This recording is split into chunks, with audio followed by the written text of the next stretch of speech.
Chapter 1 Westward. Ho! Ow wow wow wow! YOW! Tad Butler, who was industriously chopping wood at the rear of the woodshed of his home, finished the tough, knotted stick before looking up. The almost unearthly chorus of yells behind him had not even startled the boy or caused him to cease his efforts until he had completed what he had set out to do. This finished, Tad turned a smiling face to the three brown-faced young men who were regarding him solemnly. "Haven't you fellows anything to do?" demanded Tad. "Yes, but we have graduated from the woodpile," replied Ned Rector. "I got my diploma the first time I ever tried it," added Chunky Brown, otherwise and more properly known as Stacy Brown. "Cut a slice of my big toe off. They gave me my diploma right away. You fellows are too slow. Come in the house, won't you? Mother'll be glad to see you," urged Tad. "Surely we will," agreed Walter Perkins. "That's what we came over to do." "Oh, it is, eh? Didn't think we came over to help you chop wood, did you?" demanded Chunky indignantly. "Knowing you as I do, I hadn't any such idea," laughed Tad. "But come in." The boys filed in through the woodhouse, reaching the sitting room by way of the kitchen. Tad's mother gave them a smiling welcome, rising to extend a warm, friendly hand to each. "Sit down, Mrs. Butler," urged Walter. "Yes, we will come to you," added Ned. "We haven't lost the use of our legs yet, Mrs. Butler," declared the fat Chunky, growing very red in the face as he noted the disapproving glances directed at him by his companions. "I hope you won't mind Chunky, Mrs. Butler," said Ned apologetically. "You know he has lived among savages lately and dash." "Yes, ma'am, Ned and I have been constant companions for, how long has it been, boys?" "Shut up!" hissed Ned Rector in the fat boy's ear. "I'll whale you when we get outside, if you make any more such breaks." "Never mind, boys, Stacy and myself are very old friends," laughed Mrs. Butler. "Yes, ma'am, about 100 years old, more or less." "Oh, I beg your pardon. I didn't mean it just that way," stammered Chunky, coloring again and fumbling his cap awkwardly. "Now you have said it," groaned Walter. "Go way back in the corner out of sight and sit down before I start something," commanded Ned. "You must excuse us, Mrs. Butler. It is as Chunky has said.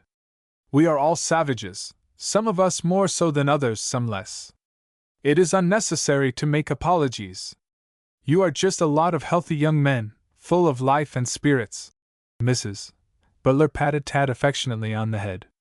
"Tad knows what I think of you all and how appreciative we both are over what Mr. Perkins has done for us. Now that I have had a little money left me, I am glad that Tad is able to spend more time with you in the open. I presume you will soon be thinking of another trip." "We're always thinking of that, Mrs. Butler," interrupted Ned. "And we couldn't think of a trip without thinking of Tad. A trip without Tad would be like dash. A dog's tail wagging down the street without the dog," interjected the solemn voice of Chunky Brown from his new headquarters. "I move we throw Chunky out in the woodhouse," exploded Ned. "Will you excuse us while we get rid of the encumbrance, Mrs. Butler? Sit down and make your peace. I know you boys have some things to talk over. I can see it in your faces. Go on with your conference. I'll bring you some lemonade in a few moments," said Mrs. Butler, as she left the room. "Well, fellows, is this just a friendly call or have you really something in mind?" asked Tad after all had seated themselves. "I'm the only one with a mind that will hold anything. And I've got plenty in it, too," piped Chunky. Ned Rector sighed helplessly. The other boys grinned, passing hands across their faces that Stacy might not observe their amusement. "We want to powwow with you," said Walter. "That means you've something ahead, another trip?" "Yes, we're going to the dash," began young Brown. "Silence! Children should be seen, but not heard," commanded Ned. Chunky promptly hitched his chair out, joining the circle. "I'm seen," he nodded with a grimace. "Then see that you're not heard. Some things not even a Pony Rider boy can stand, you're one of them." "Yes, I'm a Pony Rider," answered Chunky, misapplying Ned Rector's withering remark. "Another trip, eh?" That's it, Tad. Walt's father has planned it out for us. And what do you think? Yes, what do you think? He's going dash. Look here, Chunky, are you telling this or am I? Demanded Ned angrily. You're trying to, but you're making an awful mess of the whole business. Better let me tell it. I know how and you don't. Give Ned a chance, can't you, Chunky? Rebuked Tad, frowning. All right, I'll give him a chance, of course, if you say so. I always have to take a back seat for everybody. I'm nothing but just a roly-poly fat boy, handy to draw water, pitch and strike camp, gather firewood, wash the dishes, cook the meals, save the lives of my companions when they get into scrapes, and dash. This was too much for the gravity of the Pony Rider boys. They burst out into a hearty laugh, which served to put all in good humor again. Chunky, having relieved his mind, now settled down in his chair to listen. Now, Ned, proceed, said Tad. Well, Mr. Perkins thinks it would be fine for us to visit the Grand Canyon. Of the Colorado? Yes. Tad knows more than the rest of you. You didn't know where the place was. Walt thought it was some kind of a gun that they shot off at sunrise, or dash. No one gave any heed to Chunky's further interruption this time. The Grand Canyon of the Colorado? Repeated Tad, his eyes sparkling. Isn't that fine? Do you know, I have always wanted to go there, but I hardly thought we should get that far away from home again. But what plans has Mr. Perkins made? Well, he has been writing to arrange for guides and so forth. He knows a good man at Flagstaff with whom Mr. Perkins hunted a few years ago. What did he say the name was, Walt? Nance. Jim Nance, one of the best men in that part of the country. Everybody knows Jim Nance. I don't, declared Chunky, suddenly coming to life again. There are a lot of other things you don't know, retorted Ned Rector witheringly. If there are, you can't teach them to me, returned Stacy promptly. As I was saying when that interrupted me, Mr. Perkins wrote to this man, Nance, and engaged him for June 1st to remain with us as long as we require his services. Does Mr. Perkins think we had better take our ponies with us? No. Then we shall have to buy others. I hardly think I can afford that outlay, said Tad, with a shake of the head. That is all arranged, Tad, interrupted Walter. Father has directed Mr. Nance to get 5 good horses or ponies. Then Professor Zeppelin is to accompany us? Yes. Per Professor! His troubles certainly are not over yet, laughed Tad. We must try not to annoy him so much this trip. We are older now and ought to use better judgment. That's what I've been telling Ned, spoke up Stacy.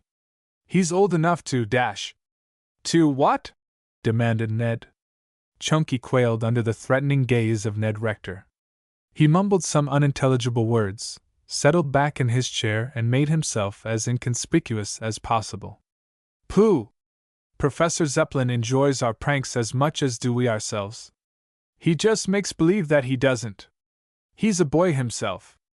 But an overgrown one, muttered Stacy under his breath. Where do we meet the professor? Asked Tad. How about it, Walt? Asked Ned, turning to young Perkins. I don't think Father mentioned that. We shall probably pick him up on the way out, nodded Tad. Well, what do you think of it? Demanded Ned. Fine, fine. You don't seem very enthusiastic about it. Don't I? Well, I am. Has Mr. Perkins decided when we are to start? Yes, in about 2 weeks. I don't know. I am afraid that is too soon for me. I don't even know that I shall be able to go, said Tad Butler. Why not? Well, we may not be able to afford it. Shaw! Your mother just said you might go, or words to that effect. Of course you'll go. If you didn't, I wouldn't go, and my father would be disappointed. He knows what these trips have done for me. Remember what a tender plant I was when we went out in the Rockies that time? Yes, piped Stacy. He was a pale lily of the valley. Now Walt's a regular daisy. Young Perkins laughed good-naturedly.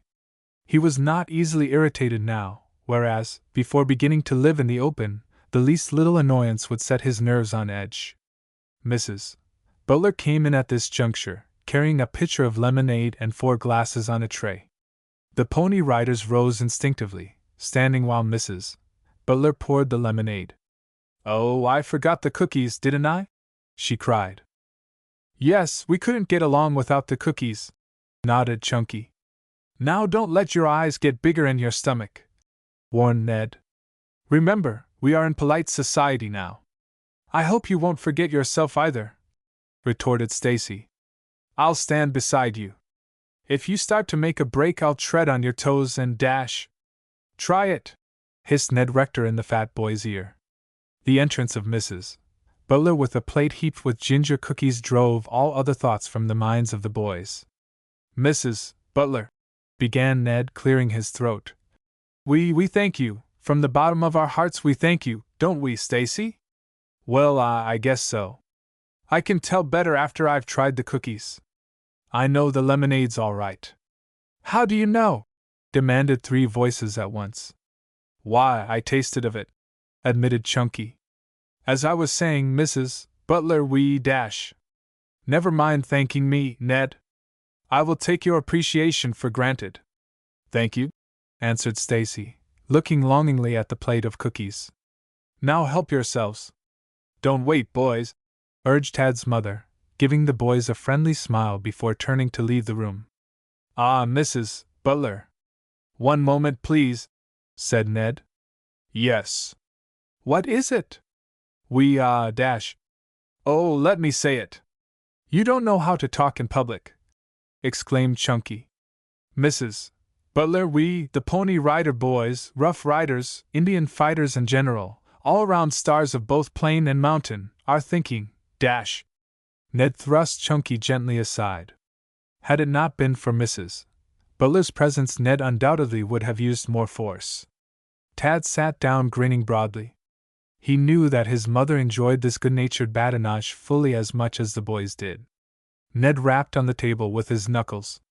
"Order, please, gentlemen." "That's I," chuckled Stacy, slipping into a chair. "Laying all trimmings aside, Mrs. Butler, we have come to speak with you first, after which we'll have something to say to your son." Mrs. Butler sat down in the chair that Tad had placed for her. "Very good. I shall be glad to hear what you have to say, Ned. The fact is, as I was about to say when interrupted by the irresponsible person at my left, dash." "I beg pardon. I'm at your left," remarked Walter. "He doesn't know which is his left and which is his right," jeered Chunky. "He's usually left, though. I refer to the person who was sitting at my left at the time I began speaking. I had no intention of casting any aspersion on Mr. Walter Perkins.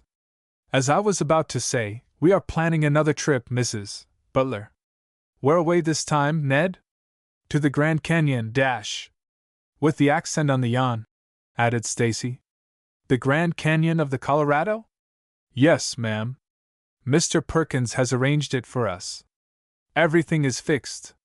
Professor Zeppelin is going along, and dash." "That will be fine indeed," glowed Tad's mother. "Yes, we think so, and we're glad to know that you do. Tad didn't know whether you would approve of the proposed trip or not. We are, delighted to learn that you do approve of it, and that you are willing that Tad should go." "Oh, but I haven't said so," laughed Mrs. Butler. "Of course she hasn't. You see how little one can depend upon what Ned Rector says," interjected Stacy. Ned gave him a warning look. "I should say that you approve of his going. Of course we couldn't think of taking this trip without Tad. I don't believe Mr. Perkins would let Walt go if Tad weren't along. You see, Tad's a handy man to have around. I know Chunky's people never would trust him to go without Tad to look after him.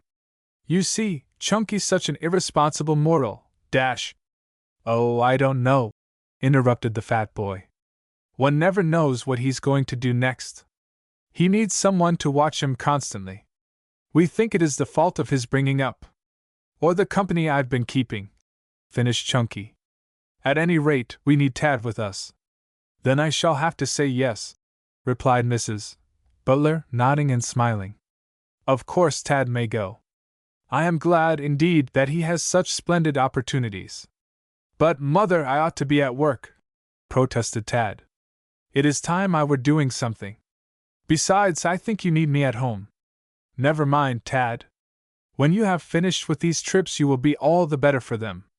You will have erected a foundation of health that will last you all your life. Furthermore, you will have gained many things by the experience.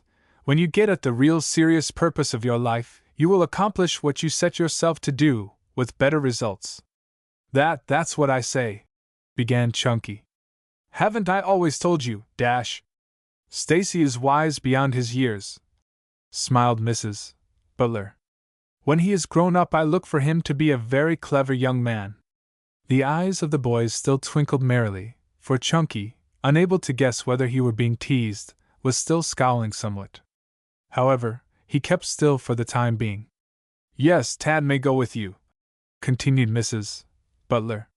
You start, when? In about 2 weeks, Walter replied. Father said he would call to discuss the matter with you. I shall be glad of that, nodded Mrs. Butler. I shall want to talk over the business part of the trip. Then the youngsters fell to discussing the articles of outfit they would need. On this head their past experience stood them in good stead. Now I presume I have said all that I can say, added Mrs. Butler, rising. I will leave you, for I would be of very little use to you in choosing clothing and equipment. Before she could escape from the room, however, Tad had risen and reached her. Without exhibiting a twinge of embarrassment before the other young men, Tad held and kissed her, then escorted her to the door. Walter and Ned smiled their approval. Chunky said nothing, but sat blinking solemnly, the best possible proof of his approbation. All of the readers of this series know these young men well. They were first introduced to Tad and his chums in the opening volume, The Pony Rider Boys in the Rockies. Then were told all the details of how the boys became pony riders, and of the way they put their plans through successfully. Readers of that volume well recall the exciting experiences and hairbreadth escapes of the youngsters, their hunts for big game, and all the joys of living close to nature. Their battle with the claim jumpers is still fresh in the minds of all readers. We next met our young friends in the second volume, The Pony Rider Boys in Texas. It was on these southwestern grazing plains that the lads took part in a big cattle drive across the state. This new taste of cowboy life furnished the boys with more excitement than they had ever dreamed could be crowded into so few weeks. It proved to be one long round of joyous life in the saddle, yet it was the sort of joy that is bound up in hard work. Tad's great work in saving a large part of the herd will still be fresh in the mind of the reader. How the lads won the liking of even the roughest cowboys was also stirringly told. From Texas, as our readers know, the Pony Riders went north, and their next doings are interestingly chronicled in The Pony Rider Boys in Montana. Here the boys had the great experience of going over the old Custer Trail, and here it was that Tad and his companions became involved in a war between the sheep and the cattlemen. How Tad and his chums soon found themselves almost in the position of the grist between the millstones will be instantly recalled. Tad's adventures with the Blackfeet Indians form not the least interesting portion of the story. It was a rare picture of ranch and Indian life of the present day that our readers found in the third volume of this series. Perhaps the strangest experiences, as most of our readers will agree, were those described in The Pony Rider Boys in the Ozarks. In this wild part of the country, the Pony Rider Boys had a medley of adventures. They met with robbers, were lost in the great mountain forests, and unexpectedly became involved in an accident in a great mine. The final discovery of the strange secret of the mountains was the climax of that wonderful saddle journey. From the wooded Ozarks to the stifling alkali deserts of Nevada was a long jump, but the lads made it. All of our readers remember the rousing description of adventures that were set forth in The Pony Rider Boys in the Alkali.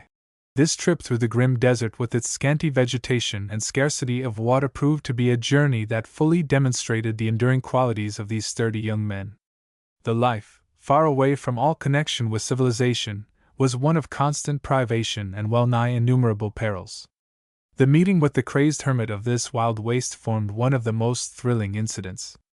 The whole vast alkali plain presented a maze the solving of which taxed to the utmost the ingenuity of the young men.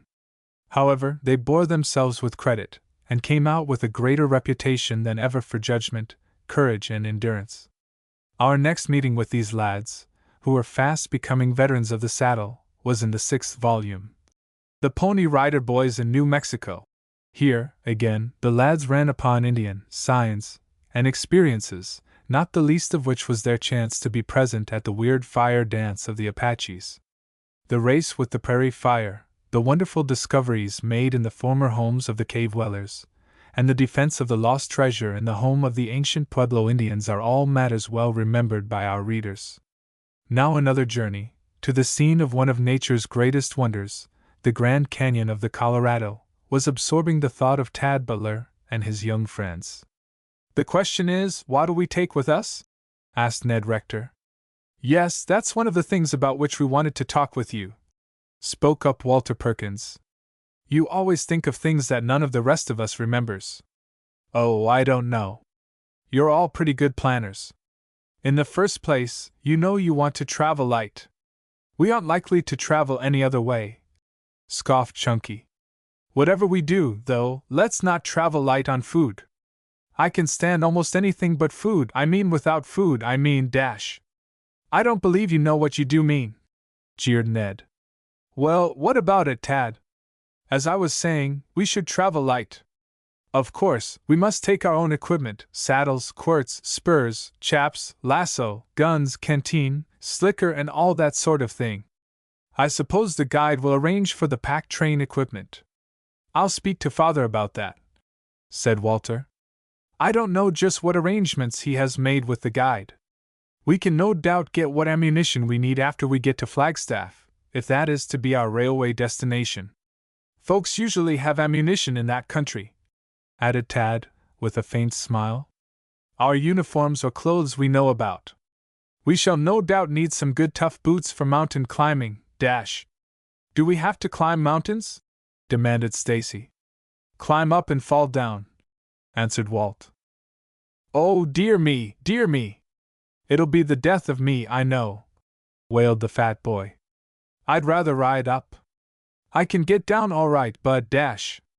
"Yes, you certainly can get down," laughed Ned. "Then we shall want quite a lot of soft, strong rope, about 1/4-inch manila. I don't think of anything else. We ought to be able to pick up whatever else we need after we get out there." "I guess that's all, fellows, isn't it?" asked Ned. "All but the shouting," answered Stacy. "You are well able to do that. You'd better practice up on those favorite exclamations of yours, dash." "What are they?" "YOW and WOW. Whoop!"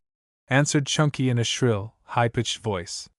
Ned Rector clapped a hand over the fat boy's mouth with a resounding smack. Chunky was jerked backward, his head striking the chair with a bump that was audible all over the room. "You stop that business. Do you forget where you are? That's all right out in the wilds, but not in civilized society," declared Ned. "WHE, where's the civilized society? Don't you do that to me again or I'll dash." "Chunky's all right. Let him alone, Ned. Mother doesn't care how much noise we make in here.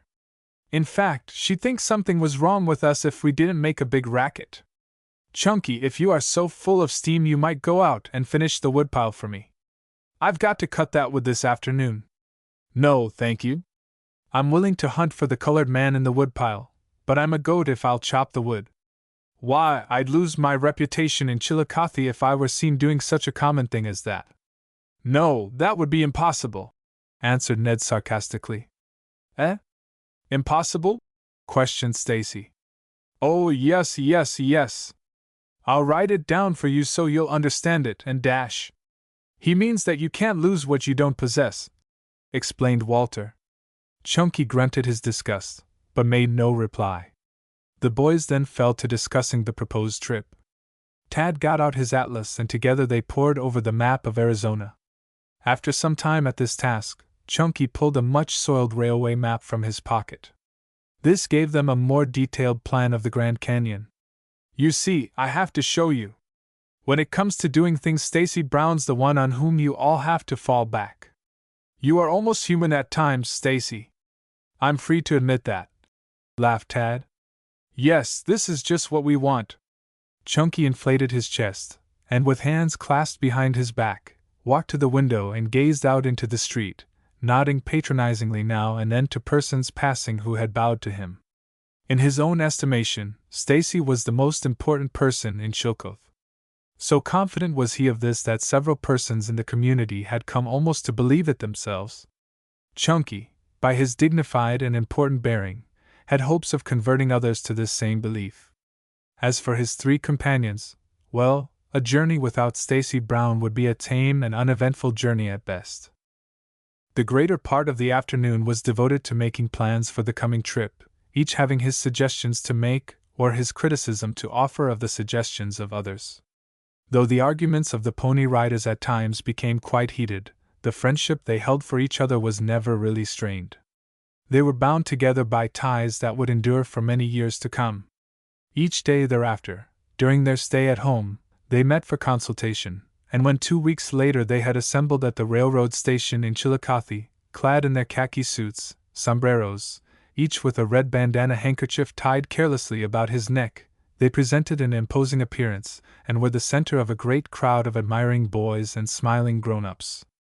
There were many exciting experiences ahead of the Pony Rider boys, as well as a series of journeys that would linger in memory the rest of their lives. Chapter 2: A View of the Promised Land. For nearly 3 days the Pony Rider boys had been taking their ease in a Pullman sleeping car, making great inroads on the food served in the dining car. It had been a happy journey.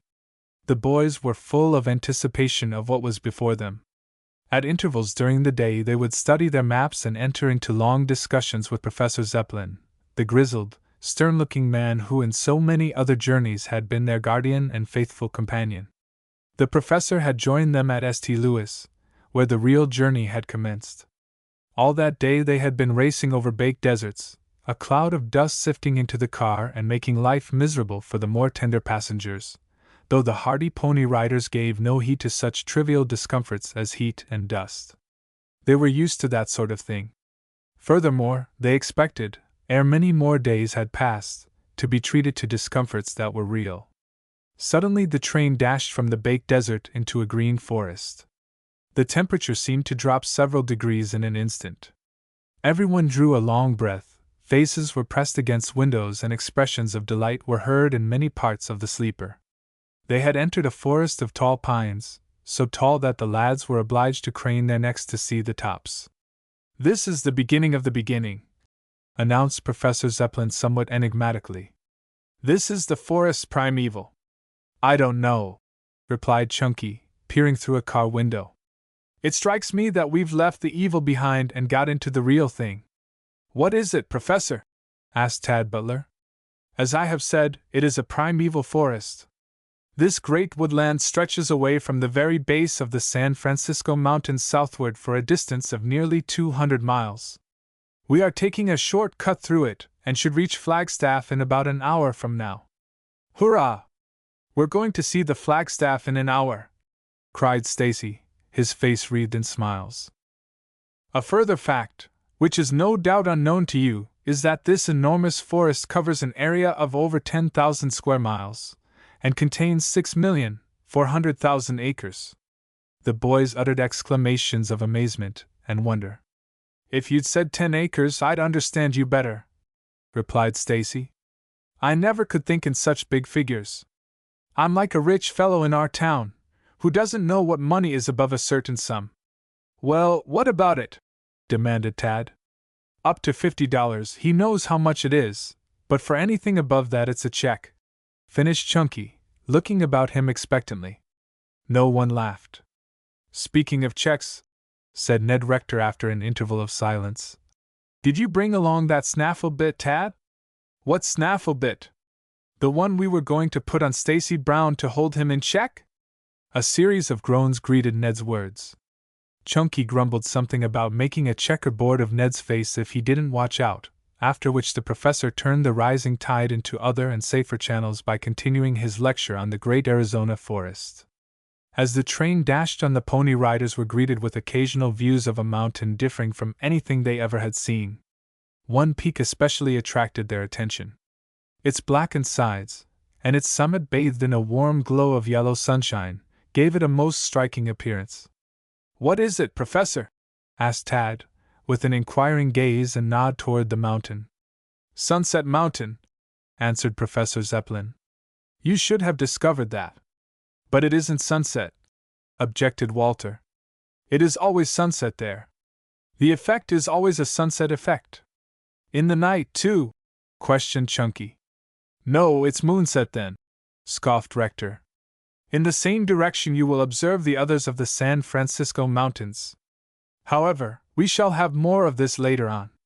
For the present you would do well to gather up your belongings, for we shall be at our journey's end in a few minutes. This announcement caused the boys to spring up, reaching to the racks above for such of their luggage as had been stowed there. All was bustle for the next 20 minutes. Then the train drew into the station, the cars covered with the dust of the desert, changing the dark brown of their paint to a dirty gray.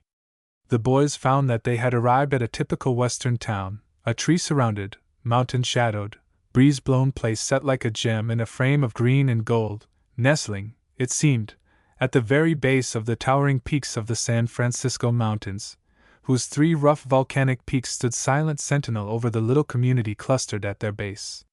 The railroad track lined one side of the main street, while business blocks and public houses were ranged on the opposite side. Here the garb of the Pony Riders failed to attract the same attention that it had done further east. There were many others on the station platform whose clothes and general get-up were similar to those of the boys. But as they descended from the sleeping car, their arms full of their belongings, each carrying a rifle in a case, they caught sight of a man who instantly claimed their attention. He was fully 60 years old, standing straight as a tree and wearing a soft black felt hat, a white shirt and a wing collar. From his chin, extend almost back to the ears, there stood a growth of white bristling whiskers. As he tilted his head backward in an apparent effort to stand still more erect, the whiskers stood out almost at right angles, giving him a most ferocious appearance. Tad felt a tug at his sleeve. He turned to find the big eyes of Chunky Brown gazing up into his face. "Is that the wild man of the canyon?" whispered Stacy. "I don't know. He looks as if he might be a senator or dash." "Any of you boys know where we can find Jim Nance?" interrupted the professor. "I reckon we do," drawled the cowboy. "Well?" urged the professor somewhat irritably. "Wall?" answered the cowboy. "Will you please tell us where we may find him, pardner?" spoke up Tad, observing how the land lay and wishing to head off friction. "I reckon that's him," answered the cowboy, pointing to the straight, athletic figure of the old man. Tad grinned at Chunky. "That's our guide, bub. He looks fierce enough to be a man-eater." "I'm afraid of him," whispered Stacy. "He's mysterious looking, too, like the canyon." Professor Zeppelin strode up to the old man. "Mr. Nance, I believe?" "Why, yes," drawled the old man. The professor introduced himself, then one by one called the boys up and presented them, the old man gazing keenly with twinkling, searching eyes into the face of each one presented to him. Chunky said "ouch" when Nance squeezed his hand, then backed off. "This is Mr. Nance, the gentleman who is to be our guide," announced Professor Zeppelin. "We're all glad to see you, Mr. Nance," chorused the Pony Riders. "Ain't all tenderfeet, eh?" quizzed the guide. "No, not exactly. They have been out for some time. They are pretty well used to roughing it," declared the professor. "Good idea. They'll think they haven't before they get through with the old Grand." "How about our ponies?" asked Tad. "Have you engaged them?" "You pick 'em out. I'll take yon to corral after you've had your dinner." All hands walked across the street to a hotel, where they sat down to the first satisfying meal they had eaten since leaving home. "This beats the spirit meals we've been having on board the train," announced Stacy, his eyes roving longingly over the heaped-up dishes. "Don't lick your chops," cautioned Ned. "There are some polite folks here, as you can see." "What's that you said about spirit meals?" quizzed the guide after they had gotten started with their dinner. "The kind of fellow I knew used to make for his men on the farm," answered Stacy promptly. "Tell us about it." "I never heard you mention it," urged Tad. "He fed his men mostly on spirit soup." "Ever hear of spirit soup?" "I never did. Any of you boys ever hear of spirit soup?" The Pony Riders shook their heads. They were not particularly interested in Chunky's narration. Ned frowned and went on with his dinner. Well, this fellow used to make it. He had barrels of the stuff and dash. How is the chuck made? Demanded Jim Nance. I'll tell you. To make spirit soup, you catch a snipe. Then you starve him to death. Understand? Nance nodded. After you've starved him to death, you hang him up on the sunny side of the house till he becomes a shadow. A shadow, you understand? Well, after he's become a shadow, you let the shadow drop into a barrel of rainwater. The result is spirit soup. Serve a teaspoonful a day as directed, added Stacy, coming to a sudden stop as Ned trod on his toes with a savage heel. Jim Nance's whiskers stood out, the ends trembling as if from the agitation of their owner, causing Chunky to shrink within himself. Very unseemly, young man, rebuked the professor. It seems so, muttered Walter under his breath. Then all hands laughed heartily. The meal being finished, Nance ordered a 3-seated buckboard brought around. Into this the whole outfit piled until the bottom of the vehicle bent almost to the ground. Will it hold? Questioned the professor apprehensively. I reckon it will if it doesn't break. We'll let the fat boy walk if we've got too big a load, Nance added, with a twinkle. No, I'll ride, sir, spoke up Stacy promptly. I'm very delicate and I'm not allowed to walk, because dash. How far is it out to the corral, Mr. Nance? Questioned Tad. 'Bout a mile as the hawk flies. We'll be there in a jiffy. It appeared that all arrangements had been made by Mr. Perkins for the stock, through a bank in Flagstaff, where he had deposited funds to cover the purchase of stock and stores for the trip through the canyon. This the professor understood. There remained little for the boys to do except for each to pick out the pony be fancied. They looked over the mustangs in the corral, asking the owner about this and that one. I'll take that one, said Chunky, indicating a mild-eyed pinto that stood apparently half asleep. The owner of the herd of mustangs smiled. Kind and sound, isn't he? Questioned the fat boy. Oh, he's sound all right. Do you know how to handle a pinto, boy? Questioned Nance. Do I? Of course I do. Haven't I been riding the toughest critters on the ranges of the Rockies for years and years? Don't I know how to rope anything that ambles on 4 legs? Well, I guess. Gimme that rope. I'll show you how to fetch a sleepy pinto out of his dreams. The black that Chunky coveted seemed, at that moment, to have opened his eyes ever so little, then permitted the eyelids to droop. It was not a good sign as Tad viewed it, and the pony rider was an excellent horseman. Better be careful, Chunky, he warned. Shan't I rope him for you? I guess not. If I can't rope him, I'd like to see you do it. Sail in.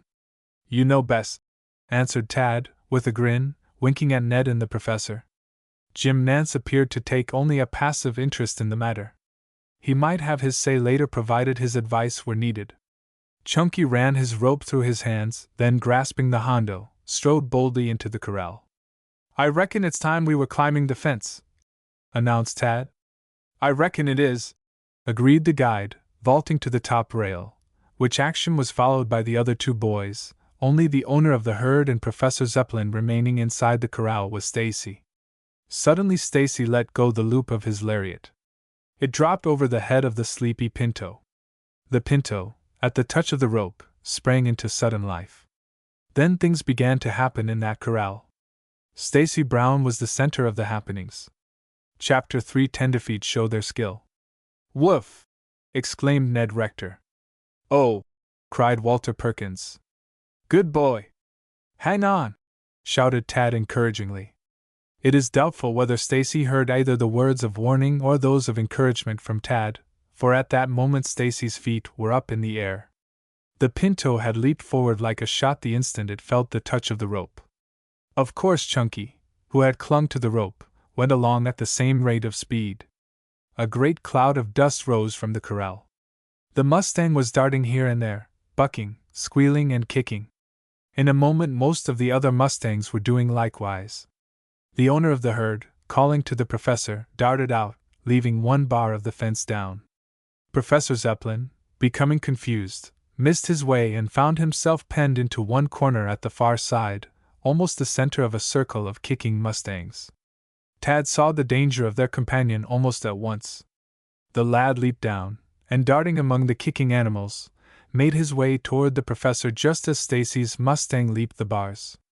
Stacy's toes caught the top rail, retarding his progress for the briefest part of a second, then he shot out into the air after the racing mustang.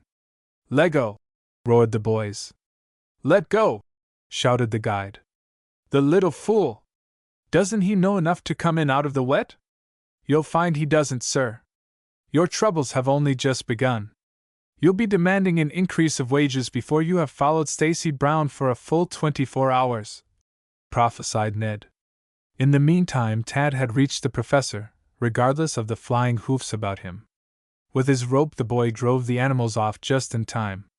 Somehow they seemed to have taken it into their heads that the professor was responsible for their having been disturbed, and they were opening their hoof batteries upon him. They gave way before the resolute young pony rider almost at once. They recognized that this slender young plainsman and mountaineer was unafraid. The professor was weak in the knees by the time he had been let out. "I didn't know you were in there," apologized Nance. "Where's Stacy?" was the professor's first question.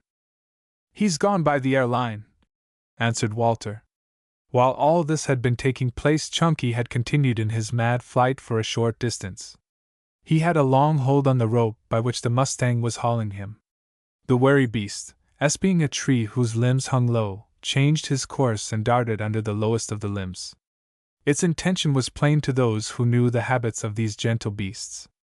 The mustang intended to wipe the pony rider boy free of the line. Just before reaching the low-hanging limb, the pinto darted to one side, then to the other after an almost imperceptible halt. The result was the rope was drawn under the low limb.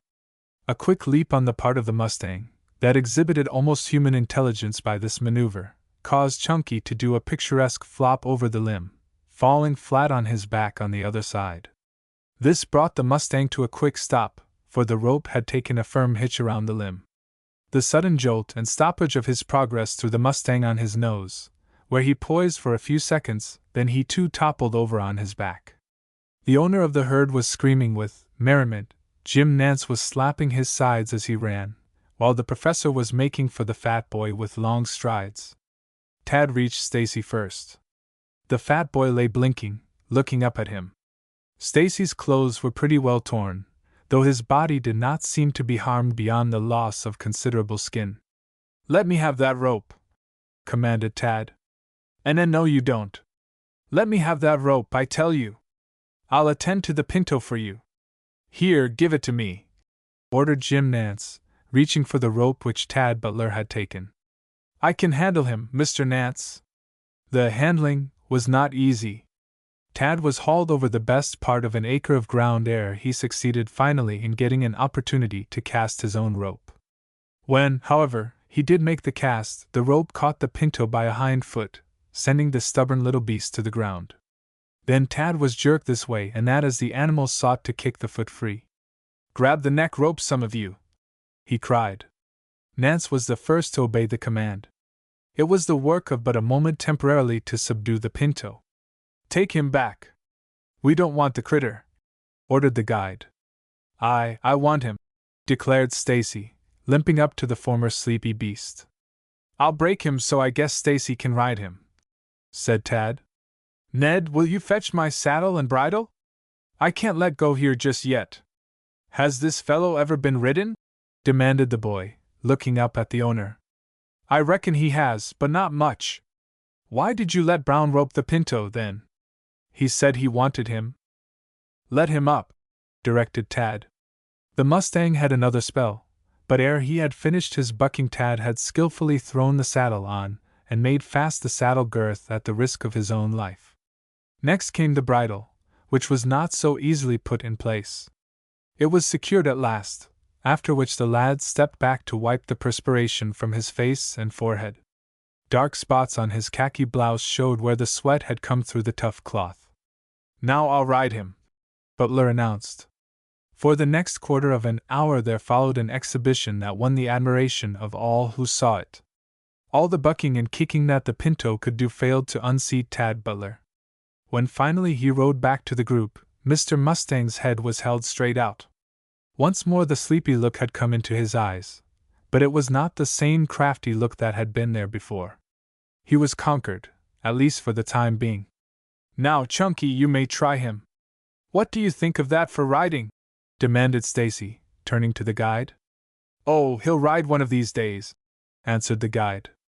"I believe you're a grouch," snorted the fat boy, as he swung into the saddle, quickly thrusting his toes into the stirrups, expecting to be bucked up into the air. But nothing of the sort followed. The Mustang was as meek as could be. Stacy rode the animal up and down the field until satisfied that the pinto was thoroughly broken. Stacy was an object of interest to all. He was a very much banged-up gentleman, nor was Tad so very far behind him in that respect.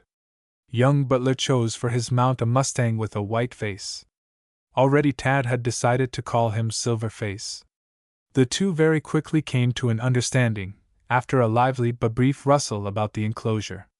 After this Tad roped out the pintos for the others of his party. This done, the boys took their Mustangs out into the field, where they tried them out. The spectators were then treated to an exhibition of real riding, though the Pony Riders were not doing this for the sake of showing off. They wanted to try their mounts out thoroughly before deciding to keep those they had chosen. At last they decided that the stock could stand as picked out, with the exception of Walter Perkins's Mustang, which went lame shortly after the boy had started off with him. "I guess we are all right now," announced Tad, riding up to where the professor and Jim Nance were standing. "Has either of you any suggestions to offer?" "Hain't got no suggestions to offer to the likes of you," grumbled the guide. "Where'd you learn to ride like that?" "Oh, I don't know. It came natural, I guess," replied Tad simply. "The others ride as well as I do." "Then we'll be moving. I reckon you are figuring on getting started today?" "Yes, we might as well be on our way as soon as you are ready, Mr. Nance," agreed the professor. "How about the pack train?" asked Tad. "The mules are all ready," answered the guide. The lads rode their new horses back to Flagstaff. None cared to ride in the buckboard long as there was a horse to ride. Even the professor thought he would feel at home in the saddle once more. Nance observed that though Professor Zeppelin was not the equal of the Pony Riders on horseback, yet he was a good man in the saddle. Nance was observing them all. He knew they would be together for some weeks, and it was well to understand the peculiarities of each one of the party at the earliest possible moment. Reaching town, the party found that the entire equipment for the pack train had been gotten in readiness. There remained but to pack the mules and they would be ready for their start. This was done with a will, and about 2 o'clock in the afternoon the outfit set off over the stage road, headed for the Grand Canyon. It was a happy party, full of song and jest and joy for that which was before them. The way led through the Coconino Park. Some 3 miles out they halted at the edge of a dry lake basin, in the center of which was a great gaping hole. The professor pointed to it inquiringly. "There was a lake here up to a few years ago," explained Jim. "Bottom fell out and the water fell in. Ain't no bottom to it now at all." Then the water must have leaked out on the other side of the world," stammered Chunky, his eyes big with wonder. "I reckon it must have soused a heathen chinny," answered Nance with a grin. "Pity it didn't fall out the other way and souse a few guides, eh?" questioned the fat boy, with a good-natured grimace at which Nance laughed inwardly, his shaking whiskers being the only evidence of any emotion whatever. "Up there is Walnut Canyon," explained Jim. "Cliff dwellers lived up there some time ago." "Yes, we met some of them down south," nodded Chunky. "You mean we saw where they once lived long, long ago," corrected Professor Zeppelin. "Yes, we saw where they lived," agreed Stacy. The way led on through a forest of pines, the trail underfoot being of lava, as hard and smooth as a road could be. They were gradually drawing nearer to Sunset Mountain. After a time they turned off to the right, heading straight for the mountain. Tad rode back to the professor to find out where they were going. "I thought you boys might like to explore the mountain. You will find some things there well worth scientific consideration." "Yes, sir, that will be fine. You know the mountain was once a great volcano." "How long ago?" interrupted Stacy. "A few million years or so." Mr. Nance must have been a boy in short trousers then, returned Stacy quizzically. The guide's whiskers bristled and stood out straight. The road by this time had lost its hardness. The pony's hoofs sank deep into the cinders, making progress slow for the party. They managed to get to the base of the mountain, but the mustangs were pretty well faggied.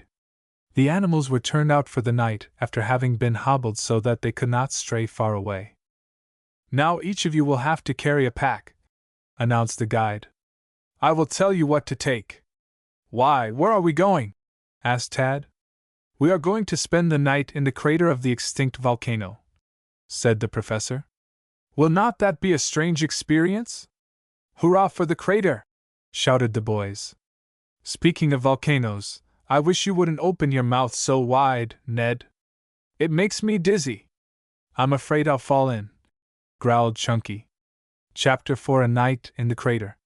What, climb that mountain? Demanded Stacy. Surely. You are not afraid of a mountain, are you? Demanded Tad. I'm not afraid of anything, but I'm delicate, I tell yow. Just the same, you'll pack about 50 pounds up the side of that hill, jeered Ned Rector. The pack mules had not yet come up with their driver. The party, foreseeing this, had brought such articles as would be needed for the night. Taking their blankets and their rifles, together with food and wood for a fire, they began the slow, and what proved to be painful, ascent of Sunset Mountain. A lava field stretched directly in front of them, barring the way. Its forbidding surface had been riven by the elements until it was a perfect chaos of black tumult. By the time the Pony Rider boys had gotten over this rough stretch, they were ready to sit down and rest. Nance would not permit them to do so. He said they would have barely time to reach the crater before dark, as it was, and that they must make the best speed possible. No one grumbled except Stacy, but it was observed that he plodded along with the others, a few paces to the rear. The professor now and then would point to holes in the lava to show where explosions had taken place, bulging the lava around the edge and hurling huge rocks to a considerable distance. As they climbed the mountain proper, they found that Sunset, too, had engaged in some gunnery in those faraway ages, as was shown by many lava bombs lying about the base. The route up the mountain side was over a cider-buried lava flow, the fine cinders underfoot soon making progress almost a torture. Tad was the first to stand on his head as his feet went out from under him. Stacy, in a fit of uproarious laughter, did the next stunt, that of literally standing on his right ear. Chunky tried to shout and got his mouth full of cinders. I'm going back, howled the fat boy. I didn't come up here to climb slumbering volcanoes. I'll tell you what I'll do, I'll carry you, Stacy, said Tad, smiling and nodding toward the cinder-blackened face of his companion. You mean it? Of course I mean it. I guess I can walk, I'm not quite so big a baby as that. I thought so. Have your fun. If you get into trouble, you know your friend Tad Butler is always on the job. You bet I do. But this is an awful climb. It was all of that. One step upward often meant a slide of several short steps backward. The professor's face was red, and unuttered words were upon his lips. Jim Nance was grinning broadly, his whiskers bobbing up and down as he stumbled up the side of Old Sunset. I reckon the tenderfeet will get enough of it before they get to the canyon, chuckled the guide. Say, Mr. Nance, we don't want to mister you all the time. What shall we call you for short? Asked Tad Butler. Anything you want. What do ye say if we call you Whiskers? Called Stacy. Stacy, rebuked the professor sternly. Oh, let the little tenderfoot rant. He's harmless. Call me Whiskers if it does ye any good. I'm no tenderfoot, protested Chunky. Nor be I all whiskers, returned the guide, whereat Chunky's face turned red. I guess we'll call you Dad, for you'll have to be our dad for some time to come, decided Tad. That'll be all right, providing it suits the fat little tenderfoot. Stacy did not reply to this. He was having too much trouble to keep right side up just then to give heed to anything else. Go zigzag. You'll never get to the top this way, called Tad. You know how a switchback railroad works? Well, go as nearly like a switchback as possible. That's a good idea, agreed Dad. You'll get there quicker, as the young gentleman says. Tad looked at his companions, grinning broadly. As they got nearer to the top, the color of the cinders changed from black to a brick red. They began to understand why the peak of sunset always presented such a rosy appearance. It was due to the tint of the cinders that had been thrown from the mouth of the volcano ages ago. "We have now entered the region of perpetual sunset," announced the professor. Chunky took advantage of the brief halt to sit down. He slid back several feet on the treacherous footing. Still further up, the mountain took on a rich yellow color, but near the rim it was almost white. It was a wonderful effect and caused the pony riders to gaze in awe. But darkness was approaching rapidly. The guide ordered them to be on the way, because he desired to reach the rim of the crater while they still were able to see. What his reasons were the boys did not know. They took for granted that Dad knew his business, which Dad did. He had spent many years in this rough country and knew it well. The Grand Canyon was his home. He lived in it the greater part of the year. When winter came, Dad, with his Mustang, his cattle and equipment, would descend into the Grand Canyon far from snow and bitter cold into a land of perpetual summer, where, beside the roaring Colorado, he would spend the winter alone with his beloved canyon. Dad's was a strange nature. He understood the moods of the great gash in the plateau. He seemed literally to be able to translate the mysterious moans and whispers of the wind as it swirled between the rocky walls and went shrieking up the painted sides of the gulches. But of all this the boys knew nothing as yet. It was all to be revealed to them later. "You'll have a look over the country tomorrow," said Dad. "Where is the canyon?" asked Tad, eager for a view of the wonderful spot. "You'll get a glimpse of it in the morning. You'll know the place when you get to it. Here we be at the top. There's the hole." Chunky peered into the crater rather timidly. "How do you get down?" he asked. "Slide," answered Ned. "I can do that, but what's at the bottom?" "The same thing. Cinders and lava," answered Tad. "What would you expect to find in a volcano?" "I'd never expect to find Stacy Brown in one, and I'm not sure that I'm going to." "All hands follow me." "There's no danger," called the guide, shouldering his pack and leaping and sliding down the sharp incline. He was followed by the boys with shouts of glee. They went tumbling head over heels, laughing, whooping, letting off their excess steam. The professor's grim face relaxed in a smile. Dad's eyes twinkled. "We'll take it out of them by and by," he confided to the professor. "You don't know them," answered Professor Zeppelin. "Better men than you or I have tried it. Remember, they are young. We are old men. Of course, it is different with you. You are hardened to the work, still I think they could tire both of us out. We'll see about that." "Whoopee!"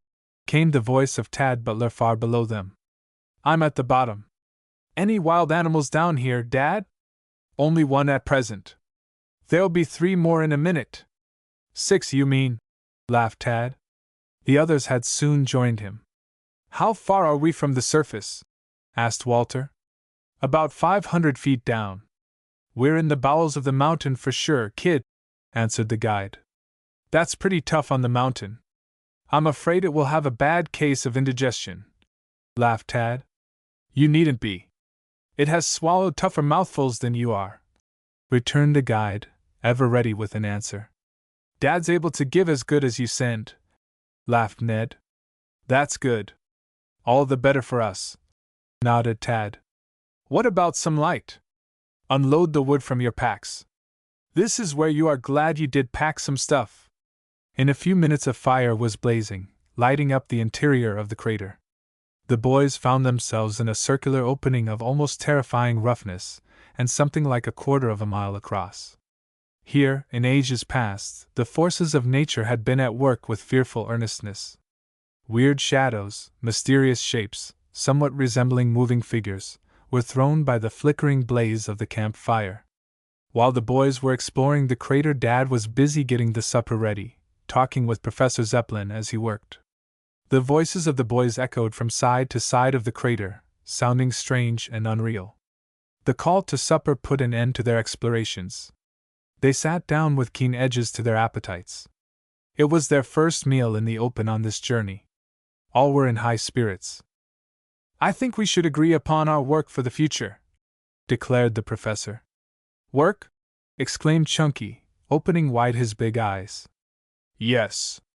It is not going to be all play during this trip. We are willing to do our share, answered Ned.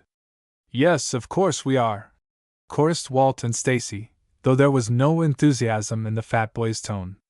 I am of the opinion that you boys should take turns in cooking the meals, say one boy to cook for an entire day, another to take the job on the following day. I'll cook my own, declared the guide. No tenderfoot experiments in my chuck. They know how to cook, Mr. Nance, explained the professor. All right, they may cook for you, said the guide, with a note of finality in his tone. He glanced up at the sky, held out his hand, and shook his head. Tad observed the movement. What is it? Asked the boy. It's going to snow, said Dad. Tad laughed, glancing at his companions. What, snow in June? Questioned Stacy. You must remember that you are a good many thousand feet up, the professor informed him. Up? I thought I was down in a crater. You are both up and down, spoke up Tad. Yes, I'm usually up and down, first standing on my feet then on my head, retorted Stacy. How are we going to sleep? Same as usual. Pick out your beds, then roll up in your blankets, directed Dad. You are used to it, eh? Well, drawled Chunky, I've slept in a good many different kinds of beds, but this is the first time I ever slept in a lava bed. True to Dad's prophecy, the snow came within half an hour. Better turn in before the beds get too wet, advised Dad. All hands turned in. Sleep did not come to the boys as readily as usual. They had been sleeping in real beds too long. After a time, the snow changed to rain in the warmth of the crater. Chunky got up disgustedly. I'm tired of sleeping in the bathtub, he declared. Think I'll move into the hall bedroom. Chuckles were heard from beneath other blankets, while Stacy, grumbling and growling, fussed about until he found a place that appeared to be to his liking. When you get through changing beds, perhaps you will give us a chance to go to sleep, called the guide. Stacy's voice died away to an indistinct murmur. Soon after that, quiet settled over the dark hole in the mountain. The rain came down harder than ever, but by this time the Pony Rider boys were asleep. They neither heard nor felt the water, though everyone was drenched to the skin. Toward morning, Tad woke up with a start. He thought something had startled him. Just then an unearthly yell woke the echoes of the crater.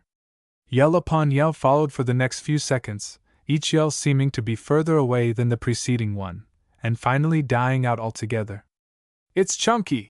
Shouted Tad, kicking himself free of his blankets and leaping up. Something's happened to Chunky! Chapter 5 Tad lends helping hand. What is it? What is it? Cried the other boys, getting free of their blankets and in the confusion rolling and kicking about in the cinders. What is it? Shouted the professor, very much excited. Ned, dragging his blanket after him, had started to run about, not knowing which way to turn nor what had occurred. In the meantime, the guide and Tad had started in the direction from which the yells had seemed to come. It was this way, shouted Tad.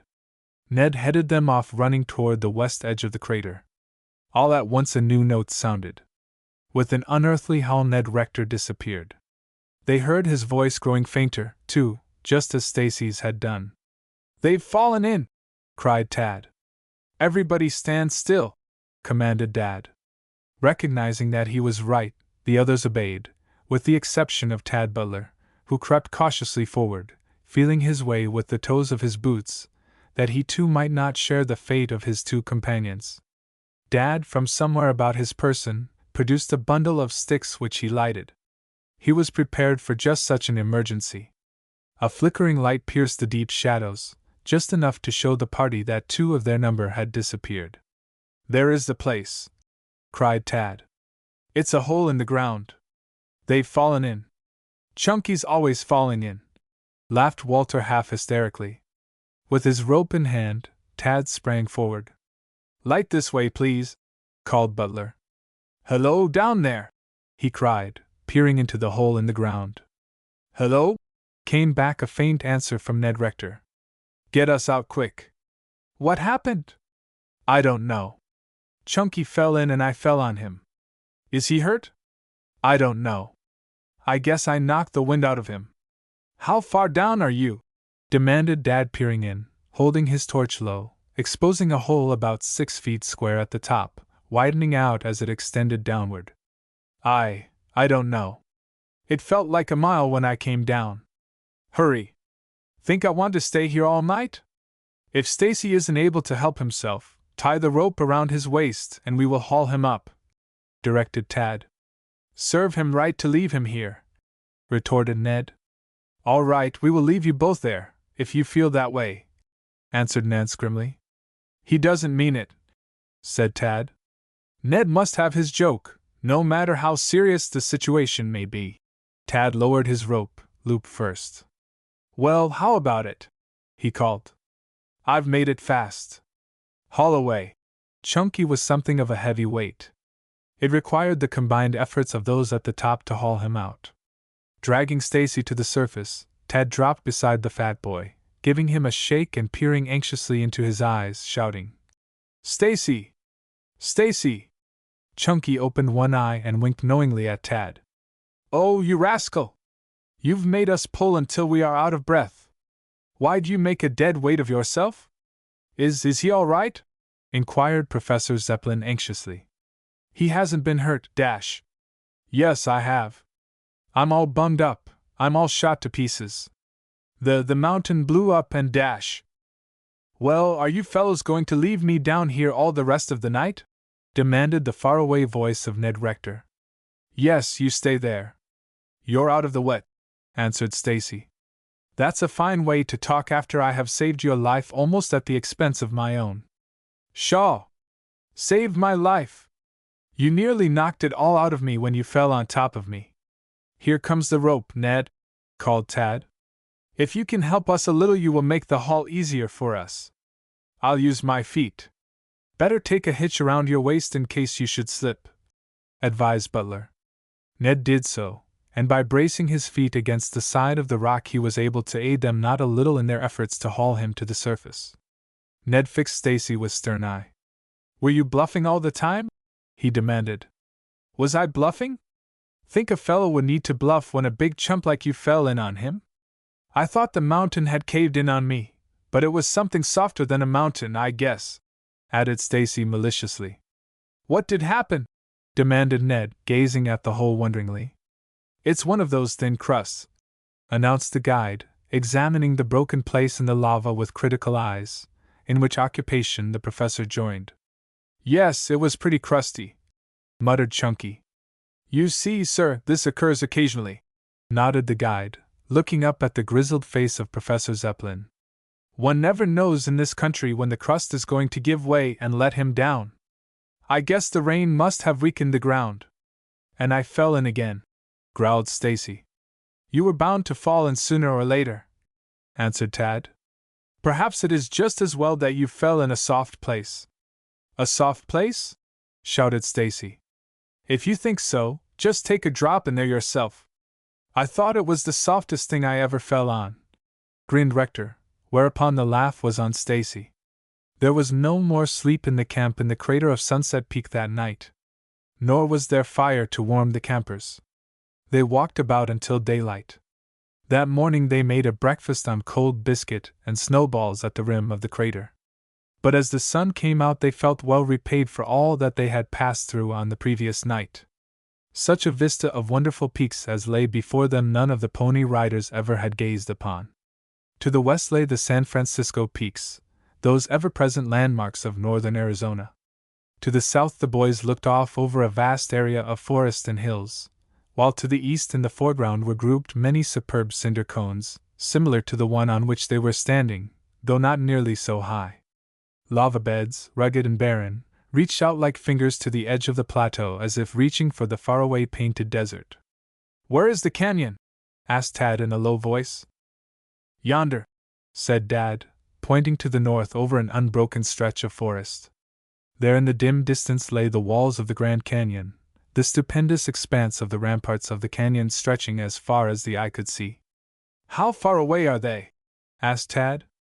More than 40 miles, answered Dad. You wait till we get to the edge. You can't tell anything about those buttes now. What is a butte? How did they happen to be called that? Asked Walter. A butte is a butte, answered the guide.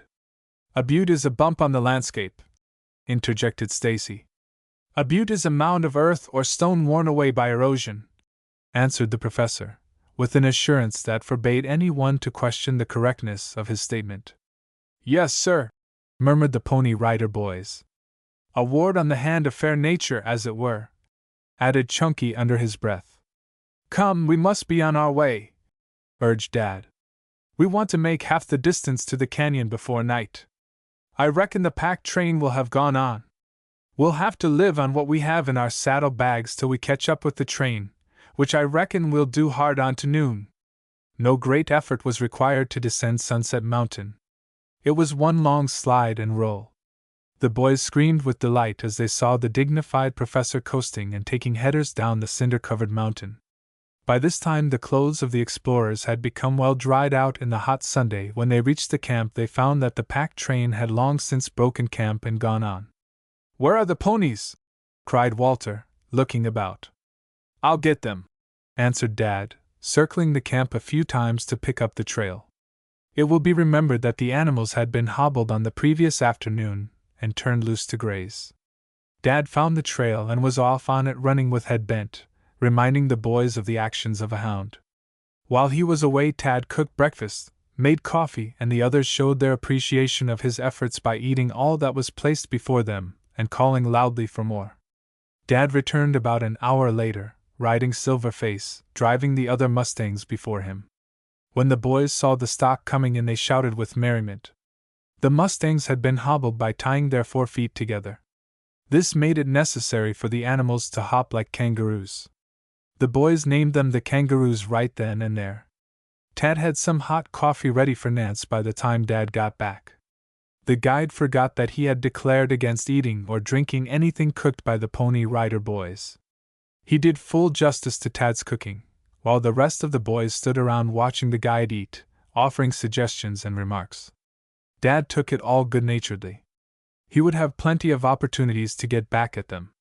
Dad was something of a joker himself, though this fact was suspected only by Tad Butler, who had noted the constantly recurring twinkle in the eyes of the guide. We shall hear from Dad one of these days, was Butler's mental conclusion. All right, we deserve all we get and more, I guess. Shortly afterwards the party was in the saddle, setting out for their 40-mile ride in high spirits. They hoped to reach their destination early on the following morning. Some of the way was dusty and hot, though the greater part of it was shaded by the giant pines. They caught up with the pack train shortly before noon, as Nance had said they would. A halt was made and a real meal cooked while the mustangs were watered and permitted to graze at the ends of their ropes. The meal being finished, saddlebags were stocked as the party would not see the pack train again until some time on the following day. Then the journey was resumed again. The Pony Rider boys were full of anticipation for what they would see when they reached the canyon. Dad was in a hurry, too. He could hardly wait until he came in sight of his beloved canyon. But even with all their expectations, the lads had no idea of the wonderful sight in store for them when they should first set eyes on this greatest of nature's wonders.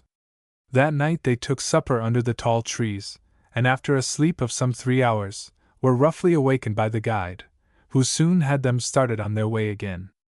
Chapter 6: A Sight That Thrilled. We'll make camp here for a time, I reckon, announced Dad about 2 o'clock in the morning. I thought we were going on to the canyon, said Tad.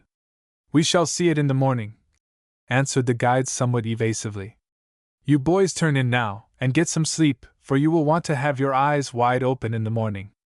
But let me give you a tip, don't you go roaming around in the dark here. Why not? Demanded Stacy Brown. Oh, nothing much, only we're likely to lose your valuable company if you try it. You have a habit of falling in, I am told. You'll fall in for keeps if you go moseying about in this vicinity. Where are we? Asked Butler. About half a mile from the El Tovar, answered Nance. Now you fellows turn in. Stake down the pintos. Isn't safe to let them roam around on 2 legs. Tad understood. He knew from the words of Nance that they were somewhere in the vicinity of the great gash in the earth that they had come so far to see. But he was content to wait until the morrow for the great sight that was before them. The sun was an hour high before they felt the heavy hand of Jim Nance on their shoulders shaking them awake. The odor of steaming coffee and frying bacon was in the air. "What, sunrise!" cried Tad, sitting up and rubbing his eyes. "And breakfast?" added Ned. "Real food?" piped Stacy Brown. "Where do we wash?" questioned Walter. "You will have to take a sun bath," answered the guide with a twinkle. "There isn't any water near this place. We will find water for the stock later in the morning." "But where is the canyon?" wondered Tad. "You're at it." "I don't see anything that looks like a canyon," scoffed Ned. "No, this is a level plateau," returned Tad. "However, I guess Dad knows what he is talking about. I for one am more interested in what I smelled just now than anything else." Chunky sniffed the air.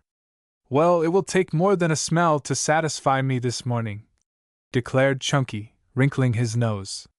"This is my day to cook," called Tad. "Why didn't you let me get the breakfast, Mr. Nance?"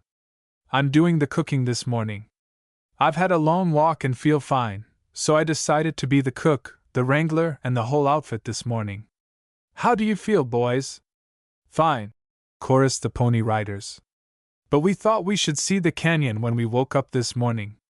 A quizzical smile twitched the corners of Dad's mouth. Tad saw that the guide had something of a surprise for them. The lad asked no further questions. Breakfast finished, the boys cleared away the dishes, packing everything as if for a continuation of their journey, which they fully expected to make. A slight rise of ground lay a few rods ahead of them. Tad started to stroll that way. He halted as a party of men and women were seen approaching from the direction of El Tovar, where the hotel was located. "Now, gentlemen, you may walk along," nodded the guide, smiling broadly. "Which way?" asked the professor. "Follow the crowd you see there." They saw the party step up to the rise, then a woman's screams smote their ears. Tad, thinking something had occurred, dashed forward. He reached the level plateau on the rise, where his companions saw him halt suddenly, throwing both arms above his head. The boys started on a run, followed by the professor, who by this time was a little excited.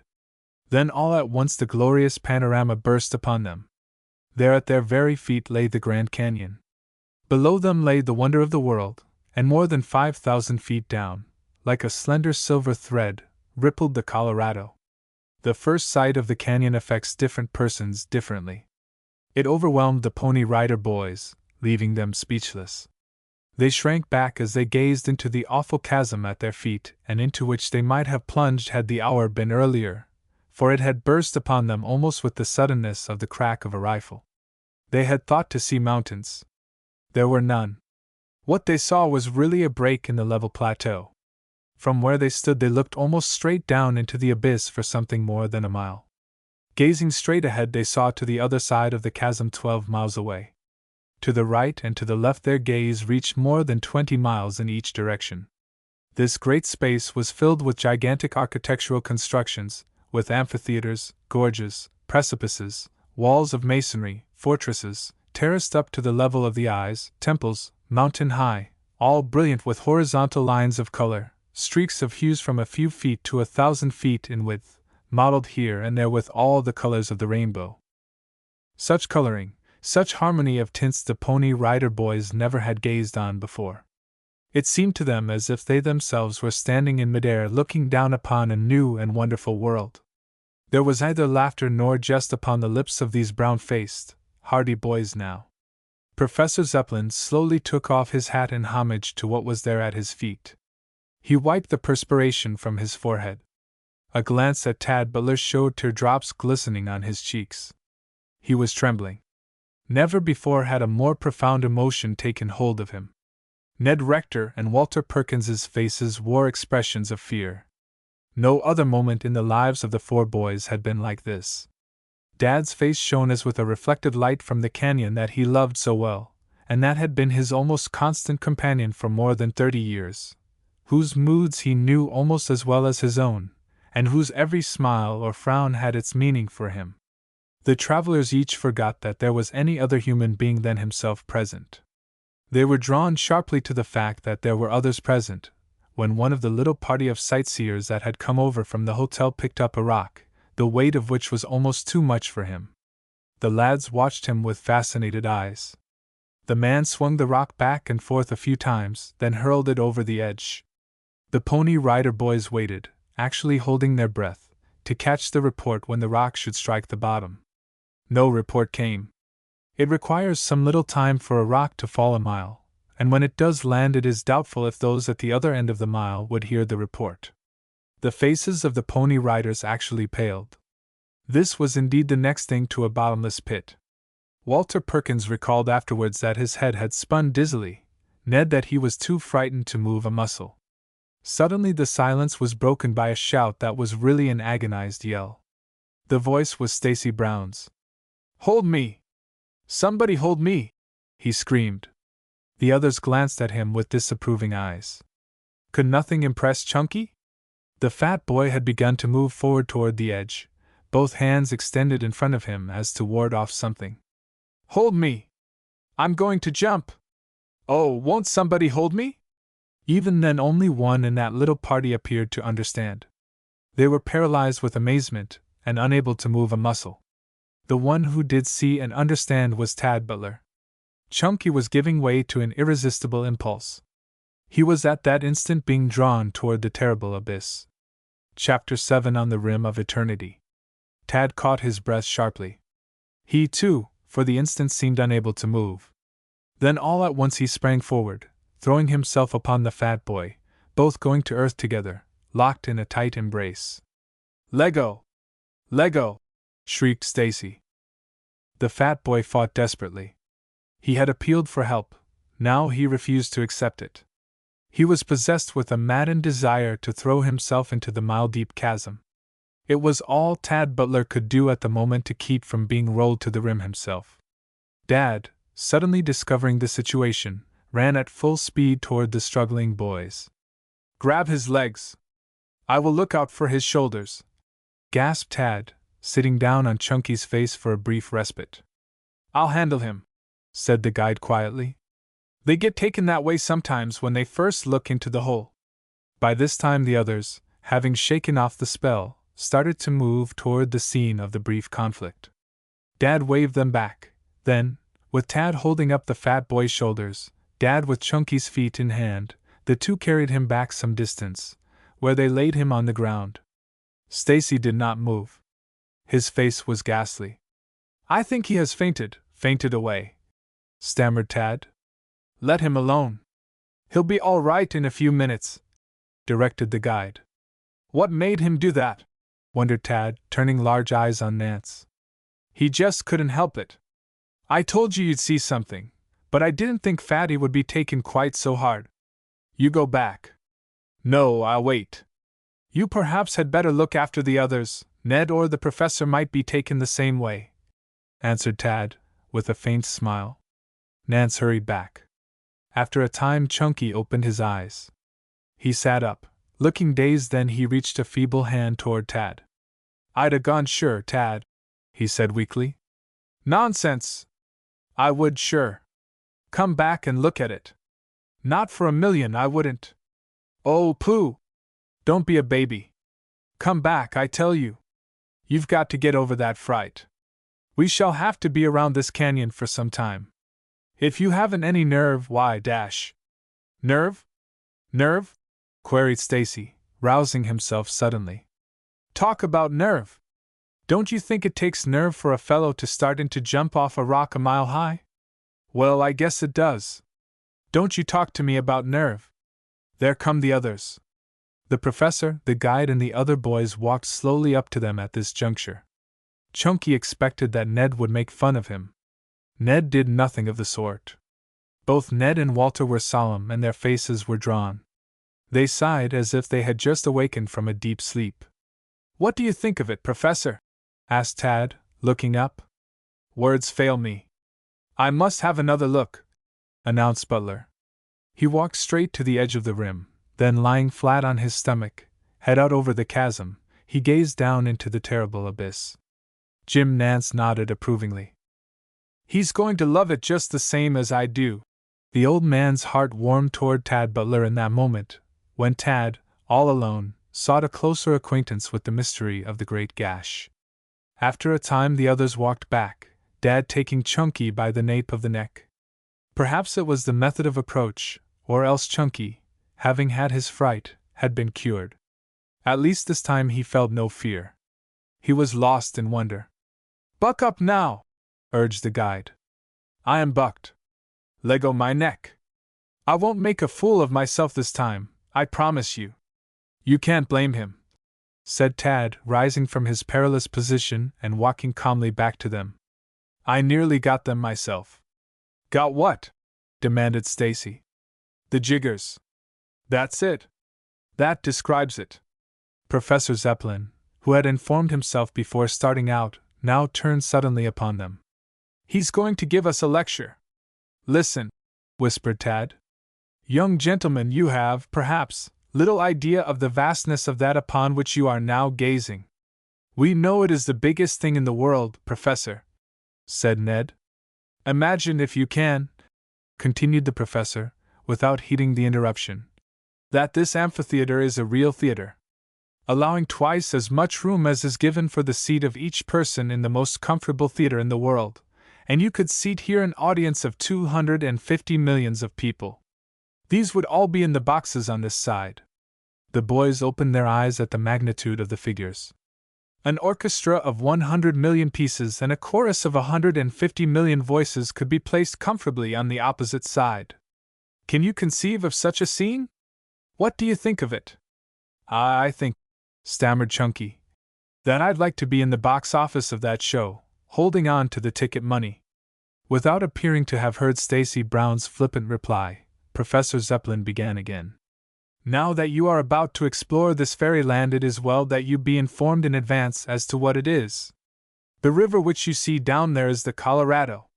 As perhaps some of you, who have studied your geography seriously, may know, the river is formed in southern Utah by the confluence of the Green and Grand. Intersecting the northwestern corner of Arizona, it becomes the eastern boundary of Nevada and California, flowing southward until it reaches the Gulf of California." "Yes, sir," said the boys politely, filling in a brief pause. "That river drains a territory of some 300,000 square miles, and from its source is 2,000 miles long. This gorge is slightly more than 200 miles long. Am I correct in my figures, Mr. Nance?" demanded the professor, turning to Dad, contradict me at your peril expression on his face. "I reckon you are, sir.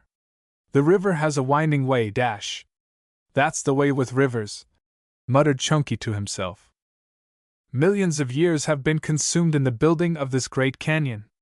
In that time 10,000 feet of nonconformable strata have been deposited, elevated, tilted, and washed away, the depression of the canyon surface serving for the depositing of Devonian, Lower Carboniferous, Upper Carboniferous, Permian, Triassic, Jurassic, Cretaceous, the formation of the vast Eocene lake and its total disappearance, the opening of the Earth's crust and the venting from its angry stomach the foul lavas. The mind reels and whirls and grows dizzy, dash." "So do I," almost shouted Chunky, toppling over in a heap. "Quit it! You make me seasick, dash." "I am amazed," bristled the professor. "I am positively amazed that a young gentleman, dash." "It was the whirling, reeling suggestion that made his head swim, I think, Professor," explained Tad, by way of helping out the fat boy.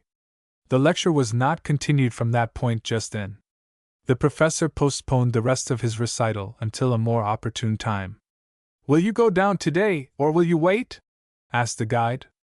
"I think we shall find quite enough here on the edge of the rim to occupy our minds for the rest of the day, Nance," returned the professor. The boys agreed to this. They did not feel as if they ever would want to leave the view that fascinated and held them so enthralled. That day they journeyed over to the hotel for dinner. The guests at the quaint hotel were much interested in the Pony Rider Boys, and late in the afternoon quite a crowd came over to visit Camp Grand, as the lads had named their camp after the pack train had arrived and the tents were pitched. There were 4 tents all pitched in a row facing the canyon, the tents in a straight line. In front the American flag was planted, the campfire burning about midway of the line and in front, so that at night it would light up the entire company street. They cooked their own supper, Tad attending to this. But the boys were too full of the wonderful things they had seen that day to feel their usual keen-edged appetite. The dishes put away, the professor having become deeply absorbed in an argument with some gentlemen from the hotel regarding the processes of deposition and subsidence of the uplift. Tad slipped away, leaving his chums listening to the conversation. Dad was also listening in open-mouthed wonder that any human being could use such long words as were being passed back and forth without choking to death. He was, however, so absorbed in the conversation that he did not at the moment note Butler's departure. Tad passed out of sight in the direction of the canyon. After a few moments had passed, Dad stirred the fire, then he too strolled off toward the rim.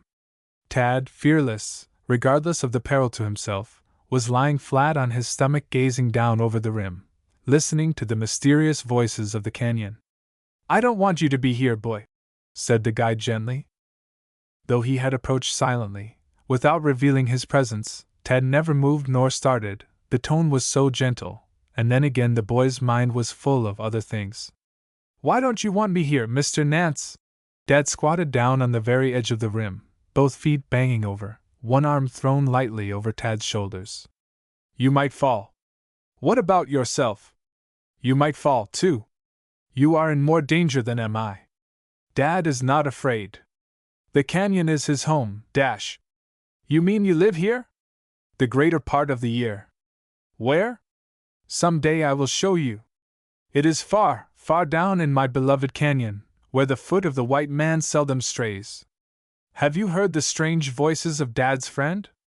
"Yes, Dad, I have heard. I hear them now." Both fell silent. The faraway roar of the turbulent waters of the Colorado was borne to their listening ears. There were other sounds, too, mysterious sounds that came like distant moans, rising and falling, with here and there one that sounded like a sob. "The spirit of the canyon is sad tonight," murmured Dad. "Why, Dad, that was the wind sighing through the canyon." "Yes, I know, but back of it all there is life, there is the very spirit of life. I don't know how to explain it, but I feel it deep down inside of me." "I think you do, too." "Yes, Dad, I do. I know you do. It's a living thing to me, kid, as it will be to you after you know their voices better and they come to know you. All those people," with a sweeping gesture toward the hotel where music and song were heard, "miss it all. What they see is a great spectacle. To see the Grand Canyon is to feel it in your heart. Seeing it in any other way is not seeing it at all." "And do you live down there alone?" "Yes." "Why not? I should think you would long for human companionship." "What, with my beloved canyon to keep me company?" "No, I am never lonely," added Jim Nance simply. "I shall live and die there, I hope, and I'll be buried down there somewhere. There are riches down there too. Gold, much gold, dash. Why don't you go after it, dash?" Dad shook his head. "It would be like robbing a friend." "No, you may take the gold if you can find it, but Dad, never. See, the moon is up. Look." It was a new scene that Tad gazed upon. Vishnu Temple, the most wonderful piece of architecture in the canyon, had turned to molten silver. This, with Newberry Terrace, Solomon's Throne, Shinto Temple, and other lesser ones, stood out like some wonderful Oriental city. All at once the quiet of the beautiful scene was disturbed by a bull that was plainly the voice of Stacy Brown. Stacy, his big eyes missing little that had been going on about him, had after a time stolen away after Tad and the guide. His curiosity had been aroused by their departure, and still more by the time they had been gone. Chunky determined to go out and investigate for himself. He had picked his way cautiously toward the canyon when he halted suddenly, his eyes growing large at what he saw. "Yow! Look!" cried the fat boy. Both Jim Nance and Tad sprang up. Those in the camp heard the shout and ran toward the rim, fearing that some harm had befallen Stacy. Chapter 8: The City in the Skies. "What has happened now?" cried Tad, running forward. "Look, look!" Tad and the guide turned at the same instant, gazing off across the canyon. At first Tad saw nothing more than he had already seen. I don't dash. It's up there in the skies. Don't you see? Almost shouted Stacy, pointing. What is it? What is it? Shouted the others from the camp, coming up on a run. Then Tad saw. High up in the skies, as plainly outlined as if it were not more than a mile away, was reflected a city. Evidently it was an eastern city, for there were towers, domes and minarets, the most wonderful sight he had ever gazed upon. A mirage! Yes, said Dad. We see them here sometimes, but not often. My friends down there are showing you many things this night. Yes, they never do that unless they are pleased. The spirit of the canyon is well pleased. I was sure it would be. By this time the others had arrived. All were uttering exclamations of amazement, only Tad and Dad being silent and thoughtful. For several minutes the reflection hung suspended in the sky, then a filmy mist was drawn before it like a curtain. Show's over, announced Chunky. That Billion Orchestra will now play the overture backwards. Most remarkable thing I've ever seen, announced the professor, whereupon he entered into a long scientific discussion on mirages with the gentleman from the hotel. Tad and the guide followed them slowly back to camp. The conversation soon became general. Dad was drawn into it, but he spoke no more about the things he and Butler had talked of out on the rim of the canyon, literally hanging between heaven and earth. Well, what about tomorrow, Mr. Nance? Questioned the professor, after the visitors had left them. I reckoned we'd go down Bright Angel Trail, answered the guide. Do we take the pack train with us? Nance shook his head. Too hard a trail. Besides, we can't get anywhere with the mules on that trail. We've got to come back up here. Aren't we going into the canyon to stay? Asked Walter. Yes. We'll either go down Base Trail or Grand View.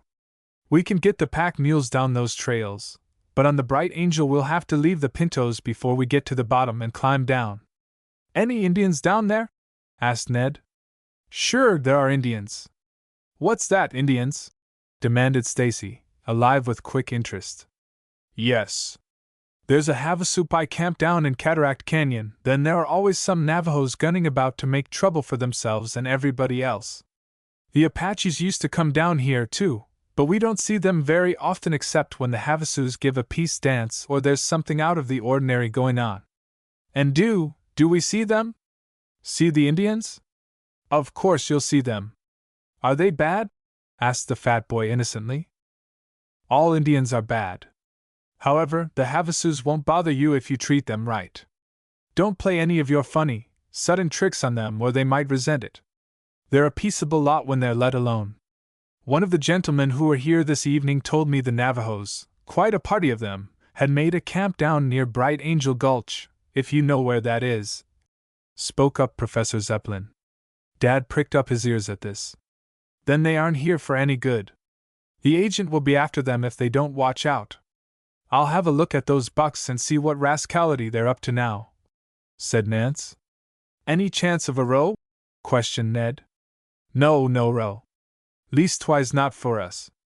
Your Uncle Sam will look after those gentlemen if they get gay. But they won't.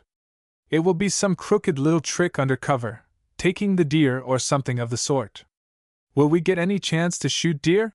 Asked Walter. You will not unless you are willing to be arrested. It's a closed season from now till winter. I saw a herd of antelope off near Red Butte this afternoon. You must have eyes like a hawk, declared Stacy, with emphasis. Eyes were made to see with, answered Nance shortly. And ears to hear, and feet to foot with, and dash. Young men, it is time you were in bed. I presume Mr. Nance will be wanting to make an early start in the morning, said the professor. If we are to get back the same day, we'll have to start about daybreak. It's a hard trail to pack.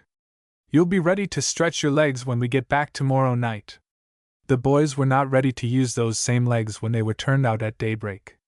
There was some grumbling, but not much as they got up and made ready their hurried breakfast. In the meantime, Nance had gotten together such provisions as he thought they would need. These he had packed in the saddle bags so as to distribute the weight. Shortly after breakfast they made a start, Dad going first, Tad following close behind. The first 2 miles of the Bright Angel Trail was a sort of Jacob's ladder, zigzagging at an unrelenting pitch. Most of the way the boys had to dig their knees into the sides of their mounts to prevent slipping over the animals' necks. "This is mountain climbing backwards," jeered Stacy. "I don't know, but I guess I like it the other way," decided Walter, looking down a dizzy slope.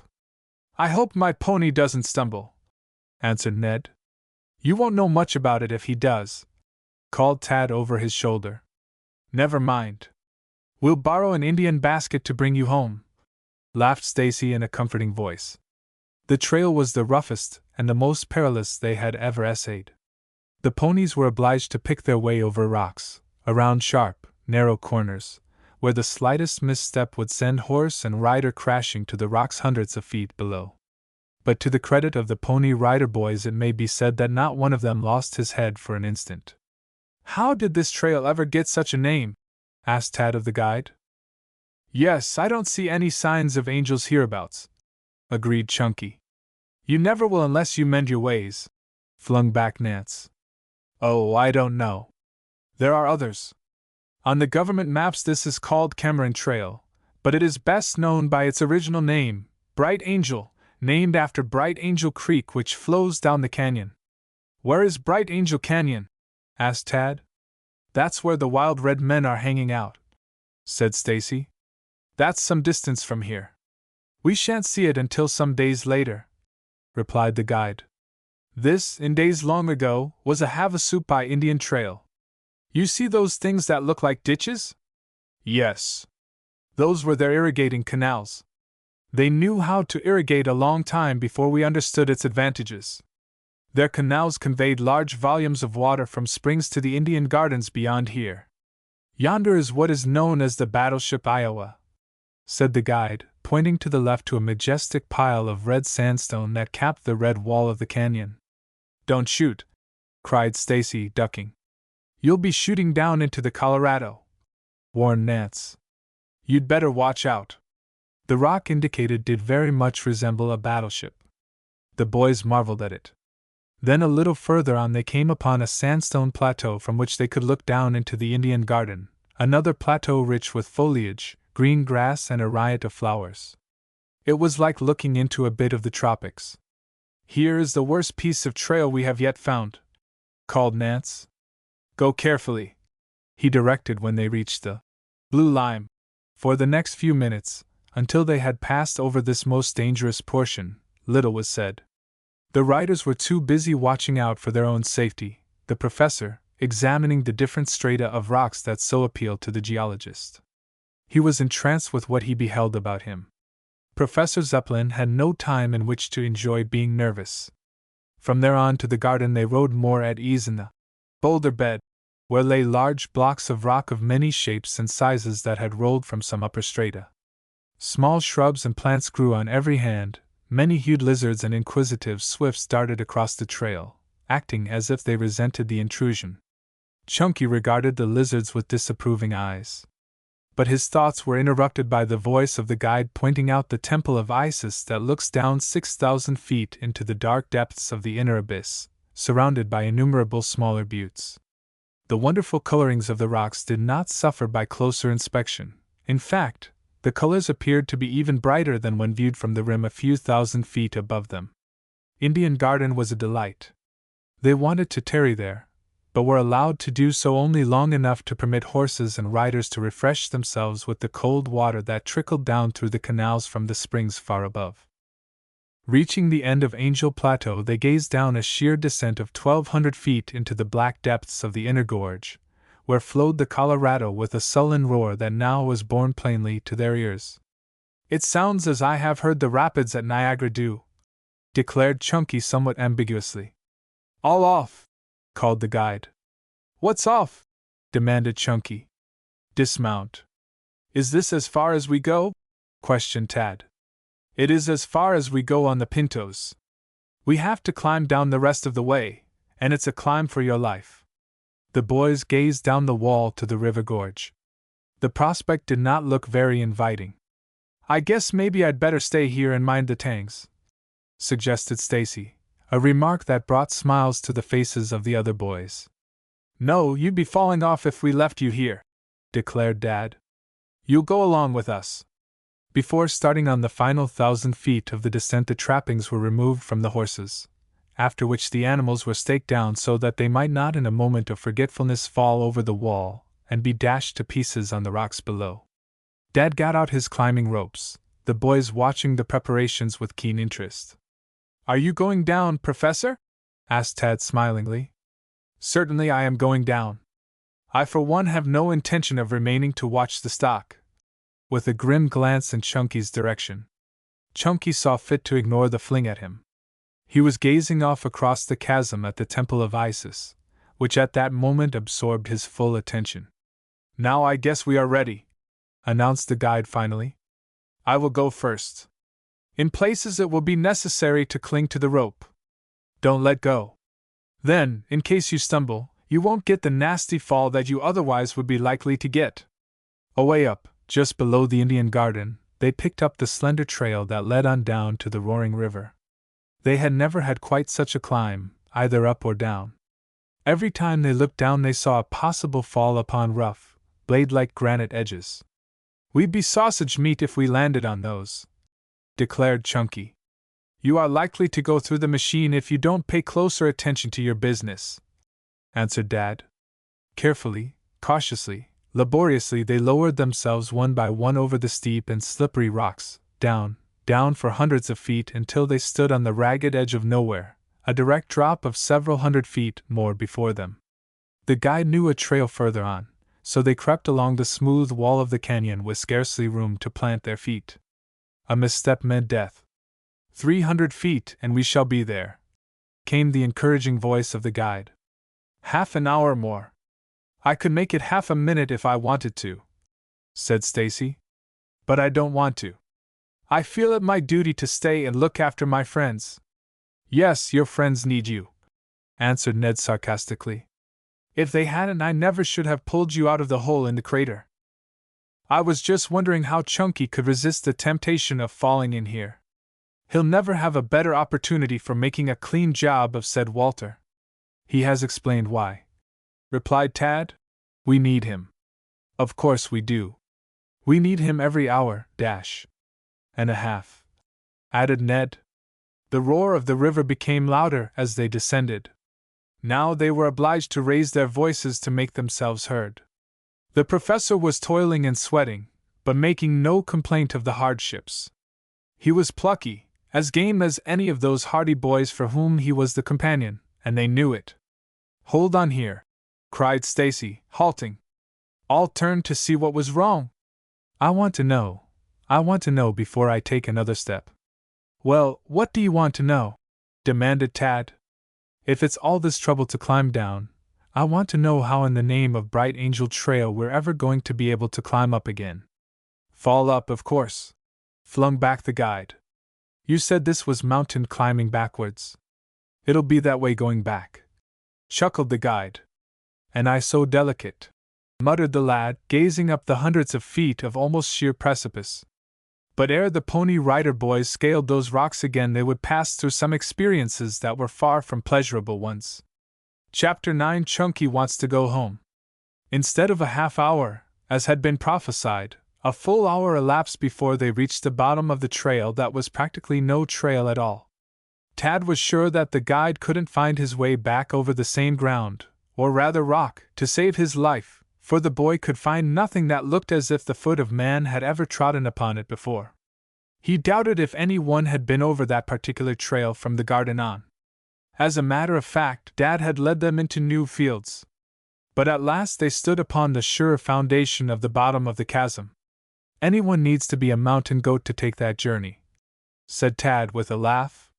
"No, a bird would be better," piped Stacy. "I'd rather be a bug, then I wouldn't have to climb," spoke up Walter. "Hurrah!" Walt said something, shouted Ned. By this time Nance and the professor had walked along, climbing over boulders, great blocks of stone that had tumbled from the walls above, making their way to the edge of the river. The others followed, talking together at the tops of their voices, laughing and joking. They felt relieved that the terrible climb had come to an end. As they approached the river, their voices died away. It was a sublime but terrifying spectacle that the Pony Rider boys gazed upon. "This is more wonderful than Niagara," finally announced the professor. The rapids of the Niagara River would be lost in this turbid stream. Great knife-like rocks projected from the flood. When the water struck these sharp edges, it was cleanly cut, spurting up into the air like geysers, sending a rainbow spray for many yards on either side. What puzzled the lads more than all else were the great leaping waves that rose without apparent cause from spaces of comparatively calm water. These upturning waves, the guide explained, were the terror of explorers who sought to get through the canyon in boats. "Has any one ever accomplished it?" asked Tad. "Yes, that intrepid explorer, Major J.W. Powell, made the trip in the year 1869, one of the most thrilling voyages that man ever took. Several of his men were lost. 2 who managed to escape below here were killed by the Indians. I think I should like to try it," said Tad thoughtfully. "You won't if I have anything to say about the matter," replied Dad shortly. "No one would imagine, to gaze down on this stream from the rim, that it was such a lively stretch of water," remarked the boy. "It doesn't seem possible." "Yes, if they had some of this water up on the plateau, it would be worth almost its weight in gold," declared Nance. "Water is what Arizona needs and what it has precious little of. Speaking of the danger of the river," continued Nance, "it isn't wholly the water, but the traveling boulders." "Traveling boulders!" exclaimed the boys. "Yes. Boulders weighing perhaps a score or more of tons are rolled over and over down the river by the tremendous power of the water, almost with the force and speed of projectiles. Now and again they will run against snags. The water dashing along behind them is suddenly checked under the surface. The result is a great upwave, such as you have already observed. They are just as likely to go downward or sideways as upward. You never know." "Then that is the explanation of the cause of those upwaves?" asked the professor. "That's the way we figure it out. But we may be wrong. Take an old man's advice and don't monkey with the river." "I thought you said Dad's beloved canyon would not hurt him," said Tad teasingly. "Dad's canyon won't. The river isn't Dad's, the river is a demon. The river would scream with delight were it to get Dad in its cruel clutches," answered the old man thoughtfully, his bristling whiskers drooping to his chest. "Are you boys hungry?" The boys were. So Dad sought out a comfortable place where they might sit down, a shelf some 20 feet above the edge of the river, whence they could see the turbulent stream for a short distance both ways. It was a wonder to them where all the water came from. The professor called attention to his former statement that the river drained some 300,000 miles of territory. This explanation made the matter clearer to them. Coffee was made, the ever-ready bacon quickly fried, and there in the very heart of the Grand Canyon they ate their midday meal. Never before had they sat down to a meal amid such tremendous forces. The meal having been finished and Dad having stretched himself out on a rock after his dinner, the boys strolled off along the river, exploring the various crevices. "Isn't there gold down here?" asked Tad, returning to the shelf. Dad sat up, stroking his whiskers thoughtfully. "I reckon you would find tons of it in the pockets of the river if she were to run dry," was the amazing reply. "But," protested Tad, "is there no way to get it?" "Not that man knows of. The Almighty, who made the whole business here, is the only one who is engineer enough to get that gold. No, sir, don't have any dreams about getting that gold. It isn't for man, at least not yet. Maybe he to whom it belongs is saving it for some other age, for folks who need it more than we do." "Nobody ever will need it more than we do," interposed Stacy. "Why, just think, I could buy a whole stable full of horses with what I could get out of one of those pockets. Maybe I'll show you where you can pan a little of the yellow out, before you finish your trip." Later in the day the guide decided that it was time to start for the surface again. But the boys begged to be allowed to remain in the canyon overnight. It was an experience that they felt sure would be worthwhile. For a wonder, Professor Zeppelin sided with them in this request. "Well, I'll go up and water the stock, then if you want to stay here, why, all right," decided Dad. "I will go with you," said Tad. "Professor, I'll leave the rest of the boys in your charge." Don't let them monkey with the river. I don't want to lose anybody this trip. Fall in there, and you'll bring up in the Pacific Ocean. What's left of you will. Nothing ever'll stop you till you've hit the Sandwich Islands or some other heathen country." The boys promised, and so did the professor, and both men knew the lads would keep their word, for by this time they held that stream in wholesome respect. Chunky, after the guide and Tad had left, perched himself on the point of a rock where he lifted up his voice in "Where the silvery Colorado wends its way," Ned Rector occupying his time by shying rocks at the singer. But Chunky finished his song and had gotten halfway through it a second time before one of Ned's missiles reached him. That put an end to the song and brought on a rough and tumble fight in which Ned and Stacy were the sole participants. Chunky, of course, got the worst of it. The two combatants locked arms and strolled away down the river bank after Chunky had been sufficiently punished for trying to sing. Night in the canyon was an experience. The roaring of the river, which no longer could be seen, was almost terrifying. Then, too, a strange weird moaning sounded all about them. Dad, who had returned, explained that it was supposed to be the wind. He confided to Tad that it was the spirit of the canyon uttering its warning. "Warning of what?" "I don't know. Maybe a storm. But you can believe something's going to come off, kid," answered Nance with emphasis. Something did come off.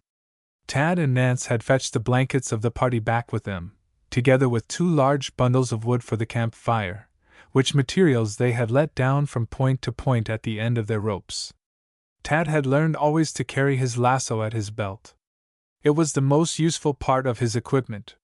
He had gotten the other boys into the habit of doing the same.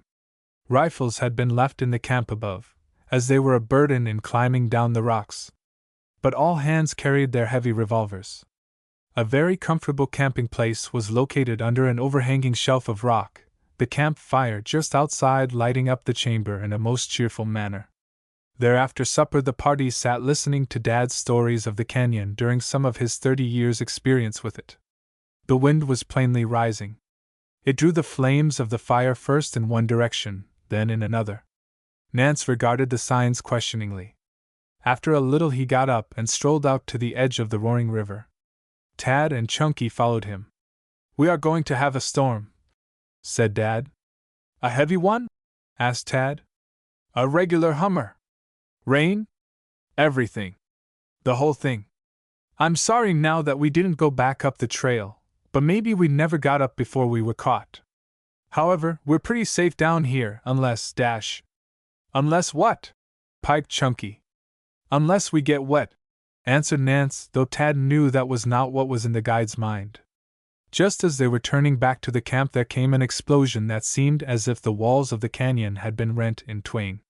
Chunky uttered a yell and leaped straight up into the air. Tad took firm hold of the fat boy's arm. "Don't be a fool. That was thunder and lightning. The lightning struck somewhere in the canyon." "Isn't that it, Dad?" Nance nodded. "It's always doing that. It's been plugging away at Dad's canyon for millions of years, but the canyon is doing business at the same old stand. I hope those pintos are all right up there," added the guide anxiously. "Maybe they're struck," suggested Stacy. "Maybe they are," replied Nance. "Come, we'll be getting back unless you want to get wet." A dash of rain followed almost instantly upon the words. The 3 started at a trot for the camp. They found the professor and his 2 companions anxiously awaiting their return. "That was a severe bolt," said the professor. "Always sounds louder down here, you know," replied Dad. "Echoes. Yes, I understand. Is it going to rain?" questioned Walter. "No, it's going to pour," returned Chunky. "You'll need your rubber boots before long. Move that campfire in further," directed Nance. "It'll be drowned out in a minute." This was attended with some difficulty, but in a few minutes they had the fire burning brightly under the ledge. Then the rain began. It seemed to be a cloudburst instead of a rain. Lightning was almost incessant, the reports like the bombardment of 1,000 batteries of artillery, even the rocks trembling and quaking. Chunky's face grew pale. "Say, I want to go home," he cried. "Trot right along. There's nothing to stop ye," answered the guide sarcastically. "Afraid?" questioned Ned jeeringly. No, I'm not afraid. Just scared stiff, that's all, retorted the fat boy. The shelf of rock that sheltered them had now become the base of a miniature Niagara Falls. The water was pouring over it in tons, making a roaring sound that made that of the river seem faint and far away. Jim Nance was plainly worried. Tad Butler saw this, and so did the professor, but neither mentioned the fact. Their location was no longer dry. The spray from the waterfall had drenched them to the skin. No one complained. They were too used to hardships. All at once there came a report louder and different from the others, followed by a crashing, a thundering, a quaking of the rocks beneath their feet, that sent the blood from the face of every man in the party. Even Dad's face grayed ever so little. The next second each one was thrown violently to the ground. A sound was in their ears as if the universe had blown up. "We're killed!"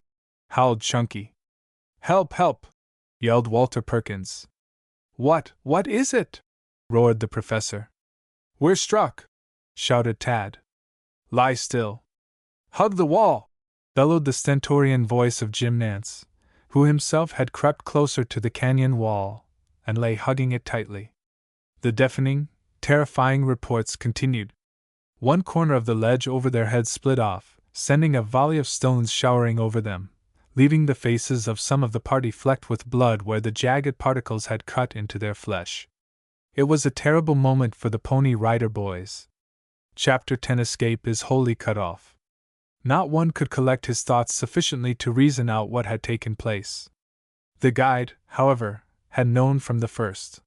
He feared that his charges would be killed, but there was nothing more that he could do. The bombarding continued, some explosions sounding near at hand, others further down or up the canyon, but each of sufficient force to send shivers up and down the spines of the Pony Rider boys. They never had experienced anything approaching this. "I'm going to stand up," declared Tad, rising to his feet. "I won't be killed any quicker standing than lying down. Besides, I don't like to shirk." "Stand up if you want to, but keep close to the wall," ordered Dad, himself rising to his feet. One by one the boys got up, Professor Zeppelin following the example of the guide. They had to shout and speaking in order to make themselves heard above the bombardment, the roaring of the river and the cataract over their heads. "What is going on up there?" shouted Tad. "Mountain falling in!" "I knew it! I knew it!" yelled Chunky. "I knew something would fall down as soon as I got here." No one laughed. The situation was too serious for laughter. "Is it a land or a rock slide?" questioned Tad further. "Both," shouted Nance. "Mostly boulders. The rain has loosened them, and they are raining down on us. We're lucky we had this shelf to get under. From the present outlook, I am afraid the shelf isn't going to protect us much longer," said Tad. "Keep close to the wall, and you will be all right. It won't break off short up to the wall. I've seen rock slides, but never anything quite like this." "You see, the spirit of the canyon was right," nodded Nance. "Spirits? What spirits?" demanded Chunky. "Is this place haunted? Don't tell me it is. Haven't I got enough to worry me already without being chased by ghosts?" "Chased by goats!" shouted the professor. "Who said anything about goats?" retorted Stacy. "I said GHOSTS spooks, spookies or spookers or whatever you've a mind to call them." "Oh, I hope you are not losing your mind, Stacy." "Might as well lose my mind as to lose my life." "Mind wouldn't be any use to me after I was dead, would it?" "The storm is dying out," called Ned. Tad started to step from under the shelf. Nance grasped and hauled him back. Just then a great boulder, weighing many tons, struck the rock just above their heads, then bounded off into the river, which it struck with a mighty splash. The contact with the rock sent off a shower of sparks, a perfect rain of them. I guess I need a guardian," said the lad rather weakly. "Yes, you probably would have been killed by the smaller pieces that broke off," answered Nance. "Be content to stay where you are." "How long have we got to stay cooped up in this half cave?" demanded Stacy. "All night, maybe," answered Dad. "Good night," said the fat boy, slipping down until he had assumed a sitting posture. He lay down and was asleep in a short time. Stacy woke with a start when another giant rock smote the wall just above their cave, exploding into thousands of pieces from the violent contact. "Stop that noise! How do you suppose a fellow's going to sleep when dash?" Stacy struggled slowly to his feet when he saw the drawn faces of his companions. "Was that another of them?" he asked hesitatingly. "Yes," answered Tad, with a nod. "It is grand but terrible. I don't see anything grand about it. I guess I won't lie down again. I never can sleep any more after being awakened from my first nap," declared the fat boy. No one slept for the rest of the night. The bombardment continued at intervals all through the black, terrifying night. The Colorado, into which billions of gallons of water had been dumped, was rising rapidly, an angry, threatening flood.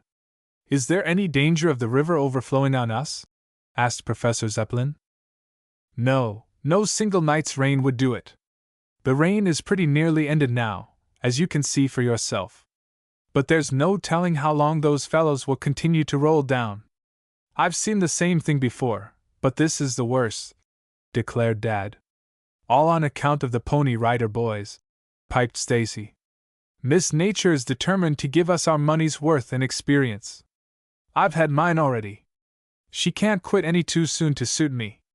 After a time the guide crept out, his ears keyed sharply to catch warning sounds from above. Nance had been out but a moment when he darted back under the protecting ledge. He was just in time. A giant boulder struck the earth right in front of their place of refuge. From that moment on no one ventured out. About an hour before daylight, the storm having lulled, the failing boulders coming down with less frequency, all hands sank down on their wet blankets one by one, and dropped off to sleep.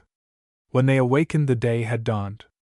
The sun was glowing on the peaks of Pluto Pyramid, and the Algonquin terraces far above them on the opposite side of the gorge. Tad Butler was the first to open his eyes that morning. He sprang up with a shout. "Sleepy heads! Turn out!" Dad was on his feet with a bound. Then came the professor, Ned and Walter in the order named, with Stacy Brown limping along painfully at the rear. "How do you feel this fine morning?" glowed Tad, nodding at Stacy. Oh, I'm all bummed up." "How's the weather?" "Nature is smiling," answered Tad. "All right. As long as she doesn't grin, I won't kick. If she grins, I'm blessed if I'll stand for it." "Whose turn is it to get breakfast?" questioned Ned. "What little there is to get I will attend to," said Tad. "We are long on experience but short on food." Still, breakfast was a cheerful meal, even though all were still wet, their muscles stiffened from sleeping in puddles, from which they were obliged to dip the water for their coffee. They enjoyed the meal just as much as if it had been a banquet, however. Dad's face did not reflect the general joy that was apparent on the faces of the others. Tad observed this, but made no comment. Finally Stacy Brown discovered something of the sort, too. "Dad, you've got a grouch on this lovely morning," said Stacy. "No, I never have a grouch. Your whiskers are rising. I thought you had." "I'd rather have my whiskers standing out some of the time than to have my tongue hanging out all of the time," replied the guide witheringly. "I guess that will be about all for you, Chunky," jeered Ned. "Do we start as soon as we have finished here?" asked the professor of Nance. "We do not," was the brief reply. "May I ask why not?" "Because we can't start." "Can't?" wondered Professor Zeppelin. Tad saw that something was wrong. What that something was he had not the remotest idea. "No, we won't go up Bright Angel Trail today." "Why not?" "Why won't we?" piped Stacy. "Because there isn't any Bright Angel Trail to go up," returned the guide grimly. "The bad place in the trail was all torn out by the ripping boulders last night. Nothing short of a bird could make its way over that stretch of trail now." "Then what are we going to do?" cried the professor. "Do? We're going to stay here. Escape is for the present wholly cut off, dash." "Can't we climb up a trail lower down?" asked Ned. "Ain't no trail this side of the wall by the river, and the river is just as bad as the wall. I reckon we'll stay here for a time at least." The Pony Rider boys looked at each other solemnly. Theirs was, indeed, a serious predicament, much more so than they realized. Chapter 11. A Trying Time. For a moment following the announcement no one spoke. The professor gazed straight into the stern face of the guide, whose whiskers were still drooping. "We are prisoners here? Is that it, Nance?" stammered Professor Zeppelin. "That's about it, I reckon. The trail's busted. There ain't no other way to get out that I know of, and I reckon I know these canyons pretty well." "Then what shall we do?" "Well, I reckon we'll wait till somebody misses us and comes down after us." "Oh, well, they will do that this morning." "Of course they will miss us," declared the professor, as if the matter were entirely settled. The expression on Dad's face plainly showed that he was not quite so confident as was the professor. There was one factor that Professor Zeppelin had not taken into consideration. Food. There was barely enough left for a meal for one person. Dad surmised this, so he asked Tad just how much food they had left. "Our supply," said Tad, "consists of 3 biscuit, 1 orange and 2 lemons." The boys groaned. "I'll take the biscuit. You can have the rest," was Chunky's liberal offer. "How about it? You will get a lemon handed to you at 12 o'clock noon today," jeered Ned Rector. "Then I'll pass it along to the one who needs it the most," retorted Stacy quickly. "The question is," said the professor, "is there nothing that we can do to attract the attention of others?" "I have been thinking of that," answered Nance. "I wish now that we had brought our rifles." "Why?" "To shoot and attract attention of whoever may be on the rim." "We might shoot our revolvers," suggested Tad. "We will do that. It is doubtful if the reports can be heard above, and even then I am doubtful about any of the tenderfeet understanding what the shots mean. About our only hope is that someone who knows will come down the trail. They won't go further than the gardens, but finding our mustangs there a mountaineer would understand." "Shall I take a shot?" asked Walter. "Yes." Walter fired 5 shots into the river. After an interval, Chunky let go 5 more. This continued until each had fired a round of 5 shots. After each round they listened for an answering shot from above, but none came. Thus matters continued until noon, when the remaining food was distributed among the party. "This is worse than nothing," cried Chunky. "This excites my appetite. If you see me frothing at the mouth, don't think I've got a dog bite. That's my appetite fighting with my stomach. I'll bet my gun that the appetite wins too." The day wore away slowly. Tad made frequent trips down the river as far as he could get before being stopped by a great wall of rock that rose abruptly for nearly 1,000 feet above him. He gazed up this glittering expanse of rock until his neck ached, then he went back to camp. An idea was working in Tad's mind, but it was as yet undeveloped. At intervals the shots were tried again, though no reply followed. Night came on. Before dark Dad had gathered some driftwood that he found in crevices of the rocks. The wood was almost bone dry and a crackling, cheerful fire was soon burning. "If we only had something to eat now, we'd be all right," said Walter mournfully. "You want something to eat?" questioned Chunky. "I should say I do." "Oh, well, that's easily fixed." Stacy stepped over to a rock, made a motion as if ringing a telephone bell, then listened. "Hello? Hello? Is that the hotel, El Tovar Hotel? Very well, this is Brown." "Brown?" "Yes." "Well, we want you to send out dinner for 6. 6? Can't you understand plain English?" "Yes, 6. "Oh, well, I think we'll have some porterhouse steak smothered in onions." "Smothered? We'll have some corn cakes and honey, some baked potatoes, about 4 quarts of strawberries. And by the way, got any apple pie?" "Yes?" "Well, you might send down a half-dozen pies and dash." Chunky got no further. With a howl, Ned Rector, Tad Butler, and Walter Perkins made a concerted rush for him. Ned fell upon the unfortunate fat boy first. Stacy went down in a heap with Ned jamming his head into the dirt that had been washed up by the river at flood time. A moment more and Ned was at the bottom of the heap with Stacy, the other 2 boys having piled on top. "Here, here!" shouted the professor. Let 'em scrap, grinned Dad. They'll forget they're hungry. They did. After the heap had been unpiled, the boys got up, their clothes considerably the worse for the conflict, their faces red, but smiling, and their spirits considerably higher. You'll get worse than that if you tantalize us in that way again, warned Tad.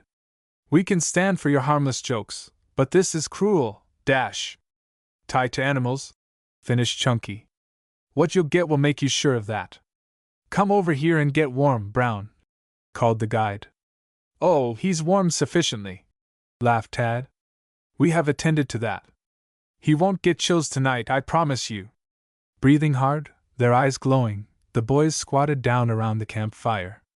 No sooner had they done so than a thrilling roar sounded off somewhere in a canyon to their right, the roar echoing from rock to rock, from canyon to canyon, dying away in the far distance. For goodness sake, what is that? Gasped Stacy. Mountain lion, answered the guide shortly. Can he get here? Stammered Walter. He can if he wants to. I hope he changes his mind if he does want to, breathed Stacy. I wish we had our rifles, muttered Ned. What for? Demanded Dad. To shoot lions, of course. Humph! Couldn't we have a lion hunt while we are out here? Asked Tad enthusiastically. You could if the lion didn't hunt you. Wouldn't that be great, fellows? Cried Tad. The Pony Rider boys as lion hunters. Great, chorused the boys. When shall it be? Added Ned. It won't be till after we get out of this hole, declared Dad. And from present indications, that won't be tonight. Tell us something about the lions, urged Walter. Are they ugly? Well, they ain't exactly household pets, answered the guide, with a faint smile. Is it permitted to hunt them? Interjected the professor. Yes, there's no law against it. The lions kill the deer, and the government is glad to be rid of the lions. But you won't get enough of them to cause a flurry in the lion market. No, there's more probability of there being a panic in the Pony Rider market, chuckled Tad. I'm not afraid, cried Stacy. No, Chunky isn't afraid, jeered Ned. He doesn't want to go home when the marbles roll down from the mountain. Oh, no, he isn't afraid. He's just looking for dangerous sport. Their repartee was interrupted by another roar, louder than the first. But though they listened for a long time, there was no repetition of the disturbing roar of the King of the Canyons. Soon after that the lads went to bed. Tonight they slept soundly, for they had had little sleep the previous night, as the reader knows. When they awakened on the following morning, the conditions had not changed. They were still prisoners in the Grand Canyon, not far from the foot of Bright Angel Trail. All hands awoke to the consciousness that unless something were done, and at once, they would find themselves face to face with starvation. It was not a cheerful prospect. There was no breakfast that morning, though Chunky, who had picked up a cast-away piece of orange peel, was munching it with great satisfaction, rolling his eyes from one to the other of his companions. Don't. You might excite your appetite again, warned Ned. Tad, who had been out for another exploring tour along the river, had returned, walking briskly. Well, did you find a trail? Demanded Chunky. No, but I have found a way out of this hole, answered Tad with emphasis. What? Exclaimed Dad, whirling on him almost savagely. Yes, I have found a way. I'm going to carry out a plan, and I promise that with good luck I'll get you all out of here safely. I shall need some help, but the thing can be done, I know. What is your plan? Asked the professor. I'll tell you, said Tad. But don't interrupt me, please, until I have finished. Chapter 12, Braving the Roaring Colorado. The Pony Riders drew closer. Dad leaned against the rocky wall of the canyon, while the professor peered anxiously into the lad's face. I'll bet it's a crazy plan, muttered Stacy. We will hear what you have to say and decide upon its feasibility afterwards, announced the professor. Mr. Nance, if a man were below the horseshoe down the canyon there, he would be able to make his way over to the Bright Angel Trail, would he not? Yes. A fellow who knew how to climb among the rocks could make it. He could get right over on our own trail, could he not? Sure. But what good would that do us? Couldn't he let down ropes and get us out? I reckon he could at that. You don't think we are going to be discovered here until perhaps it is too late, do you, Mr. Nance? We always have hopes. There being nothing we can do, the only thing for us is to sit down and hope. And starve? No, thank you. Not for mine. Nor mine. It's time we men did something, declared Stacy pompously. As I have had occasion to remark before, children should be seen and not heard, asserted Ned Rector. Kindly be quiet. We are listening to Master Tad, rebuked the professor. Go ahead, Tad. There isn't much to say, except that I propose to get on the other side of the horseshoe and climb back over the rocks to our trail. If I am fortunate enough to get there, the rest will be easy and I'll have you up in a short time. How about it, Dad? Asked the boy lightly, as if his proposal were nothing out of the ordinary. Dad took a few steps forward. How do you propose to get across that stretch of water there to reach the other side of the horseshoe? Swim it, of course. The guide laughed harshly. Swim it? Why, kid, a boat wouldn't live in that boiling pot for 2 minutes. What could a mere man hope to do against that demon? It is my opinion that a man would do better for a few moments against the water than a boat would. I think I can do it. No, if anybody does that kind of a trick, it will be Jim Nance. Do you swim? Like a chunk of marble. Living on the plains all a fellow's life doesn't usually make a swimmer of him. I thought so. That makes me all the more determined to do this thing. Somebody hold me or I'll be doing it myself, cried Chunky. No one paid any attention to the fat boy's remark. I can't permit it, Tad, said the professor, with an emphatic shake of the head. No, you could never make it. It would be suicide. I'm going to try it, insisted the Pony Rider. You most certainly are not. But there is little danger. Don't you see I should be floating down with the current? Almost before I knew it I should be on the other side of the horseshoe there. Besides, you would have hold of the rope. Rope? Demanded Dad. Yes, of course. Where are you going to get ropes? They're all up there on the mountainside. We still have our lassos. Explain. I don't understand, urged Professor Zeppelin. It is my plan to tie the lassos together. We have 6 of them. That will make nearly 200 feet. 1 or 2 of you can take hold of the free end of the rope, the other end being about my waist. In case I should be carried away from the shore, why, all you have to do will be to haul me back. Isn't that a simple proposition? It's a crazy one, nodded the professor. Come to think it over, I believe it could be done, reflected Nance. If I could swim at all, I'd do it myself, but I'd drown inside of 30 seconds after I stepped a foot in the water. Why, I nearly drown every time I wash for breakfast. Stacy was about to make a remark, but checked himself. It was evidently not a seemly remark. It must have been more than ordinarily flippant to have caused Chunky to restrain himself. I move we let Tad try it, Professor, proposed Ned. I don't approve of it at all. No, sir, I most emphatically do not. But surely, Professor, there can be no danger in it at all. It is very simple, urged young Butler. Tad knew better. It was not a simple thing to do. It was distinctly a perilous, if not a foolhardy feat. Nance knew this, too, but he had grown to feel a great confidence in Tad Butler.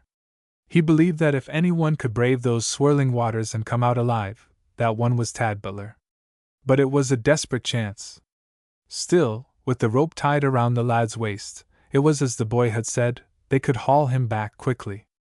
Professor, I am in favor of letting him try it if he is a good swimmer, announced the guide. Shaw, you couldn't drown Tad, declared Ned. No, you couldn't drown Tad, echoed Chunky. Not any more than you could drown me. Perhaps you would like to try it yourself? Grinned Nance. Yes, I can hardly hold myself. I am afraid every minute that I'll jump right into that raging flood there and strike out for the other side of the horseshoe, returned Stacy, striking a diving attitude. They laughed, but as quickly sobered.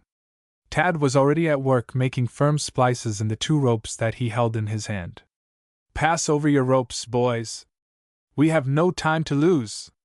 The river is getting higher every minute now, and there's no telling what condition it will be in an hour from now. The others passed over their ropes, some willingly enough, others with reluctance. Tad spliced them together, tested each knot with all his strength, and nodded his approval.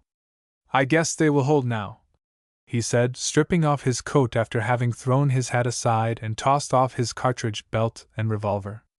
Walt, you take care of those things for me, please, and in case I get you folks out, fetch them up with you. Walter Perkins nodded as he picked up the belongings of his chum. Mr. Nance, said Tad, I think you and Ned are the strongest, so I'll ask you two to take hold of the rope when I get started. If you need help, the professor will lend a hand. Professor Zeppelin shook his head. He did not approve of this at all. However, it seemed their only hope. Tad started for the lower end of the walled-in enclosure, the others following him. The lad made the rope fast around his waist, twisting it about so that the knot was on the small of his back. Thus the rope would not interfere with his swimming. He then uncoiled the rope, stretching it along the ground to make sure that there were no kinks in it. There, everything appears to be in working order. Don't you envy me my fine swim, boys? Tad laughed cheerfully. Yes, we do, chorused the boys. It must not be thought that Tad Butler did not fully realize the peril into which he was so willingly going. He knew there was a big chance against his ever making his goal, but he was willing to take the slender remaining chance that he might make it. All ready, he said coolly. Dad and Ned took hold of the rope. Don't hold on to it at all unless I shout to you to do so. I must be left free. Let me be the judge if I am to be hauled back or not. With a final glance behind, to see that all was in readiness, Tad stepped to the edge of the water. Chunky pressed up close to him. Is there any last request that you want me to make to relatives or friends, Tad? Asked the fat boy solemnly. Tell them to be good to my Chunky, for he's such a tender plant that he will perish unless he has the most loving care. Here I go! With a wave of his hand, Tad plunged into the swirling waters. Though his plunge was seen, the sound of it was borne down by the thunderous roar of the river. As Butler vanished, it was as though he had gone to his instant doom. Instinctively, the two men holding the rope tightened their grip, beginning to haul in. But Tad's head showed and they eased off again. Just a few moments more, and Tad was seized by the waters and hurled up into the air. He jumps like a bass, chuckled Chunky. Quit that talk, ordered Ned sharply. Poor Tad, we've let him go to a hopeless death. All watched Tad breathlessly, whenever they could see him. More often the boy was invisible to those on land. A strong swimmer, and an intelligent one, Tad had more than found his match in these angry, cruel waters. Though the current was in the direction that he wanted to go, the eddies seemed bent on dragging him out to the middle of the stream, where he must be most helpless of all. Tad was fighting with all the strength that remained to him when an upwave met him, caught him and hurled him back fully 10 feet. Butler now found his feet entangled in the rope. He's having a fearful battle, gasped Walter, whose face had gone deathly pale. Professor Zeppelin nodded, unable to speak. By a triumph of strength, backed by his cool head and keen judgment, Tad brought himself out of this dangerous pocket of water, only to meet others. His strength seemed to be failing now. Haul him back, ordered the professor hoarsely. Haul him back. They tried, but at that moment the rope parted, sawed in two over a sharp edge of rock. Chapter 13. A battle mightily waged. The land end of the rope fell limp in the hands of Jim Nance and Ned Rector. It's gone, gone, wailed Ned. That settles him, answered the guide in a hopeless tone. Oh, he's lost, cried Walter. Can no one do anything?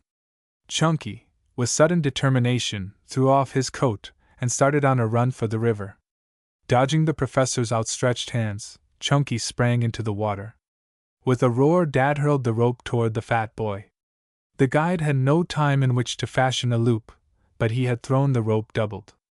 Fortunately, the coil caught Chunky's right foot, and the lad was hauled back feet first, choking, half drowned, his head being dragged under water despite his struggles to get free.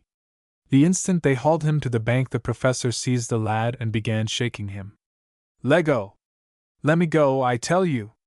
I'm going after Tad! Stacy Brown was terribly in earnest this time. He was fighting mad because they had pulled him back from what would have been sure death to him. They had never given Stacy credit for such pluck, and Ned and Walter gazed at him with new interest in their eyes. It was necessary to hold the fat boy. He was still struggling, determined to go to Tad's rescue.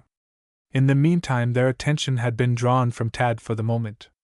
When they looked again, they failed to find him. "There he is!" shouted Ned, as the boy was seen to rise from the water and plunge head foremost into it again. Tad did not appear to be fighting now. "He's helpless! He's hurt!" cried the professor. "I reckon that's about the end of the lad," answered Nance in a low tone. "There's nothing we can do but to wait." "I see him again!" shouted Walter. They could see the lad being tumbled this way and that, hurled first away from the shore, then on toward it. Nance was regarding the buffeted pony rider keenly. He saw that Tad was really nearing the shore, but that he was helpless. "What has happened to him?" demanded the professor hoarsely. "Is he drowned? It's my opinion that he has been banged against a rock and knocked out. I can't tell what'll be the end of it, but it looks mighty bad. There he goes high and dry!" fairly screamed Dad, while his whiskers tilted upwards at a sharp angle. Tad had been hurled clear of the water, hurled to the dry rocks on which he had been flung as if the river wanted no more of him. The watchers began to shout. They danced about almost beside themselves with anxiety. No one could go to Tad's assistance, if, indeed, he were not beyond assistance. A full 20 minutes of this nerve-wracking anxiety had passed when Dad thought he saw a movement of Tad's form. A few moments later the boy was seen to struggle to a sitting posture, where he sat for a short time, both hands supporting his head. Such a yell as the Pony Rider boys uttered might have been heard clear up on the rim of the Grand Canyon had there been any one there to hear it. Dad danced a wild hornpipe.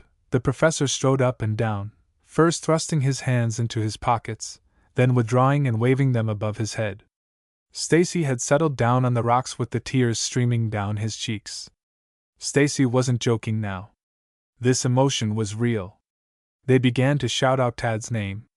It was plain that he heard them, for he waved a listless hand then returned to his former position. "That boy is all iron," breathed the admiring guide. The noise of the river was so great that they could not ask him if he were hurt seriously. But Tad answered the question himself a few minutes later by getting up. He stood for a moment swaying as if he would fall over again, then staggered to the wall, against which he leaned, still holding his head. "He must have got an awful wallop," declared Dad.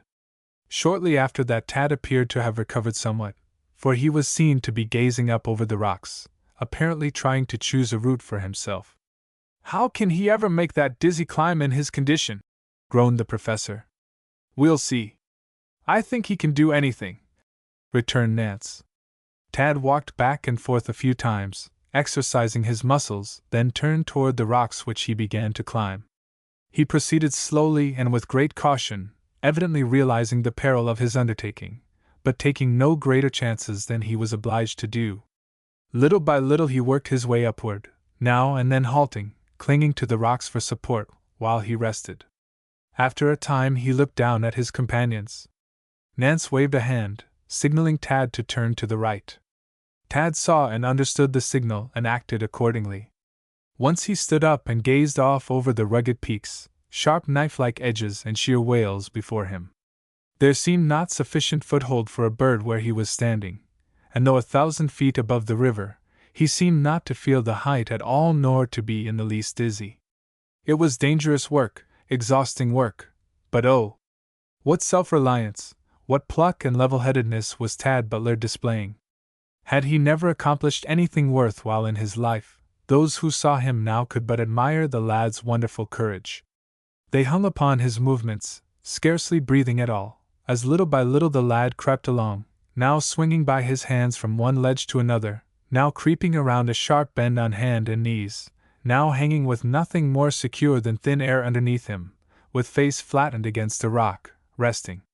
It was a sight to thrill and to make even strong men shiver. For a long time Tad disappeared from view.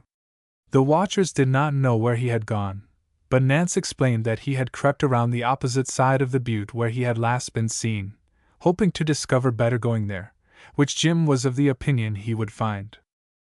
This proved to be the case when, after what seemed an interminable time, the Pony Rider once more appeared, creeping steadily on toward the trail above the broken spot. This went on for the greater part of 2 hours. "He's safe." "Thank God!" cried the guide. The Pony Rider boys whooped. "You stay here," directed the guide. Nance began clambering up the rocky trail to a point from which he would be able to talk to the boy. Arriving at this spot, Dad waited. At last Tad appeared, dragging himself along. "Good boy. Fine boy. Dad's canyon is proud of you, boy."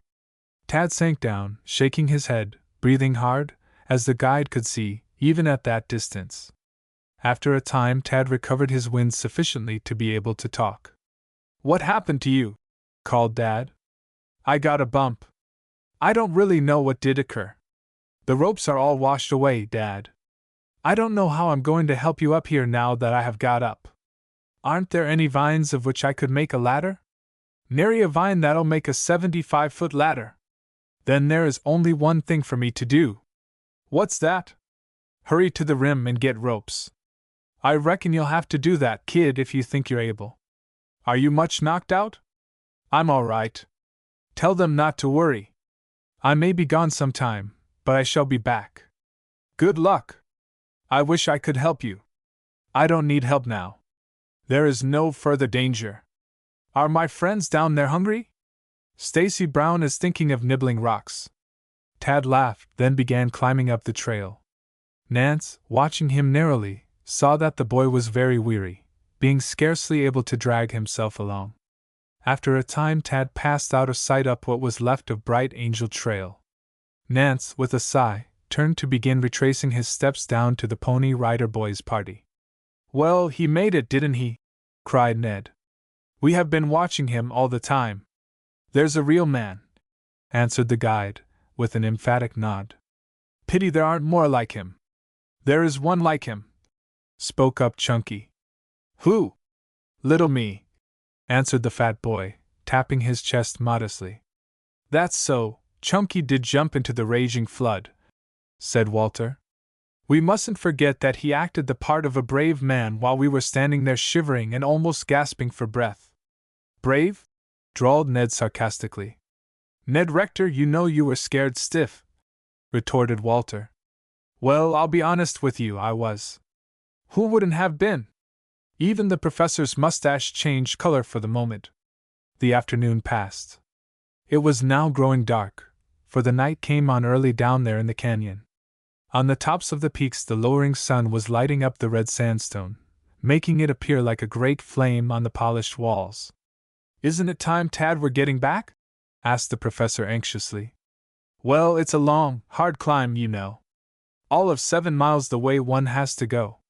That makes 14 miles up and back, and they're real miles, as you know.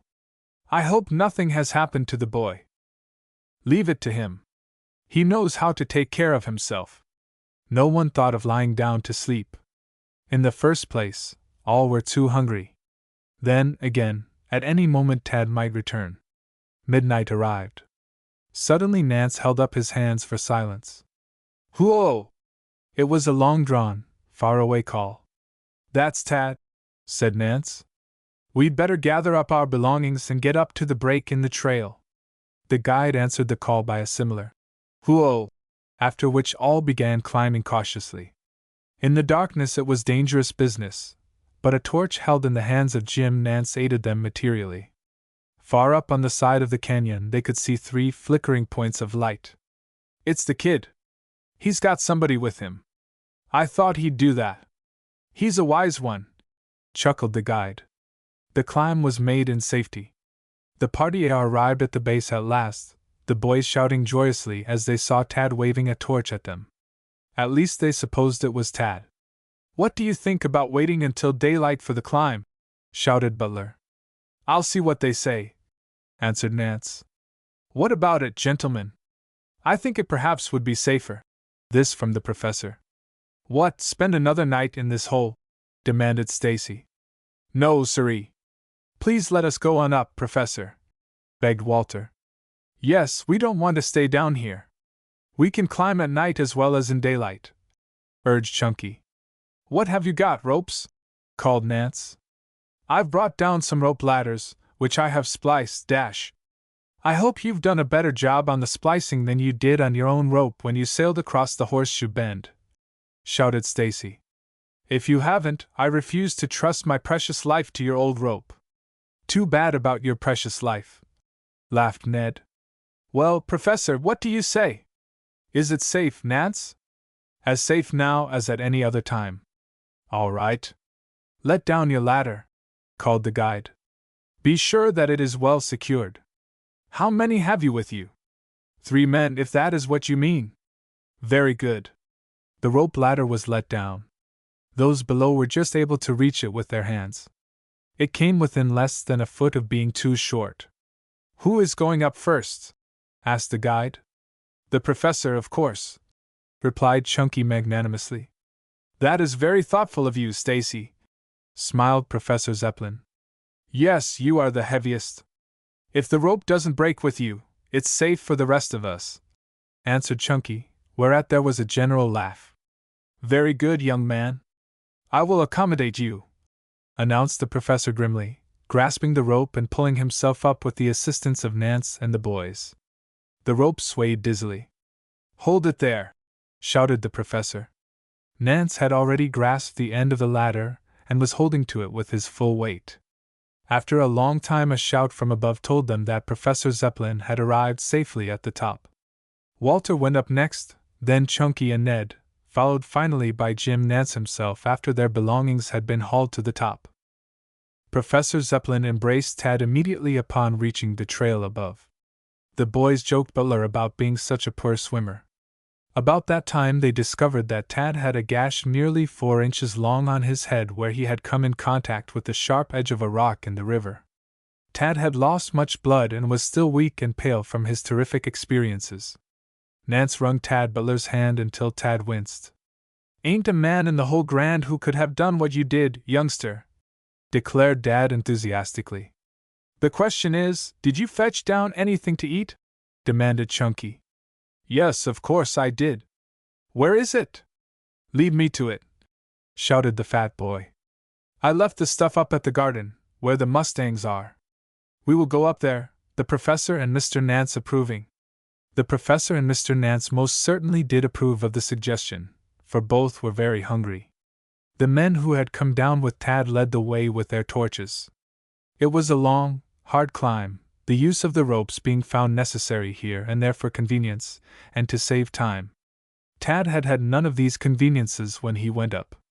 How he had made the trip so easily as he appeared to make it set the boys to wondering. Baskets of food were found at the garden. The party did full justice to the edibles, then, acting on the suggestion of Nance, they rolled up in their blankets and went to sleep. First, however, Professor Zeppelin had examined the wound in Tad's head. He found it a scalp wound. The professor washed and dressed the wound, after which Tad went to bed. On the following morning they mounted their mustangs and started slowly for the rim, where they arrived some time after noon.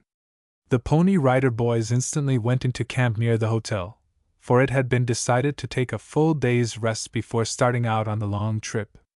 This time they were to take their pack train with them and cut off from civilization for the coming few weeks. They would live in the canyon, foraging for what food they were unable to carry with them. The guests at the hotel, after hearing of Tad Butler's bravery, tried to make a hero of the lad, but Tad would have none of it. He grew red in the face every time anyone suggested that he had done anything out of the ordinary. And deep down in his heart the lad did not believe that he had. Professor Zeppelin, however, called a surgeon, who took 5 stitches in the scalp wound. On the following morning camp was struck and the party started out for Bright Angel Gulch and Cataract Canyon, in both of which places some interesting as well as exciting experiences awaited them. Nance had brought 3 of his hunting dogs with him in case any game were started. The boys were looking forward to shooting a lion, though, there being no snow on the ground, it would be difficult for the dogs to strike and follow a trail. How well they succeeded we shall see. Chapter 14 The Dogs Pick Up a Trail. The man in charge of the pack train having deserted them before the travelers got back from the rim, Dad picked up a half-breed whom the boys named Chow, because he was always chewing.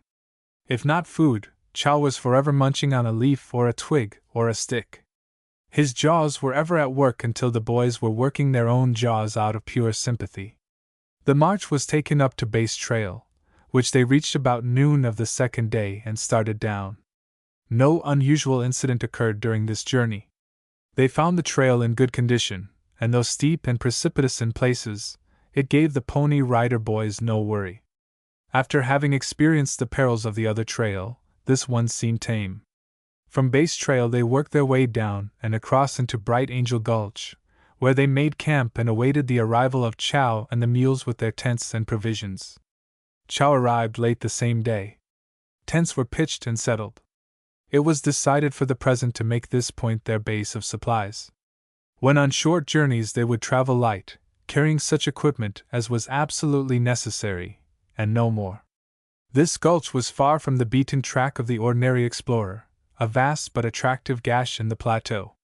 In spots there was verdure, and where the watercourses reached in, stretches of grass with here and there patches of grama grass, greasewood and creosote plants with a profusion of flowers, mostly red, in harmony with the prevailing color of the rocks that towered high above them. At this point the walls of the canyon reached nearly 7,000 feet up into the air. Down there on the levels the sun glared fiercely at midday, but along toward night refreshing breezes drifted through the canyon, making the evenings cool and delightful. But there were drawbacks. There were snakes and insects in this almost tropical lower land. The boys were not greatly disturbed over these things. By this time they were pretty familiar with insects and reptiles, for it will be remembered that they had spent much time in the wilder places of their native country. For the first 24 hours of their stay in Camp Butler, as they had named their base in honor of Tad himself, they did little more than make short excursions out into the adjoining canyons. The professor embraced the opportunity to indulge in some scientific researches into the geology of the canyon, on which in the evening he was wont to dwell at length in language that none of the boys understood. But they listened patiently, for they were very fond of this grizzled old traveler who had now been their companion for so long. The third night the dogs appeared restless. They lay at the end of their leashes growling and whipping their tails angrily. "What is the matter with the dogs?" demanded Tad Butler. "I think they must have fleas," decided Chunky wisely. "No, it isn't fleas," said Dad, who had been observing them for the past few minutes. "It's my opinion that there's game hereabouts." "Deer?" questioned Ned. "No, more likely it's something that is after the deer." "Lions?" asked Tad. "I reckon. Have you seen any signs of them?" "What you might call a sign." Nance nodded. "I found up in Mystic Canyon this afternoon all that was left of a deer. The lions had killed it and stripped all the best flesh from the deer. So it's plain enough that the cats are hanging around. I thought we'd come up with some of them down here." "Wow for the king of beasts!" shouted Chunky, throwing up his sombrero. "Nothing like a king," retorted Jim Nance. "The mountain lion isn't in any class with African lions. The lion hereabouts is only a part as big. A king, this mountain lion of ours? You'd better call the beast a dirty savage, and be satisfied with that." "But we're going to go after some of them, aren't we?" asked Ned. "Surely," nodded Nance. "When?" pressed Walter. "Is it safe?" the more prudent Professor Zeppelin wanted to know. "Safe?" repeated Jim Nance. "Well, when it comes to that, nothing down in this country can be called exactly safe. All sorts of trouble can be had around here for the asking. But I reckon that these young gentlemen will know pretty well how to keep themselves reasonably safe, all except Mr. Brown, who'll bear some watching." Even long after they had turned in that night the boys kept on talking about the coming hunts of the next few days. They fairly dreamed lions. In the morning the hunt was the first thing they thought of as they ran to wash up for breakfast. In the near distance could be heard the baying of hounds, for Dad's dogs were no longer chained up. "I let the dogs loose," Nance explained, noting the eager, questioning glances. "The dogs have got track of something. Hustle your breakfasts. We'll get away with speed." Breakfast was disposed of in a hurry that morning. Then the boys hustled to get ready for the day's sport. When, a few minutes later, they set off on their ponies, with rifles thrust in saddle boots, revolvers bristling from their belts, ropes looped over the pommels of their saddles, the Pony Rider boys presented quite a warlike appearance. "If you were half as fierce as you look, I'd run," declared Dad with a grin. "Which way do we go?" questioned the professor. "We'll all hike up into the Mystic Canyon. There we'll spread out, each man for himself. One of us can't help but fall to the trail of a beast if he is careful." After reaching the Mystic, they heard the dogs in a canyon some distance away. Ned and Walter were sent off to the left, Tad to the north, while the rest remained in the Mystic Canyon to wait there, where the chase should lead at some time during the day. 3 shots are a signal to come in, or to come to the fellow who shoots," announced the guide. "Look out for yourselves." Silence soon settled down over Mystic Canyon. Chunky was disappointed that he had not been assigned to go out with one of his companions. He found time hanging heavily on his hands with Nance and the professor, but he uttered no complaint. The professor and guide had dismounted from their ponies and were seated on a rock, busily engaged in conversation. Chunky, after glancing at them narrowly, shouldered his rifle and strolled off, leaving his pony tethered to a sapling. He walked further than he had intended, making his way to a rise of ground about 1/4 of a mile away, with the hope that he might catch a glimpse of some of his companions. Once on the rise, which was quite heavily wooded, he seemed to hear the hounds much more plainly than before. It seemed to Stacy that they were approaching from the other side, opposite to that which the rest were watching. He glanced down into the canyon, but could see either of the 2 older men. "Most exciting chase I've ever been in," muttered the fat boy in disgust, throwing himself down on the ground with rifle across his knees.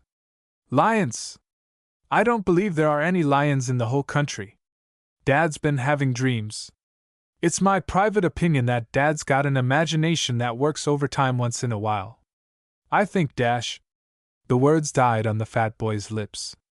His eyes grew wide, the pupils narrowed, the whites giving the appearance of small inverted saucers. Stacy scarcely breathed.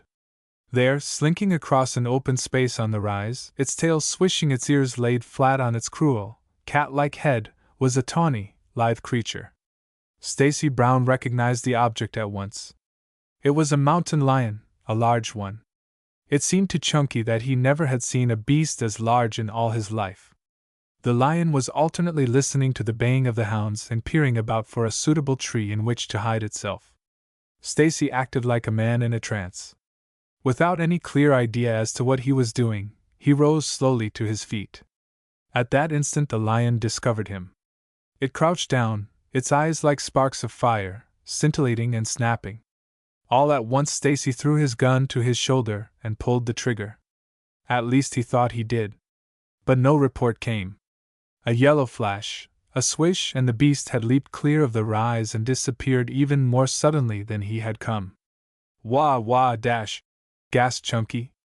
Then he made a discovery. Chunky was holding the rifle by the barrel with the muzzle against his shoulder, having aimed the butt at the crouching lion. Chunky had had a severe attack of buck fever. With a wild yell that woke the echoes and sent Jim Nance and Professor Zeppelin tearing through the bushes, Stacy dashed down the steep slope, forgetting to take his rifle with him in his hurried descent. He met the 2 men running toward him. "What is it? What's happened?" shouted the professor. "I saw him! I saw him!" yelled Stacy, almost frantic with excitement. Nance grabbed the boy by the shoulder, shaking him roughly. "Speak up! What did you see?" "I saw a lion, I did." "Where?" demanded Nance. "Up there." Chunky's eyes were full of excitement. "Why didn't you shoot him?" I tried to, but the gun wouldn't go off. I had it wrong end to." Dad relaxed his grip on the fat boy's arm and sat down heavily. "Of all the tarnal idiots! Of all! Professor, if we don't tie that boy to a tree he'll be killing us all with his fool ways. Why, you baby, you ain't fit to carry a pop gun. By the way, where is your gun?" I guess I lost it up there," stammered Stacy. Dad started for the top of the rise in long strides, Chunky gazing after him in a dazed sort of way. I guess I did make a fool of myself, didn't I, Professor? He mourned. I am inclined to think you did, several different varieties of them, answered Professor Zeppelin in a tone of disgust. Chapter 15: The Mystery of the Rifle. I can't help it, I saw a lion anyway, muttered the fat boy. Come up here! It was Dad's voice calling to them. Where's that rifle? I dropped it, I told you. Where did you drop it? Right there. Show me. Stacy climbed to the top of the rise and stepped confidently over to where he had let go the rifle before rushing down after having tried to shoot the lion. He actually stooped over to pick up the gun, so confident was he as to its location.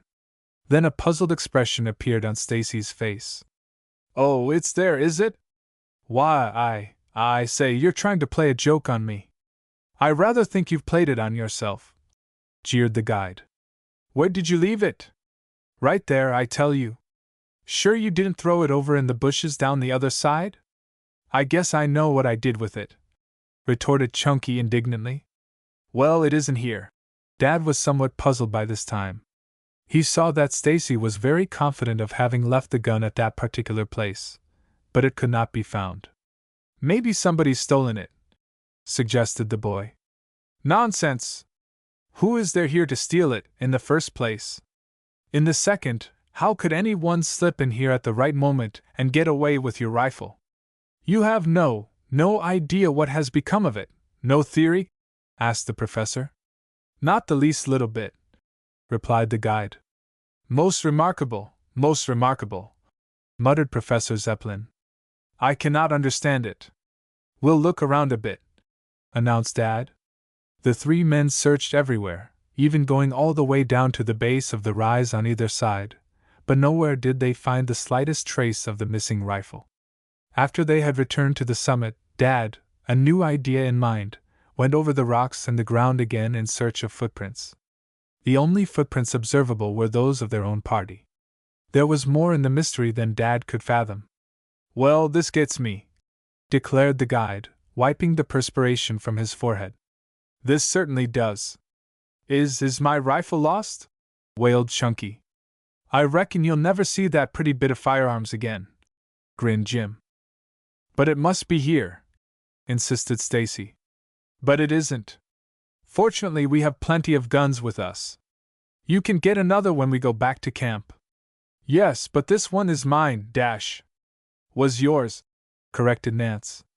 It is mine, and I'm going to have it before I leave this miserable old hole, declared the boy. I hope you find it. I'd like to know how the thing ever got away in that mysterious manner. Maybe the lion took it. Maybe he did. Funny I hadn't thought of that, answered Nance gravely. Then both he and the professor burst into a shout of laughter. They made their way slowly back to the point where they were to meet the others of the party. Chunky, now being without a rifle, was well content to remain with the guide and the professor. While all this was going on, Tad and Walter were picking their way over the rough ridges, through narrow canyons, riding their ponies where a novice would hardly have dared to walk. The ponies seemed to take to the work naturally. Not a single misstep was made by either of them. They, too, could hear the dogs, but the latter were far away most of the time, even though, for all the riders knew, they might have been just the other side of the rocky wall along which the two boys were traveling. They kept on in this way until late in the afternoon, when they stopped and dismounted, deciding that they would have a bite to eat. It doesn't look as if we were going to have any luck, does it, Tad? Asked Walter in a disappointed tone. No, it doesn't. But one never can tell. In hunting game, you know, it comes upon one suddenly. You have to be ever on the alert. We know that the dogs have been on the trail of something. Perhaps deer, suggested Walter. Yes, it is possible, though I don't know whether those dogs will trail deer or not. You know, they may be trained to hunt lions. I didn't hear Mr. Nance say. They were munching biscuit and eating oranges as they rested, which must have tasted good to them. The temperature was going down with the day, though the light was strong in the canyon where they were standing. Above them the jagged, broken cliffs rose tier on tier until they seemed to disappear far up in the fleecy clouds that were drifting lazily over the canyon. All at once Silverface, Tad's pony, exhibited signs of restlessness, which seemed to be quickly communicated to the other animal. The pintos stamped, shook their heads and snorted. "Whoa! What's wrong with you fellows?"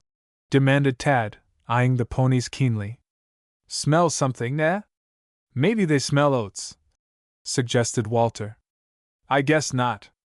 They are a long way from oats at the present moment." Tad paused abruptly. A pebble had rattled down the rocky wall and bounded off some yards to the front of them. Silverface started and would have bounded away had not a firm hand been at that instant laid on the bridle rein. To one unaccustomed to the mountains, the incident might have passed unnoticed. By this time, Tad Butler was a pretty keen woodsman as well as plainsman. He had learned to take notice of everything. Even the most trivial signs hold a meaning all their own for the man who habitually lives close to nature. The lad glanced sharply at the rocks. "See anything?" asked Walter. "No." "What did you think you heard?" "I didn't hear anything but that pebble." "The horses smelled something, though." While he was speaking, the lad's glances were traveling slowly over the rocks above. All at once he paused. "Don't stir, Walt. Look up." "Where?" "In line with that cloud that looks like a dragon." "Then lower your glance slowly. I think you will see something worthwhile." It was a full moment before Walter Perkins discovered that to which his attention had been called. "It's a cat," breathed Walt, almost in awe. "Yes, that's a lion. He is evidently hiding up there, where he has gone to get away from the dogs. We will walk away a bit as if we were leaving. Then we'll tether the horses securely.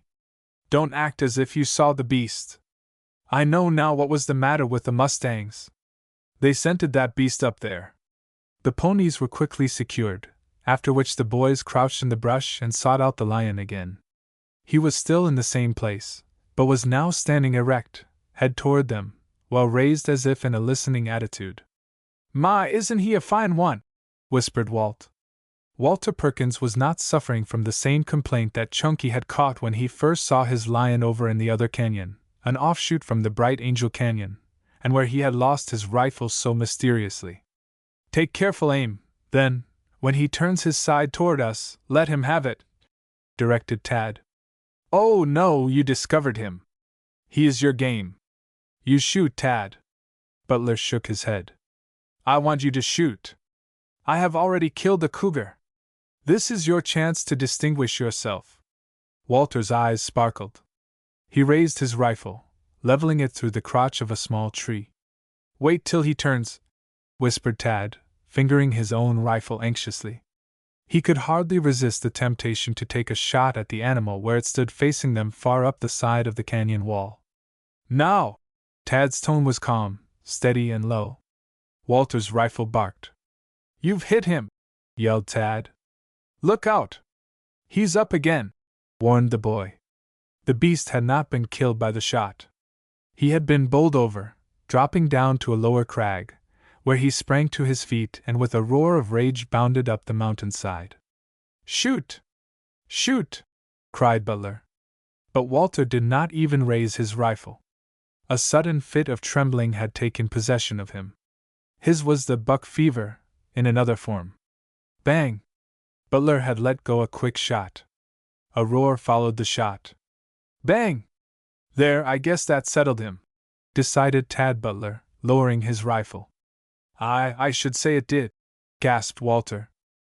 The tawny beast was throwing himself this way and that, the boys meanwhile watching him anxiously. "I'm afraid he's going to stick up there," cried Walter, dancing about shouting excitedly. "No, he isn't. There he comes. Hooray! Duck!" Tad grabbed his companion, jerking the latter back and running with him. They were just at the spot where the ponies had been tethered, when a heavy body struck the ground not far from where they had been standing. Silverface leaped right up into the air, then settled back on his haunches in an attempt to break the hitching rope. Tad struck the animal against the flank with the flat of his hand, whereat the mustang bounded to his feet. "Whoa, you silly old animal!" cried Tad. Look out, Walt, don't get too near that lion. You may lose some of your clothes if he shouldn't happen to be dead. I'll be there in a moment, as soon as I can get these horses quieted down. In a moment Tad was running toward his companion. Is he settled? I don't know. His eyes are open, stammered Walter, standing off a safe distance from the prostrate beast. Tad poked the animal with the muzzle of his rifle. Yes, he's a dead one. One less brute to make war on the deer. Won't old Dad be surprised when we trail into camp with this big game? Exulted the Pony Rider boy. Yes, but how are we going to get the fellow there? Wondered Walter. Get him there? Well, I guess we'll do it somehow. I'll tell you what, I'll take him over the saddle in front of me. That's the idea. You bring out Silverface and we'll see how he feels about it. I wouldn't be surprised if he raised a row. Silverface did object most emphatically. The instant the pony came in sight of the dead lion, he sat down on his haunches. Tad urged and threatened, but not another inch would the pinto budge. I guess I know how to fix you, gritted the boy. He was on the back of the sitting Mustang, his feet in the stirrups, before the pony realized what had happened. A reasonably sharp rowel, pressed into the pinto's side, brought him a good 2 feet clear of the ground. Then began a lively battle between the boy and the horse. Don't let him tread on the beast, shouted Walter. And no danger of that, stammered Tad. It was a lively battle while it lasted, but Silverface realized, as he had never done before, that he had met his master. After some 20 minutes of fight, in which the pinto made numerous futile attempts to climb the sheer side of the canyon at the imminent danger of toppling over backwards and crushing his master, the brute gave up. Now you hold him while I load on the beast, directed Tad, riding up. This called for more disturbance. Silverface fought against taking a lion on his back. He drew the line at that. Just the same, after another lively scrimmage, Mr. Lion was loaded on, but no sooner had Tad swung into the saddle than he swung out again. He hadn't even time to get his toes in the stirrups before he was flying through the air, head first. Walter had difficulty in determining which was boy and which was lion. The lion struck the ground first, Tad landing on top of him. With rare presence of mind, Walter had seized the pinto and was having a lively set-to with the beast, with the odds in favor of Silverface, when Tad sprang up and ran to his companion's assistance. Tad's temper was up. The way he grilled Silverface, that animal perhaps never forgot. Not that Tad abused his mount. He never would be guilty of abusing a horse. He was too fond of horseflesh to do such a thing, but he knew how to punish an animal in other and more effective ways. Silverface was punished. Now, my fine fellow, let's see who's boss here, laughed Tad. Hold him while I put aboard the baggage, Walt. The pony submitted to the ordeal a second time. This time there was no bucking, and shortly afterwards the lads started for their companions, bearing the trophy of their hunt with them.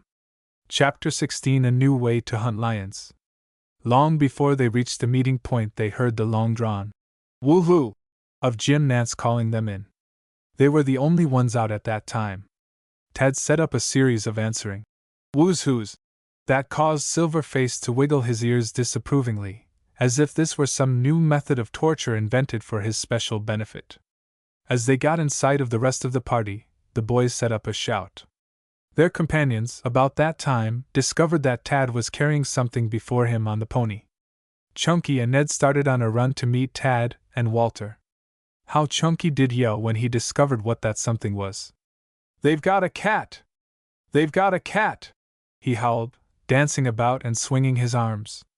"I tell you, they've got a cat!" Tad rode into camp smiling, flinging the lion to the ground, which caused Tad's pony to perform once more. "Who shot him?" cried the professor, fully as excited as the boys. "This is a partnership cat," laughed Tad. "We both have some bullets in him. How many did you fellows get?" "Well, I had one, but he got away," answered Stacy, his face sobering instantly. And he carried off my rifle too." "What's that?" demanded Tad. Chunky explained briefly. But he had little opportunity to talk. Dad, who had been examining the dead lion, straightened up and looked at Tad. Good job, boys. It's a dandy. Must weigh nigh on to 300 pounds. Have much of a tussle with him? Not any. He was dead when he got down to us. Very fine specimen, decided the professor, examining the dead beast from a respectable distance. You lads are to be congratulated. Say, I'm going with you tomorrow, cried Stacy. These folks don't know how to hunt lions. Do you? Demanded Nance witheringly. Stacy colored violently. At least I know how to stalk them, he answered. If I lose my gun in the excitement, that doesn't mean that I'm not a natural-born lion chaser. Anybody can shoot a lion, but everybody can't sit still and charm the lion right up to him. They admitted that the fat boy was right in this assertion. Chunky had done all of that. Upon their return to camp, Walter and Tad had asked numerous questions about the loss of the gun. There was little additional information that either Stacy or the two men could give them. The gun had most mysteriously disappeared, that was all. Nance was more puzzled than any of the others, and he groped in vain for an explanation of the mystery, but no satisfactory explanation suggested itself to his mind. After supper, the guide cut some meat from the cat and fed it to the weary dogs, who had not succeeded in treeing a single lion, though they had come near doing so several times. But they had sent the cats flying for cover, which had given Chunky and the other two boys opportunity to use their guns, though Stacy Brown, in his excitement, had failed to take advantage of the opportunity offered to him. It was decided that the hunt should be taken up again on the following morning. Nance said Stacy might go with Tad this time, Nance taking charge of the other three boys. This was satisfactory to Chunky and Tad. The morning found the camp awake at an early hour. Chunky and Tad set off together, the former having been equipped with a rifle from the extra supply carried by the party, the guide having administered a sarcastic suggestion that Chunky tie the rifle to his back so that he would not lose this one. Chunky made appropriate reply, after which they rode away. The early part of the day was devoid of success. They did not even hear the bay of a hound all the forenoon. Tad took their quest coolly, undisturbed. He had already gotten one lion, and could well afford not to get one this time. It was different with Stacy. He was anxious to distinguish himself, to make amends for his blunders of the previous day. About an hour after they had eaten their lunch, they heard the bounds for the first time. Tad listened intently for a few minutes. I think they are coming this way, Chunky. If they do, you give me the first shot. I've simply got to meet another cat. You shall have it, providing you are on the job and ready. These cats don't wait around for a fellow to get ready to shoot, as you have no doubt observed. Don't remind me of disagreeable things, please, growled Stacy. I've had my chance and I lost it. Next time I see a cat, I'm going to kill him on the spot. Wait, I'm going to take an observation.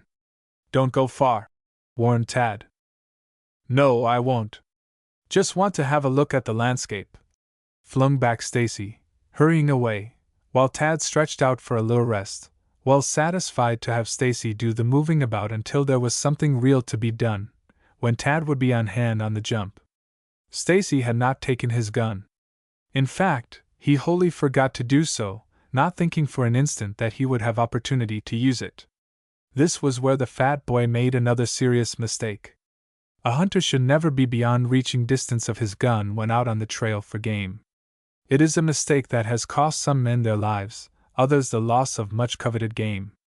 Choosing a low, bushy pinyon tree as best suited to the purposes of a lazy climber, Stacy climbed it, grunting and grumbling unintelligibly. He had hopes that he might discover something worthwhile, something that would distinguish him from his fellows on that particular day. I feel as if something were going to happen, he confided to the tree, seating himself in a crotch formed by a limb extending out from the main body of the tree, then parting the foliage for a better view. It's funny how a fellow feels about these things sometimes. Hello, there, I actually believe those are deer running yonder. Or maybe they're cows, added Stacy. Anyhow, I couldn't shoot them, whichever they are, so I won't get excited over them. Chunky fixed his eyes on the opposite side of the tree a little above where he was perched. I thought I saw something move there. Hello, I hear the hounds again. They've surely gotten on track of something. And dash. Once more the fat boy paused. He saw something yellow lying along a limb of the tree, something at first sight that he took to be a snake. But he knew of no snakes that had fur on their bodies. The round, furry thing that he thought might be a snake at first now began whipping up and down on the limb, curling at its end, twisting, performing strange antics. What could it mean? Stacy parted the foliage a little more, then once again, as had been the case on the previous day, his eyes opened wide. He saw now what was at the other end of the snake-like appendage. And seeing, he understood that he was in a predicament. But Chunky's voice failed him. There on the opposite limb of the tree, less than 10 feet away, crouched the biggest mountain lion Stacy Brown ever had seen. And it grew larger with the seconds. The beast was working its tail, its whiskers bristled, its eyes shone like points of steel. It seemed as if the beast were trying to decide whether to attack the boy within such easy reach, or to leap to the ground and flee. The deep baying of the dogs in the distance evidently decided the cat against the latter plan.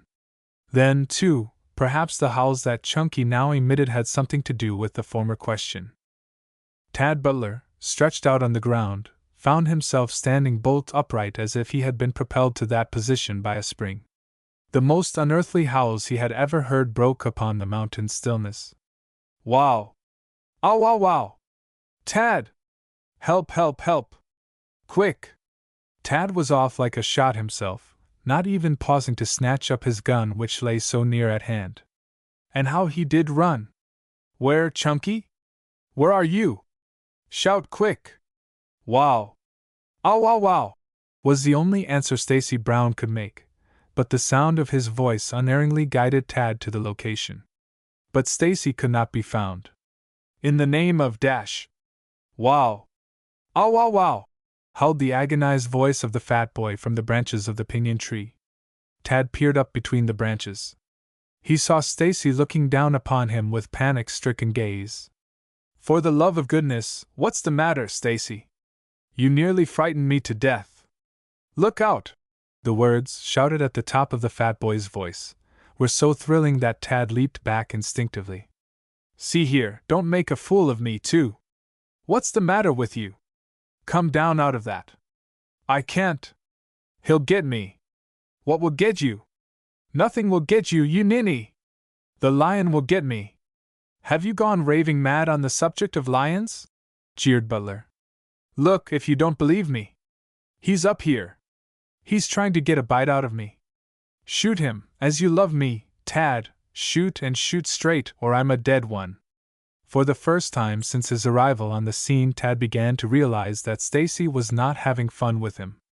Something really was up that tree, something besides a Pony Rider boy. You don't mean to tell me there's a cat up there, Dash? Yes, yes. He's over there on the other side. Shoot, shoot. I haven't my gun with me. The fat boy groaned helplessly. I'm a dead one. Nothing can save me. Tell them I died like a man. Tell them I never uttered a squeal. Tad had sprung around to the side of the pinyon tree indicated by Chunky. Up there on a bushy limb, clear of the heavier foliage, lay a sleek, but ugly-looking cat, swishing its tail angrily. First, its glances would shoot over to Stacy Brown, then down to Tad Butler. The lion, as Tad decided on the spot, had gone into the tree to hide from the dogs, as had the one that had been shot on the canyon wall the previous afternoon. This time the proposition was a different one. Both boys were in dire peril, as Tad well knew. At any second the cat might spring, either at him or at Stacy. And neither boy had a gun in his hands. Tad's mind worked with lightning-like rapidity. It was a time for quick thinking if one expected to save one's skin from being torn by those needle-like claws. Butler thought of a plan. He did not know whether there were one chance in a million of the plan working. He wanted that lion a great deal more than the lion wanted him. He was going to take a desperate chance. An older and more experienced man might not have cared to try what Tad Butler was about to attempt. The Pony Rider boy's hand slipped down to the lasso hanging from his belt. He was thankful that he had that. The lasso was always there except when he was in the saddle, when it was usually looped over the pommel. Chunky, yell! Make all the noise you can. I am. Wow wow. YOW wow. That's right, keep it up. Don't stop. Make faces at him, make believe you're going to jump at dash. Say, anybody would think this were a game of croquet and that I was trying to make the other fellow miss the wicket. Don't you think, dash? I'm trying to get you to attract his attention, dash. I don't want to attract his attention. I want the beast to look the other way, wailed the fat boy. I want to get out of here. Well, why haven't you? I das sent. While carrying on this conversation with his chum, Tad was watching the cat narrowly. The animal was showing signs of greater excitement now.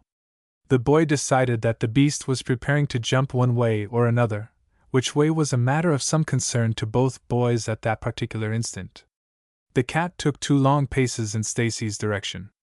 Stacy emitted the most blood-curdling yell Tad had ever heard. It served Butler's very purpose. The beast halted with one hind foot poised in the air, glaring at Stacy, who was howling more lustily than ever. Swish! Tad's lariat shot through the air. His aim was true, his hand steady and cool. Chapter 17 The Whirlwind Ball of Yellow. When the startled cat felt the touch of the rawhide rope against its leg, it made a tremendous leap straight ahead. Too late! Clicked Tad. That loop is taut on you now. I'm a murder! Look out! Bellowed Stacy. For the cat's leap had carried it straight at the fat boy. In fact, one sharp set of claws raked the lad from shoulder to waist, though without more than breaking the skin. That blow settled Stacy. I'm dead, ripped to pieces! He yelled. Without waiting to jump from the tree, Stacy simply fell. Over and over on the ground he rolled until he was a dozen yards away from the tree. If you're dead, Tad grinned, get up and come over here, and tell me about it. Stacy slowly rose to his feet. He was badly shaken, covered with dirt, and with some blood showing through the rents in his clothes. Nothing but my presence of mind and my speed saved me, anyway, Chunky grumbled ruefully. All in a twinkling that whirling yellow ball shot out of the tree, striking the ground before Tad Butler could draw the rope taut. However, the rope still hung over a limb. How the dirt flew! Tad realized that swift action must come ere the beast should make a leap at them. Stacy started away, but Butler's sharp tone halted him. Chunky! Tad panted. What? Get hold of this rope with me. Shake yourself? What ails you? Have you got a streak of yellow in you? I can thrash the fellow who says I have, roared the fat boy, springing to his feet. That's the way to talk. Come, hurry, get hold here. He's too much for me and he's going to get away from me if you don't lend a hand. What do you want me to do? Grab hold of this rope, I tell you. Chunky did so, but keeping a wary eye on the rolling, tumbling, spitting yellow ball, which was a full-grown mountain lion, and an ugly brute. The king of the canyons, however, was in a most humiliating position for a king of any sort. He had been roped by his left hind foot, the other end of the rope being in the hands of the intrepid pony rider boy, Thaddeus Butler. Tad knew well that he had a good thing, and he proposed to hang on as long as there was an ounce of strength left in his body. By this time Stacy had gotten a grip on the rope. Now pull steadily until I tell you to stop. Slowly, digging his claws into the dirt, biting at the rope that held him fast, the cat was drawn toward the pinyon tree despite all his struggles. Tad's object was to pull the beast off its feet, in which position it would be unable to do very much damage. Perhaps the cat realized something of this, for all of a sudden it sprang to the base of the tree, and with a roar landed up among the lower limbs. Ere the beast even felt the touch of the tree limb under its feet, the brave Chunky was several rods away peering from behind a rock, howling like a Comanche Indian. Tad, too, had made some lively moves. The instant he saw that the cat was going to jump, he took a quick twist about the tree, shortening the rope until it was taut. He made a quick knot, then leaped back out of the way. But none too soon. The cat pounced on the spot where he had been standing, narrowly missing the boy. But the rope was free of the limb of the tree over which it had been first drawn. The beast was free to gambol about as far as the rope would permit. The boy's mind was still working rapidly. Run to the guns, Chunky. Shoot and keep shooting until you attract the attention of the rest of the party. We've got to have help. We never shall be able to handle him ourselves, and I want to save him. Stacy hesitated. Run, I tell you! Shouted Butler. Don't stand there like a statue. Go! Chunky jumped as if he had been hit, and ran limping toward the place where they had left their weapons and their mustangs. He found both, though Chunky was too excited to notice the ponies at all. Already they were restless, having scented the mountain lion. Snatching up his own rifle, Stacy fired 6 shots in rapid succession. Then grabbing the other gun, he let 6 more go, but continued snapping the firing pin on the empty chamber after all the cartridges had been exploded, before he realized that he was not shooting at all. Stacy, in trying to reload, fumbled and made a mess of it, spilling a lot of shells on the ground, most of which he was unable to find again. We got him! We got him! The fat boy kept chuckling to himself. We certainly have done it this time.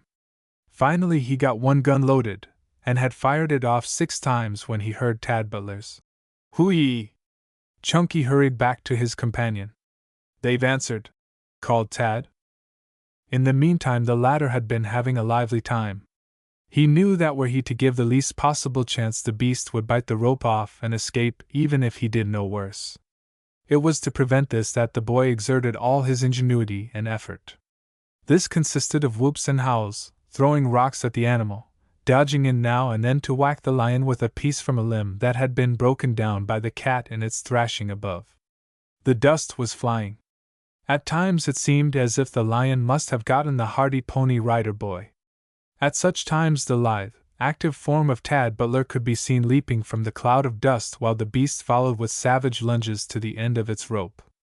It seemed impossible to tire out either boy or cat.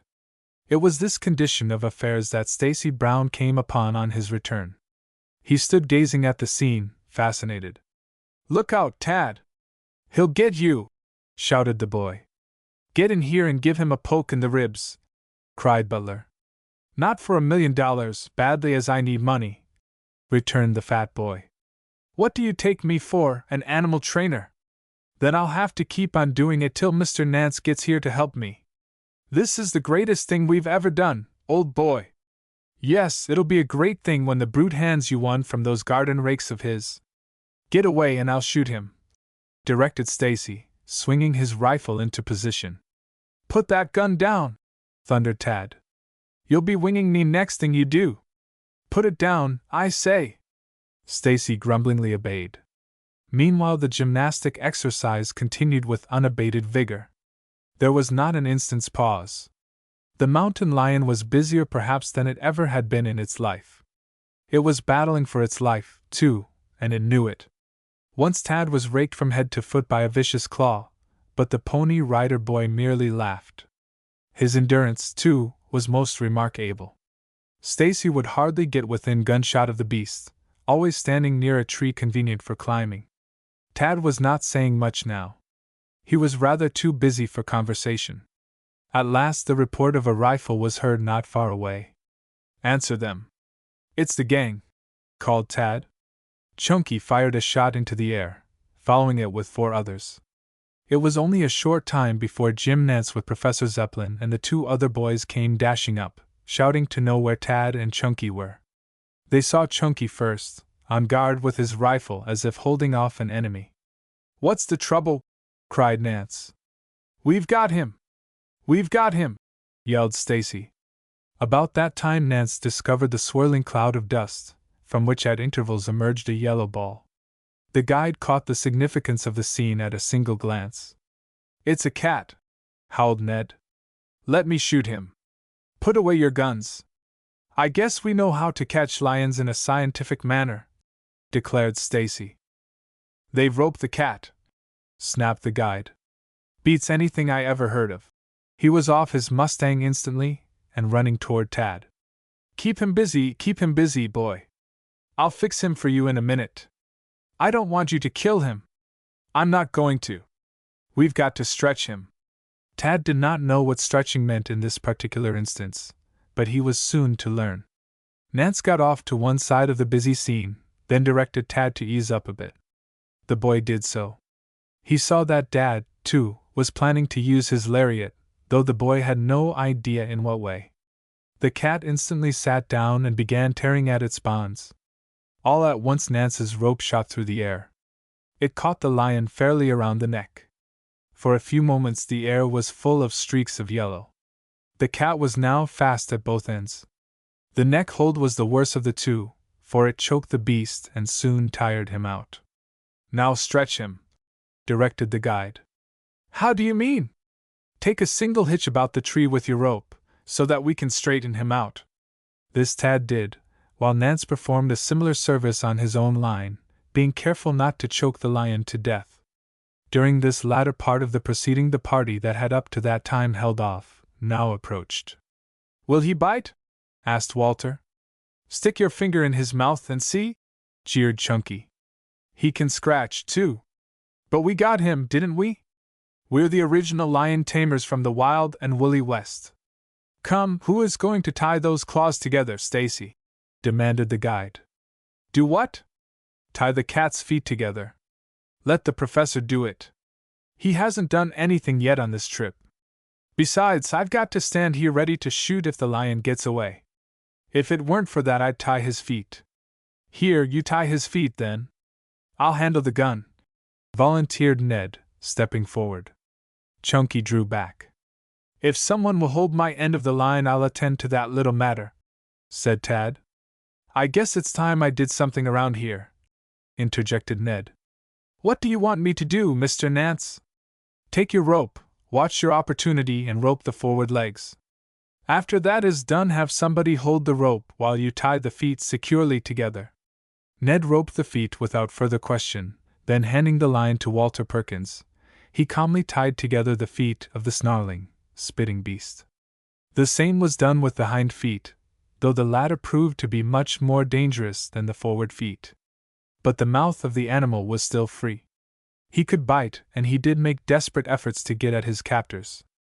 They took good care that he did not reach them. Chunky suggested that they pull the cat's teeth, so he couldn't bite. Tad wanted to know if they couldn't put a muzzle on.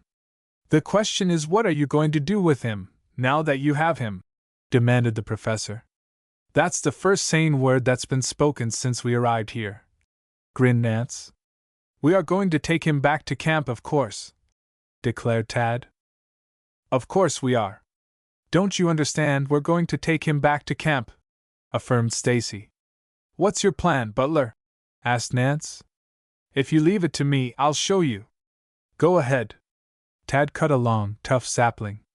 This, after some effort, he managed to pass through the loop made by the bound legs of the lion. This strung the beast on the pole. "Now we'll fasten the two ends to two ponies," decided the lad. Silverface and Walter's pony having been broken in on the previous day, these two were chosen to carry the prize. They did not object, and in a short time the procession started off for camp, with the lion, back down, strung on the pole between two ponies, snarling, spitting, roaring out his resentment, while Chunky, leading the way, was singing at the top of his voice. "Tad Butler is the man. He goes to all the shows, he sticks his head in the lion's mouth and tells you all he knows. Whoopee!" Chapter 18 The Unwilling Guest Departs. Jim Nance didn't say much, but from the way he looked at Tad Butler, a quizzical smile playing about the corners of his mouth, it was plain that he was filled with admiration for the young pony rider who could take a lion practically single-handed. As yet the story of the capture had not been told. Their prize must first be taken care of. This part of the affair Nance looked after personally. He found a few strands of wire in his kit, and with these he made a collar and a wire leader that led out to where the tough lariat began. To this the lion was fastened, his 4 feet left bound. The hind feet being liberated. In this condition he was tied to a tree in the camp in Bright Angel Gulch. Chunky was not sure that he liked the arrangement. He was wondering whether lions were gifted with the proverbial memory of elephants. If so, and if the big cat should get loose in the night, Chunky knew what would happen to himself. The boy determined to sleep with one eye open, his rifle beside his bed. He would die fighting bravely for his life. He was determined upon that. Around the campfire a jolly party of boys gathered that night after supper, their merry conversation interrupted occasionally by a snarling and growling from the captive. "Now, young gentlemen, We are anxious to hear the story of the capture, said the professor. Oh, it was nothing, answered Stacy airily. It was nothing for us. Shooting cats is too tame for such hunters as Tad and me. We just saw him up a tree, that is, I saw him and dash. Where were you? Interrupted Nance. I was up the same tree, answered Stacy. I'll bet the cat treed him, shouted Ned Rector. How about it, Tad? Chunky's telling the story. Let him tell it in his own way. I'll tell you about it, fellows. I was up a tree looking for lions. I found one. He was sitting in the same tree with me. He was licking his chops. You see, he wanted a slice of me. I'm so tender and so delicious, dash. So is a rhinoceros, interjected Ned. If the gentleman will wait until I have finished, he may have the floor to himself. Well, that's about all. I yelled for Tad. He came running, and he roped the cat. Then what did you do? Questioned Walter. Oh, I fell out of the tree. Look at this, shouted Stacy as soon as he was able to make himself heard above the laughter, pointing to his ripped clothes. That's where the beast made a pass at me. I'm wounded, I am, wounded in a hand-to-hand conflict with the king of the canyon. How would that read in the Chillicothe Gazette? I'm going to dash off something after this fashion to send them. Stacy Brown, our distinguished fellow citizen, globetrotter, hunter of big game and nature lover, was seriously wounded last week in the Grand Canyon of Arizona, dash. In what part of your anatomy is the Grand Canyon located? Questioned Ned Rector. I rise for information. The Grand Canyon is where the Pony Rider Boys store their food, returned Stacy quickly. Where did I leave off? You were lost in the canyon, reminded Walter. Oh, yes, was seriously wounded in the Grand Canyon in a desperate battle with the largest lion ever caught in the mountains. Assisted by Thaddeus Butler, also of Chillicothe, Mr. Brown succeeded in capturing the lion alive, after his blood-stained garments had been nearly stripped from his person. The lion's blood-stained garments? Inquired Walter mildly. No, mine, of course. Mr. Brown, it is said, will recover from his wounds, though he will bear the scars of the conflict the rest of his life. Ahem! I guess that will hold the boys on our block for a time, finished Chunky, swelling out his chest. Yes, that'll make them prisoners for life, agreed Ned Rector. I think I shall have to edit that account before it goes to the paper, declared Professor Zeppelin. How can you edit it when you didn't see the affair? Demanded Chunky. Editors are not supposed to see beyond the point of the pencil they are using, answered Ned. But they know the failings of the fellows who do the writing. What do you know about it? You never were an editor, scoffed Stacy. No, but I'd like to be for about an hour after your article reached the Gazette office. How about giving that cat something to eat, Mr. Nance? Asked Tad, thus changing the subject. The guide shook his head. He wouldn't eat, at least not for a while. What do lions eat? Asked Walter. That one tried to eat me, replied Stacy.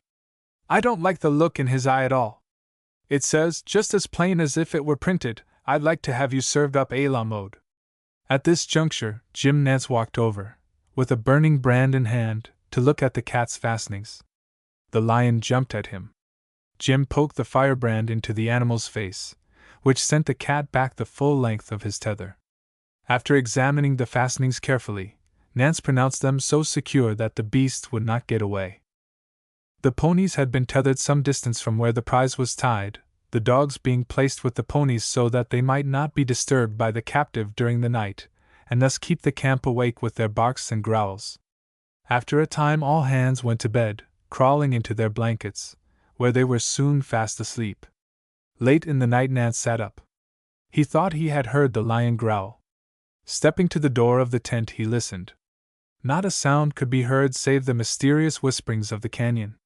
Jim went back to bed, not to awaken until the sun was up on the following morning. Tad Butler, hearing the guide rise after daylight, turned out at the same time. Tad stepped outside, his first thought being for the captive.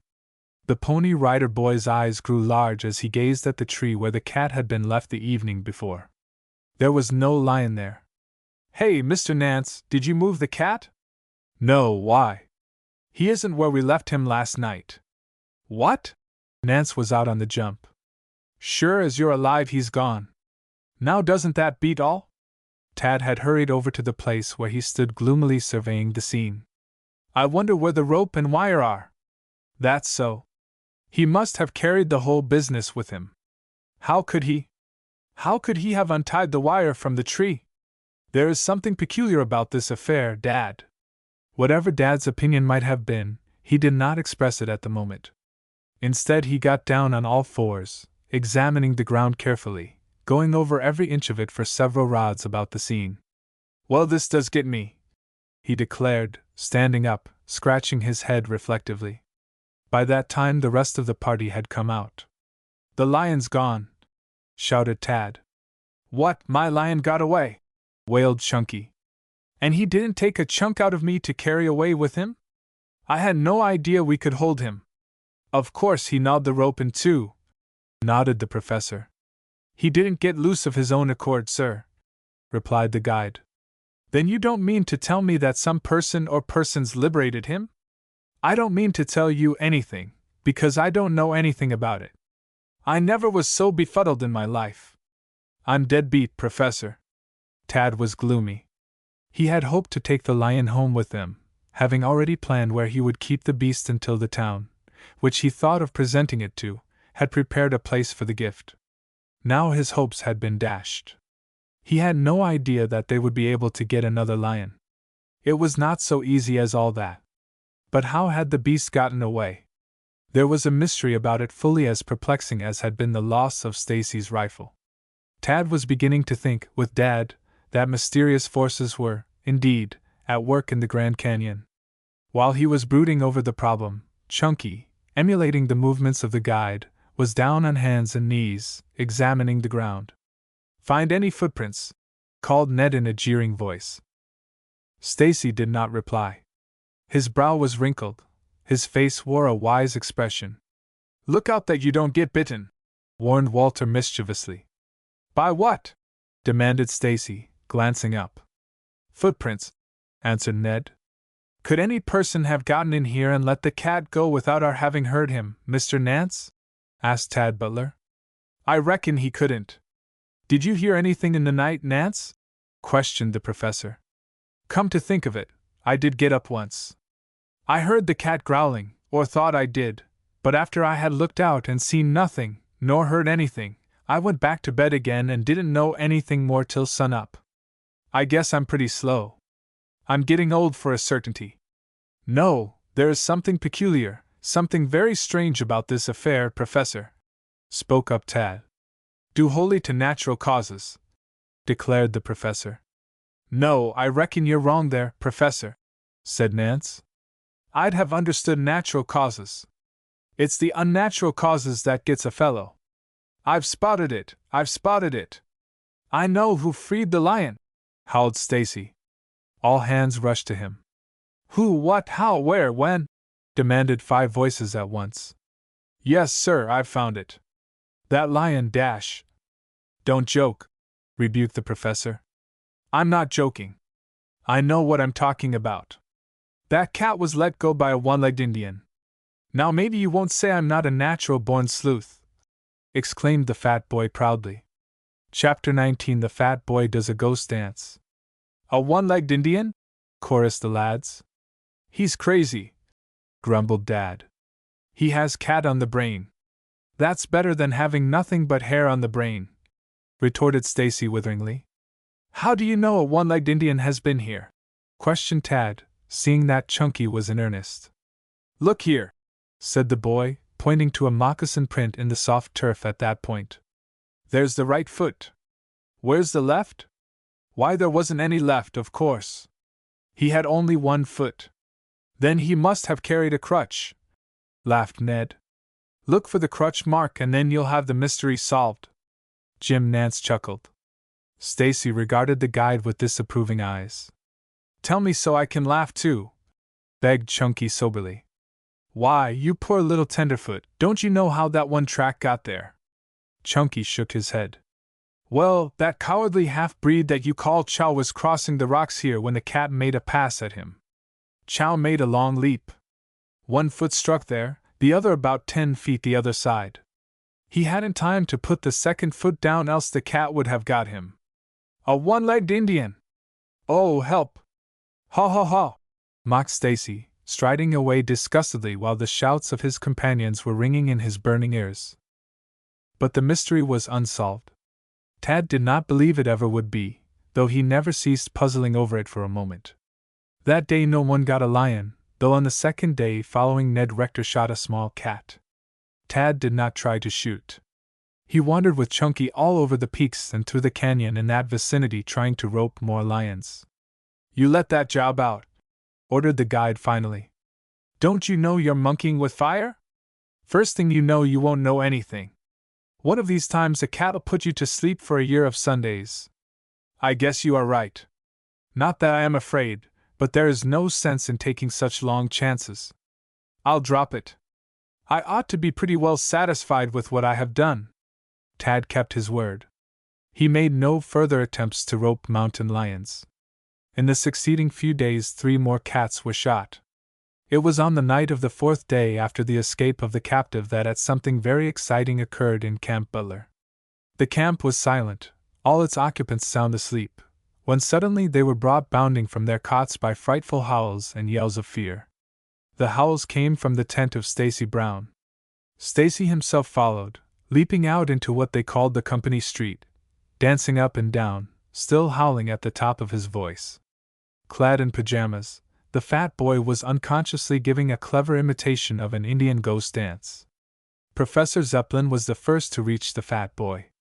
He gave Chunky a violent shaking, while Nance was darting about the camp to see that all was right.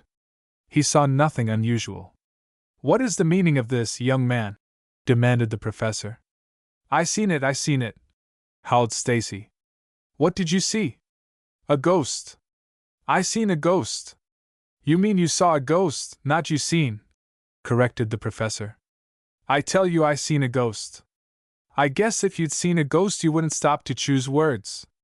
You'd just howl like a lunatic in your own natural language, dash. Dad hastily threw more wood on the dying campfire.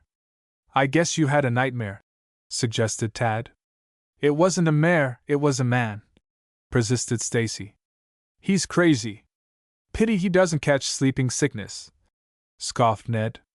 Tell us what you did see, urged the professor in a milder tone. I was sleeping in there when all at once I woke up, dash.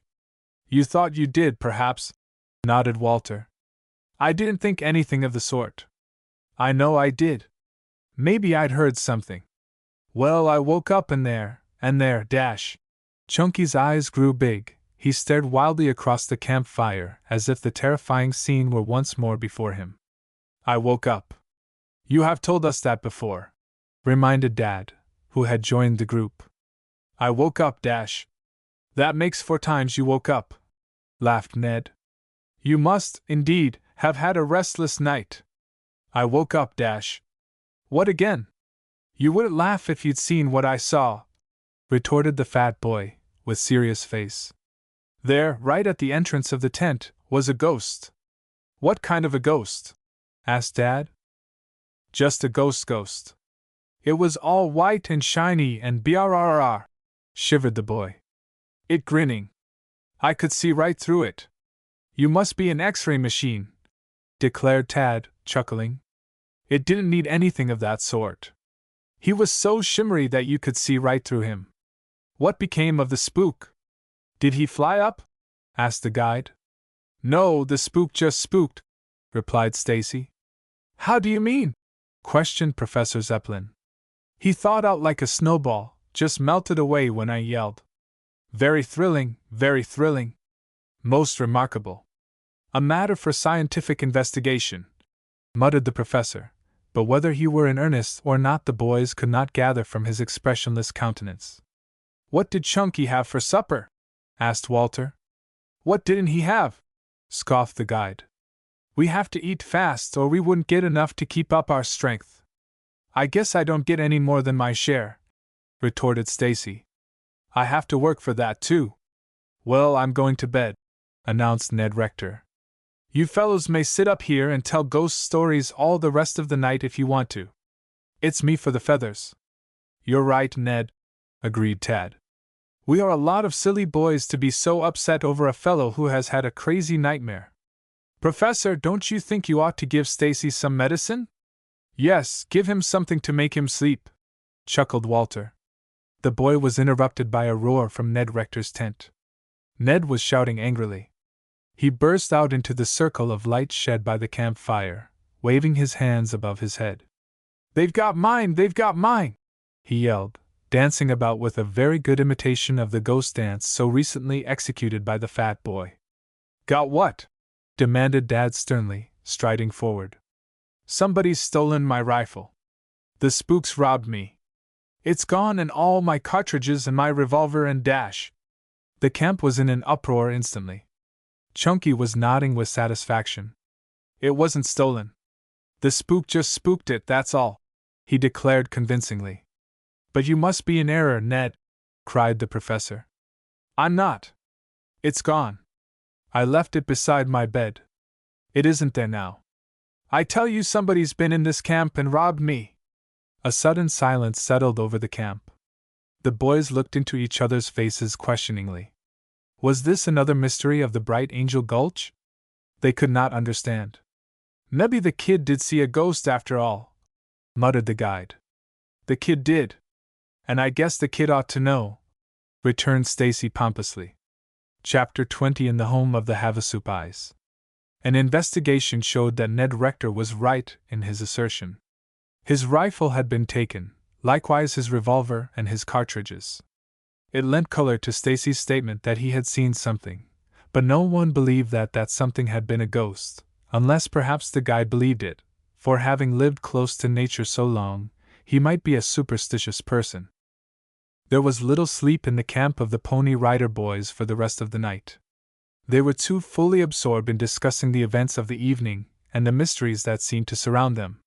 First, Stacy had lost his rifle, the captive lion had mysteriously disappeared, and now another member of their party had lost his rifle and revolver. Dad directed the boys not to move about at all. He hoped to find a trail in the morning, a trail that would give him a clue in case prowlers had been in the camp. A search in the morning failed to develop anything of the sort. Not the slightest trace of a stranger having visited the camp was discovered. They gave up. The mystery was too much for them. That day Nance decided to move on. Their camp was to remain at the same place, but the half-breed was directed to sleep by day and to stay on guard during the night. Jim proposed to take his charges into the wonderful Cataract Canyon, where they would pay a visit to the village of the Havasupai Indians. This appealed to the Pony Riders. They had seen no Indians since coming to the Grand Canyon. They did not know that there were Indians ranging through that rugged territory, red men who were as familiar with the movements of the Pony Rider boys as were the boys themselves. They arrived at the Cataract Canyon on the morning of the second day, having visited another part of Bright Angel Gulch for a day en route. At the entrance to the beautiful canyon, the guide paused to tell them something about it. I will tell you, he said, how the Havasupais came to select this canyon for their home.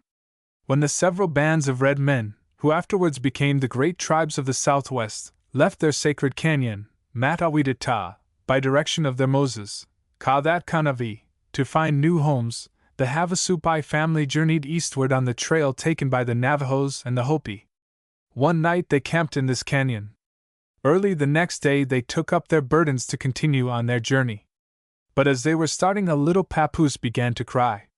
The Kohot of the family, believing this to be a warning from the Great Spirit, decided to remain in the canyon. They found this fertile valley, containing about 500 acres of level land. They called the place Havasue, meaning blue water, and after a time they themselves were known as Havasupai, dwellers by the blue water. They have been here ever since. Most interesting, breathed the professor. But how comes it that this level stretch of fertile land is found in this rugged, rocky canyon, Nance? That's easily answered. During hundreds of years the river has deposited vast quantities of marl at the upper ends of this valley. Thus 4 great dams have been built up, forming barriers across the canyon. These dams have quite largely filled up, leaving level stretches of land of great richness. Do they work the land? Asked Tad.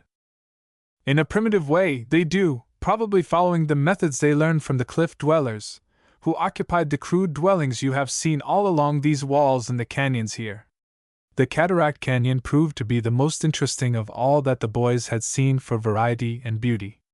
The Havasu River, foaming in torrents over Supai and Navajo's Falls, 50 and 75 feet high, respectively, they found gliding through a narrow canyon for half a mile, in a valley matted with masses of trees, vines and ferns, the delicate green of whose foliage contrasted wonderfully with the dead gray walls of the deep, dark canyon at that point.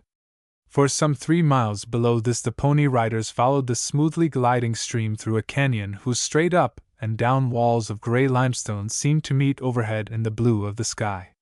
Below they seemed to be in the tropics. During that first day in the cataract they saw another wonder, that of the filmy clouds settling down and forming a roof over the canyon. It was a marvelous sight before which the Pony Rider boys were lost in wonder. The Bridal Veil Falls they thought the most beautiful wonder of its kind they had ever seen. Here they saw the crystal waters dashing in clouds of spray through masses of ferns, moss and trees, 175 feet perpendicularly into a seething pool below. Their delight was in the innumerable caves found along the canyon. In these were to be seen flowers fashioned out of the limestone, possessing wonderful colors, scintillating in the light of the torches, reds that glowed like points of fire, stalactites that glistened like the long, pointed icicles they had seen hanging from the eaves of their homes in Chillicothe. They discovered lacework in most delicate tints, masses and masses of coral and festoons of stone sponges in all the caves they visited. There were little caves leading from larger caves, caves within caves, caves below caves, a perfect riot of caves and labyrinths all filled with these marvelous specimens of limestone. I think I would be content to live here always, breathed Tad after they had finished their explorations of the caves and passed on into a perfect jungle of tropical growth on their way to Keoho'anaino, the canyon home of the Havasu Pies. You'd never be lonesome here, smiled Nance. Why don't you live down here then? Asked Ned. Perhaps I don't live so far from here, after all, rejoined the guide. Do they have ghosts in this canyon? Asked Chunky apprehensively. Full of them. BRRR, shivered the fat boy. A wonderful place for scientific research, mused the professor. Why don't you stay in Bright Angel for a while and study ghosts? Suggested Stacy. I decline to be drawn into so trivial a discussion, answered Professor Zeppelin severely. You wouldn't think it was trivial were you to see one of those things.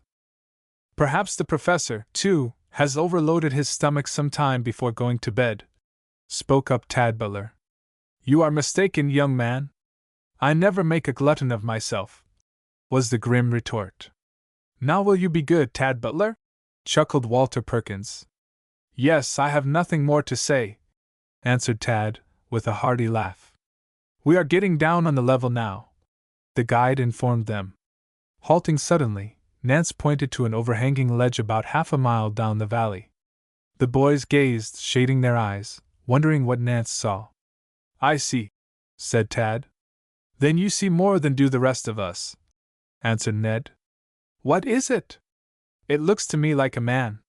You have good eyes, nodded Nance. Is it a man? Questioned Chunky. Yes, it is an Indian lookout. He sees us and is trying to decide whether or not our mission is a friendly one. Indians! Wow! Howled Chunky. We are in their home now, so behave yourself, warned Nance. The Havasu River, which the riders followed, extended right on through the village, below which were many scattering homes of the red men, but the majority of them lived in the village itself. Almost the entire length of the creek, both in the village and below, the river is bordered with cottonwood, mesquite, and other green trees that furnish shade for the quaint village nestling in the heart of the great canyon. The boys followed the watercourse until finally they were approached by half a dozen men, Indians, who had come out to meet them. Nance made a sign. The Indians halted, gazed, then started forward. In the advance was the Kohot or native chief. Hello, Tom, greeted the guide. How? Said the chief. Tom is a funny name for an Indian, observed Chunky. His name is Chickapanagii, meaning the bat, answered Jim smilingly. He looks the part, muttered the fat boy. Tom, I brought some friends of mine down to see you and your folks. Have you anything to eat? Plenty eat. Good. Plenty mila mulla. Cuckoo. No ski, answered the chief, meaning that they were stocked with flour, sugar, but no bacon. I know that language, confided Stacy to Tad. It's Hog Latin. Magi Bakatai? Asked the chief. Higgity piggity, muttered Chunky. He means, have we come from the place of the roaring sound? Translated Nance. You bet we have. Several of them, spoke up Ned. Doesn't he speak English? Asked Walter. Yes, he will soon. He likes a confidential chat with me in his own language first. By the place of the roaring sound he means the big canyon. How is Jenny, Tom? Chihuahua him good. That's fine. We'll be moving along now. We are tired and want to rest and make peace with Chickapanagii and his people, said Nance. The Kohat bowed, waved a hand to his followers, who turned, marching stolidly back toward the village, followed by the chief, then by Nance and his party. This sounds to me as if it were going to be a chow-chow party, grinned Stacy. For goodness sake, behave yourself. Don't stir those Indians up. They are friendly enough, but Indians are sensitive, advised Tad. So am I, replied Chunky. You may be sorry that you are if you are not careful. I shall be uneasy all the time for fear you'll put your foot in it, said Tad. Just keep your own house in order. Mine will take care of itself. There's the village. Surely enough, answered Tad, gazing inquiringly toward the scattered shacks or hawas, as the native houses were called. These consisted of posts set up with a slight slant toward the center, over which was laid in several layers the long grass of the canyon. Ordinarily a bright, hued Indian blanket covered the opening. A tall man could not stand upright in a Havasupai hawa. They were merely hovels, but they were all sufficient for these people, who lived most of their lives out in the open. The street was full of gaunt, fierce-looking dogs that the boys first mistook for coyotes.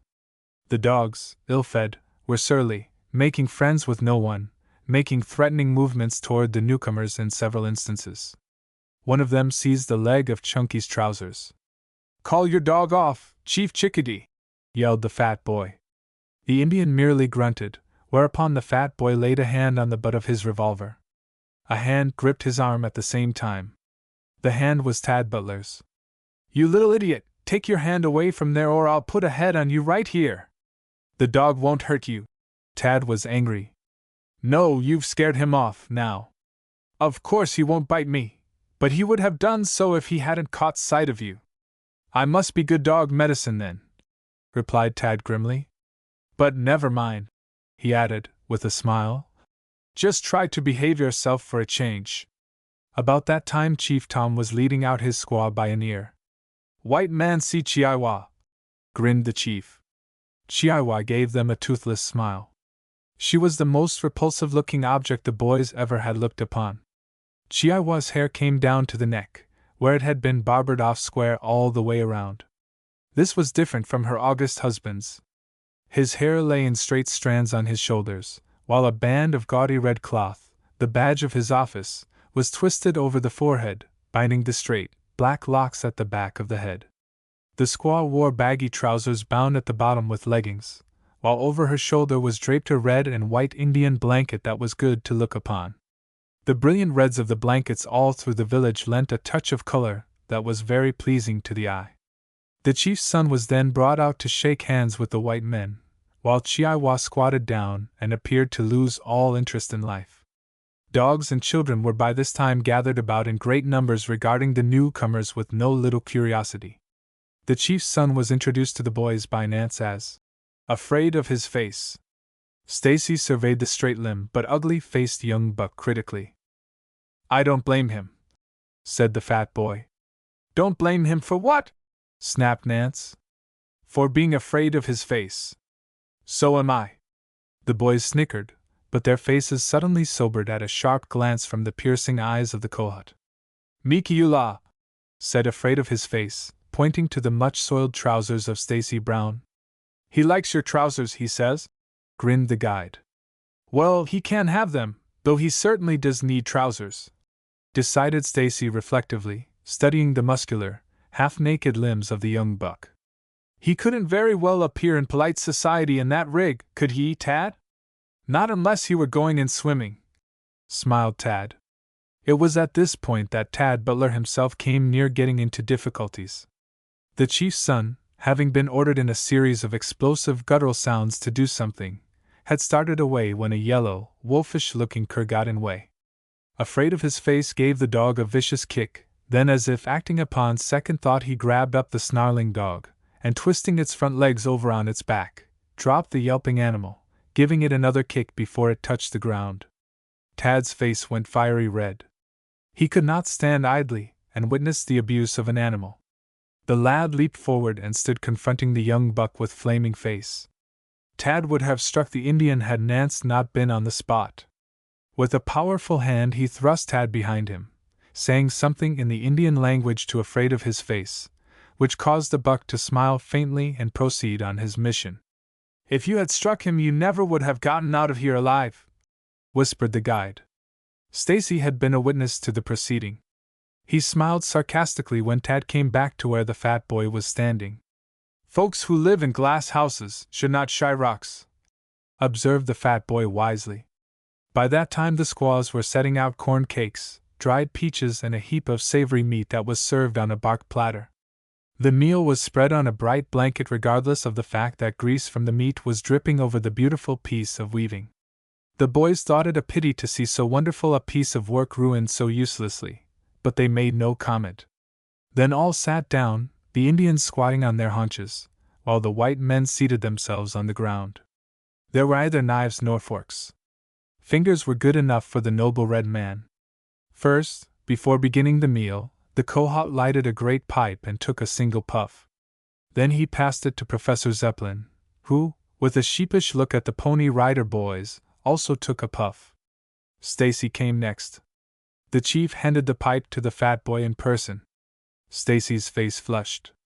"Thank you, but I don't smoke," he said politely. The lines of the chief's face tightened. It was an insult to refuse to smoke the pipe of peace when offered by the Kohat. Chapter 21 Chunky Gets a Turkish Bath. "Put it to your lips. You don't have to smoke it," whispered Dad. "It won't do to refuse." Stacy placed the stem to his lips, then, to the amazement of his fellows, drew heavily twice, forcing the smoke right down into his lungs. Stacy's face grew fiery red, his cheeks puffed out. Smoke seemed to be coming out all over him. Ned declared afterwards that Stacy must be porous, for the smoke came out of his pockets. Then all of a sudden the fat boy coughed violently, and tumbled over backwards, choking, strangling, howling, while the professor hammered him between the shoulders with the flat of his hand. "You little idiot, why did you draw any of the stuff in?" whispered Professor Zeppelin. Dad told me to. Akerchew. Oh, wow." More choking, more sneezing, and more strangling. The professor laid the boy on the grass a little distance from the table, where not a smile had appeared on a single face. The Indians were grave and solemn, the Pony Rider boys likewise, although almost at the explosive point. The others had merely passed the pipe of peace across their lips and handed it on to the next. In this manner it had gone around the circle. Then all hands began dipping into the meat with their fingers. This was too much for the red-faced boy lying on the grass. He sat up, uttered a volley of sneezes, then unsteadily made his way back to the blanket table and sat down in his place. The Indians paid no attention to him, though sly glances were cast in his direction by his companions. For once, Ned Rector was discreet enough not to make any remarks. He knew that any such would call forth unpleasant words from Stacy. The fat boy helped himself liberally to the meat. He tasted of it gingerly at first, then went at it greedily. "That is the finest beef I ever ate," he said enthusiastically. "You shouldn't make remarks about the food," whispered Tad. "They may not like it." "I hope they don't like it. There'll be all the more left for me." "I don't mean the food, I mean your remarks about it." "Oh." How many persons are there in your tribe, Chief? Asked the professor politely. The chief looked at Dad. 250, Professor. The guide made answer for their host. They are a fine lot of Indians, too. Including the squaws, 250? Yes. Do they not sit down with us? Asked Professor Zeppelin, glancing up at Chihuahua and some of her sisters, who were standing muffled in their blankets, despite the heat of the day, gazing listlessly at the diners. Certainly not in the presence of the white man or heads of other tribes, answered Jim. Say, what is this meat? Whispered Chunky again, helping himself to another slice. Don't you know what that is? Answered Ned Rector. No, if I did I shouldn't have asked. Why, that's lion meat. Lion meat? Gasped the boy. Sure thing. Stacy appeared to suffer a sudden loss of appetite. He grew pale about the lips, his head whirled dizzily. Whether it were from the pipe of peace or the meat, he never knew. He did know that he was a sick boy almost on the instant. With a moan he toppled over on his back. I'm going to die, moaned the fat boy. Carry me off somewhere. I don't want to die here, he begged weakly. They placed him under the shade of a tree, but instead of getting better the boy got worse. The professor was disturbed. Put pale-faced boy in Tohowo, grunted the chief.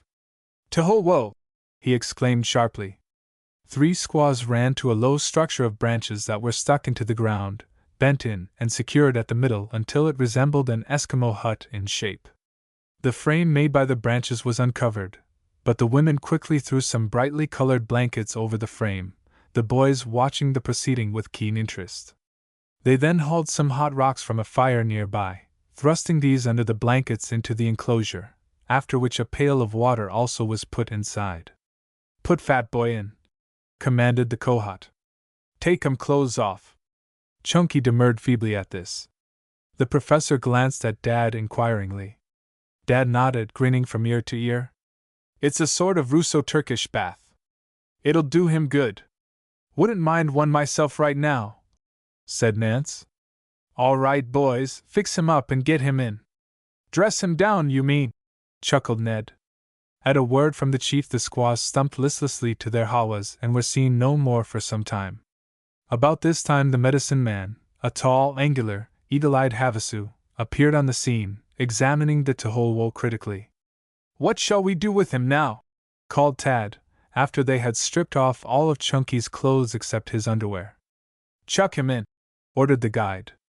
The Pony Rider boys were filled with unholy glee at the prospect. They picked up the limp form of their companion, Stacy being too sick to offer more than faint, feeble protests. They tumbled him into what Ned called the hole in the wall. By this time the hot stones in the enclosure had raised the temperature of the Toholwoh considerably. Stacy did not realize how hot it was at first, but he was destined to learn more about it a few minutes later. Now the medicine man began to chant weirdly, calling upon the Havasupai gods, Hokomata and Tichopa, which translated by the guide was, Let the heat come and enter within us, reach head, face and lungs, go deep down in stomach, through arms, body, thighs. Thus shall we be purified, made well from all ill, thus shall we be strengthened to keep back all that can harm, for heat alone gives life and force. Let heat enter our heads, let heat enter our eyes, let heat enter our ears, let heat enter our nostrils, dash. Up to this time no sounds had come from the interior of the Toholwoh. But now the fat boy half rolled out, gasping for breath. Ned, having picked up a paddle that lay near this impromptu Turkish bath, administered a resounding slap on Stacy's anatomy, while Tad and Walter threw him back roughly into the Toholwoh. Chunky moaned dismally. I'm being burned alive, he groaned. They're torturing me to death. Let heat enter the feet, let heat enter the knees, let heat enter the legs, dash. Let me out of here, yelled the sick boy, thrusting a tousled head through between the blankets covering the opening. They pushed him back. It's the paddle for yours, and hard if you come out before we tell you, cried Ned. Stay in as long as you can, Stacy. I am satisfied the treatment will benefit you, advised the professor. I'm cooking, wailed Chunky. That's what you need. You've been underdone all your life, jeered Rector, Throughout all of this, the Havasus had sat about, apparently taking no particular interest in the performance. They had all seen it before so many times. But Jim Nance's sides were shaking with laughter, and the Pony Rider boys were dancing about in high glee. They did not get such a chance at Stacy Brown every day in the year, and were not going to miss a single second of this sort of fun. A brave lion tamer ought not to be afraid of a little heat, suggested Walt. That's so, agreed Ned. For heat alone gives life and force, crooned the medicine man. He repeated the words of his chant twice over, naming pretty much every member in the body. It was a long process, but no one save Stacy Brown himself wearied of it. At the conclusion of the second round of the chant, the medicine man, stooping over, sprinkled water upon the hot stones, reaching in under the blankets to do so. Instantly the Toholwoh was filled with a cloud of fierce, biting steam, that made each breath seem a breath of fire. The Pony Rider boys, understanding what this meant to the boy inside, unable to restrain themselves longer, gave vent to ear-splitting shouts of glee. Even the Indians turned to gaze at them in mild surprise. "Take me out! I'm on fire!" yelled the fat boy lustily. The medicine man thrust half a dozen other hot stones in, then sprinkled more water upon them. "There's one more steaming for Chunky," sang Tad. "There's one more roast for him," chanted Ned. "We'll roast him till he's done," added Walter. The medicine man sprinkled on more water. "Ow wow! Yow wow wow!" Anguished howls burst from the interior of the Toholwoh. Then something else burst. The peak of the bathhouse seemed to rise right into the air. The sides burst out, flinging the blankets in all directions. Then a red-faced boy leaped out, and with a yell, fled on hot feet to the silvery Havasu River, where he plunged into a deep pool, the water choking down his howls of rage and pain. The fat boy's Russo-Turkish bath had succeeded beyond the fondest expectations of his torturers. Chapter 22: A Magical Cure. Pandemonium reigned in the Havasu village for a few minutes. The medicine man had been bowled over in Stacy's projectile-like flight. The medicine man leaped to his feet, eyes flashing. Someone pointed toward the creek. The medicine man leaped for the river. Dad spoke sharply to the chief, whereupon the latter fired a volley of gutturals at the fleeing medicine man, who stopped so suddenly that he nearly lost his balance. "Is the water deep in there?" cried the professor. "About 10 feet," answered the guide. "He'll drown." "No, he won't drown, Professor," called Tad. "Chunky can swim like a fish." There he is now. A head popped up from the water, followed by a face almost as red as the sandstone rocks on the great cliffs glowing off there in the afternoon sun. "Oh, wow!" bellowed Stacy chokingly, as the waters swallowed him up again. He came up once more and struck out for the bank, up which he struggled, then began racing up and down the edge of the stream yelling. "I'm skinned alive! I'm flayed, disfigured! I'm parboiled! Pour a bottle of oil over me! I tell you I'm dash! You're all right!" "Stop it!" commanded Tad sharply. "Sprinkle me with flour the way Mother used to do." Tad walked over and laid a firm hand on the arm of the fat boy. "You go back there and wipe off, then put on your clothes, or I'll skin you in earnest. I wouldn't be surprised if they'd scalp you if you continue to carry on in this way." "See, scalp me?" stammered Stacy. "Yes. You surely have done enough to them to make them want to. Did you know you knocked over the medicine man?" "Did I?" "You did." Stacy grinned. "I'm glad of it. But that isn't a circumstance to what I'd like to do to him if I could do it and get away with it." "Well, how does it feel to be roasted?" questioned the grinning Ned Rector, approaching them at this juncture. "Who put up this job on me?" demanded Stacy angrily. "Job? Why, it wasn't a job. You were a very sick man. Your case demanded instant treatment, dash." "Say, what was that meat we had for dinner, Tad?" asked Chunky suddenly. "Deer meat." "Oh, fiddle! Ned said it was cat meat, and I got sick. I'll get even with him for that." "How do you feel?" asked the smiling professor, coming up and slapping the fat boy on the shoulder. I guess I'm well, but I don't believe I'll be able to sit down or lie down all the rest of the summer. No, don't ask me to put on my clothes. I can't wear them. My skin's all grown fast to my underwear. I'll have to wear these underclothes the rest of the season if I don't want to lose my skin. Oh, I'm in an awful fix. But you're well, so what's the odds? Laughed Tad. It does brace a fellow up to have what do you call it? Hole-in-the-wall bath. Nodded Ned. That's just the trouble. There wasn't any hole in the wall to let the heat out. Oh, it was awful. If you don't think it was, then some of you fellows get in there for a roast. Oh, I'm sore. Stacy limped off by himself, then stood leaning against a rock, still in his underwear, gazing moodily at the waters of Havasu River. Stacy was much chastened for the time being. All at once the lad started. Ned Rector had laid a hand on his shoulder. Oh, it's you? Yes. You aren't angry with me, are you, Chunky? Angry with you? Yes. Did you ever have a sore lip, Ned? Of course I have, laughed Rector. When you couldn't have laughed at the funniest story you ever heard? I guess that about describes it. Well, I've got a sore lip all over my body. If I were to be cross with you, I'd crack the one big, sore lip and then you'd hear me yell, answered the fat boy solemnly. No, I'm not angry with you, Ned. Rector laughed softly. I don't want you to be. I'm always having a lot of fun with you and I expect to have a lot more, for you are the biggest little idiot I ever saw in my life. Yes, I am, agreed Stacy thoughtfully. But how can you blame me, with the company I keep? I've got nothing more to say, except that if you'll come back to what's-his-name's camp, I'll help you put on your clothes. Come along. Don't miss all the fun. Stacy decided that he would. By the time he had gotten on his clothes, he felt better.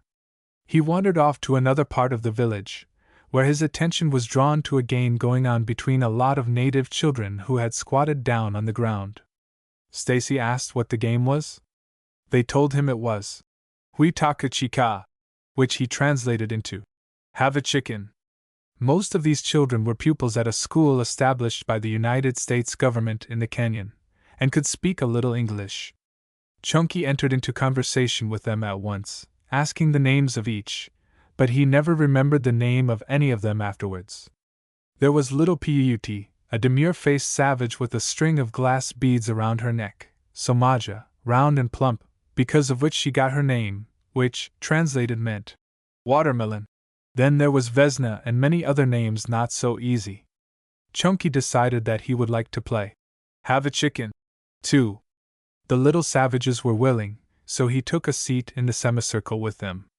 Before the semicircle was a circle of small stones, with an opening at a certain point.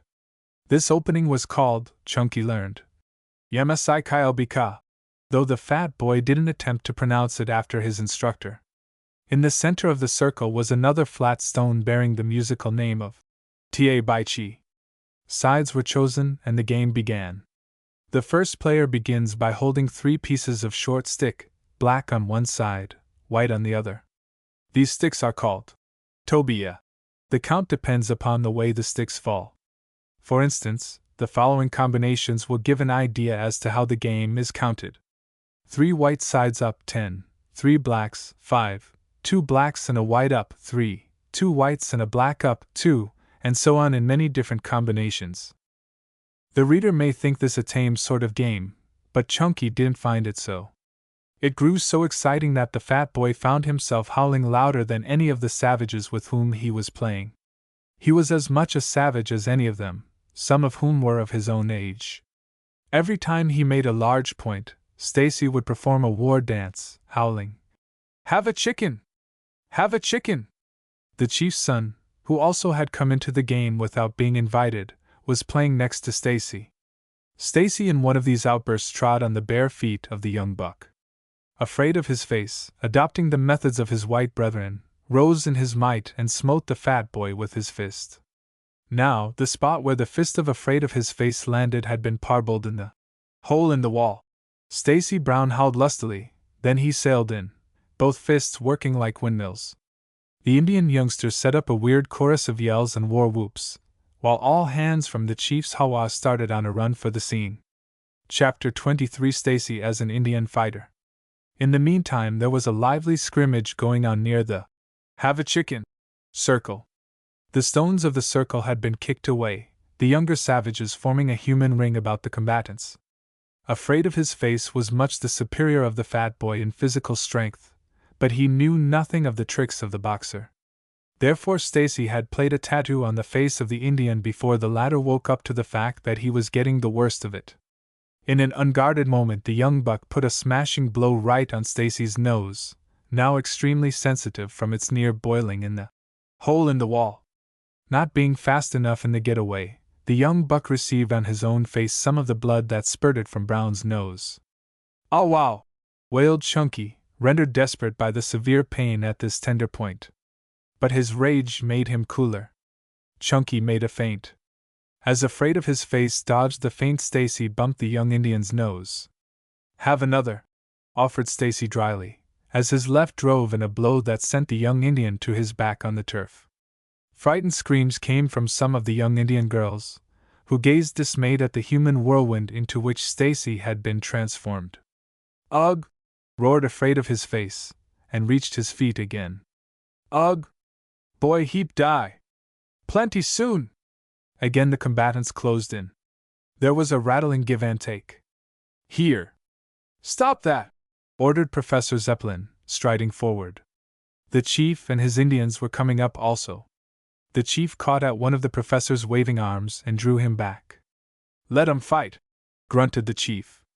He next spoke a few guttural words of command to his own people, who fell back, giving the combatants plenty of room.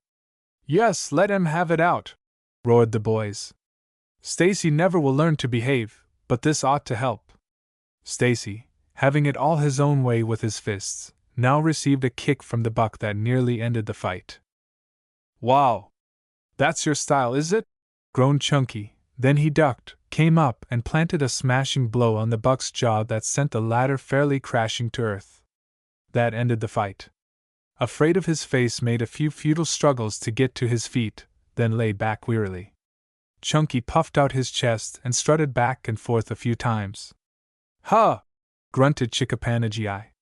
"Fat boy he brave warrior. You bet I am. But it's nothing.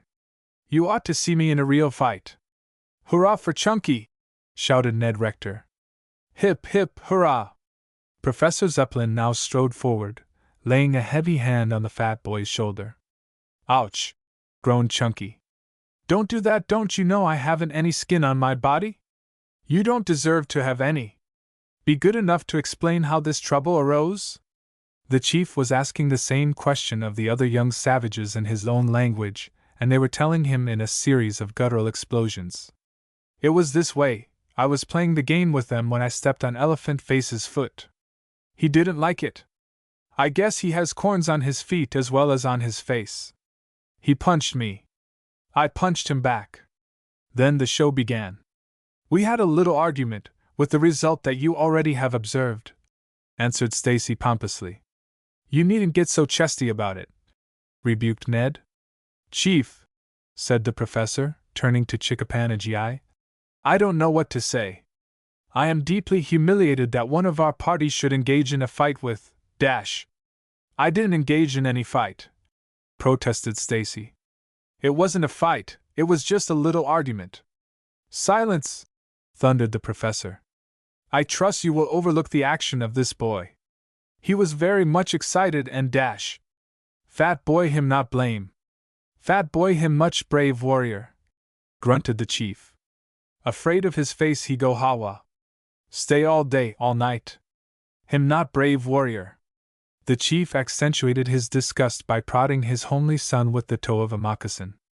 Afraid of his face got up painfully, felt gingerly of his damaged nose, and with a surly grunt limped off toward his own hawa, there to remain in disgrace until the following day. "Fat boy come smoke pipe of peace," grunted the chief. "No, thank you. No more pieces of pipe for mine. I've had one experience. That's enough for a lifetime," answered Stacy. "Stacy, if I see any more such unseemly conduct I shall send you home in disgrace," rebuked the professor as they walked back to the village. "The boy wasn't to blame, Professor," interceded Dad. The buck pitched into him first. He had to defend himself. No, don't be too hard on Chunky, begged Tad. You must remember that he wasn't quite himself. First to be boiled alive, then set upon by an Indian, I should say, would be quite enough to set anyone off his balance. The professor nodded. Perhaps they were right, after all. So long as the chief was not angry, why should he be? The chief, in his unemotional way, seemed pleased with the result of the encounter. But Professor Zeppelin, of course, could not countenance fighting. That was a certainty. With a stern admonition to Chunky never to engage in another row while out with the Pony Rider boys, the professor agreed to let the matter drop. The day was well spent by that time, and the party was invited to pass the night in the village, which they decided to do. The chief gave the professor a cordial invitation to share his hawa with him, but after a sniff at the opening of the hovel, Professor Zeppelin decided that he would much prefer to sleep outside on the ground. The others concluded that they would do the same. The odors coming from the hawas of the tribe were not at all inviting.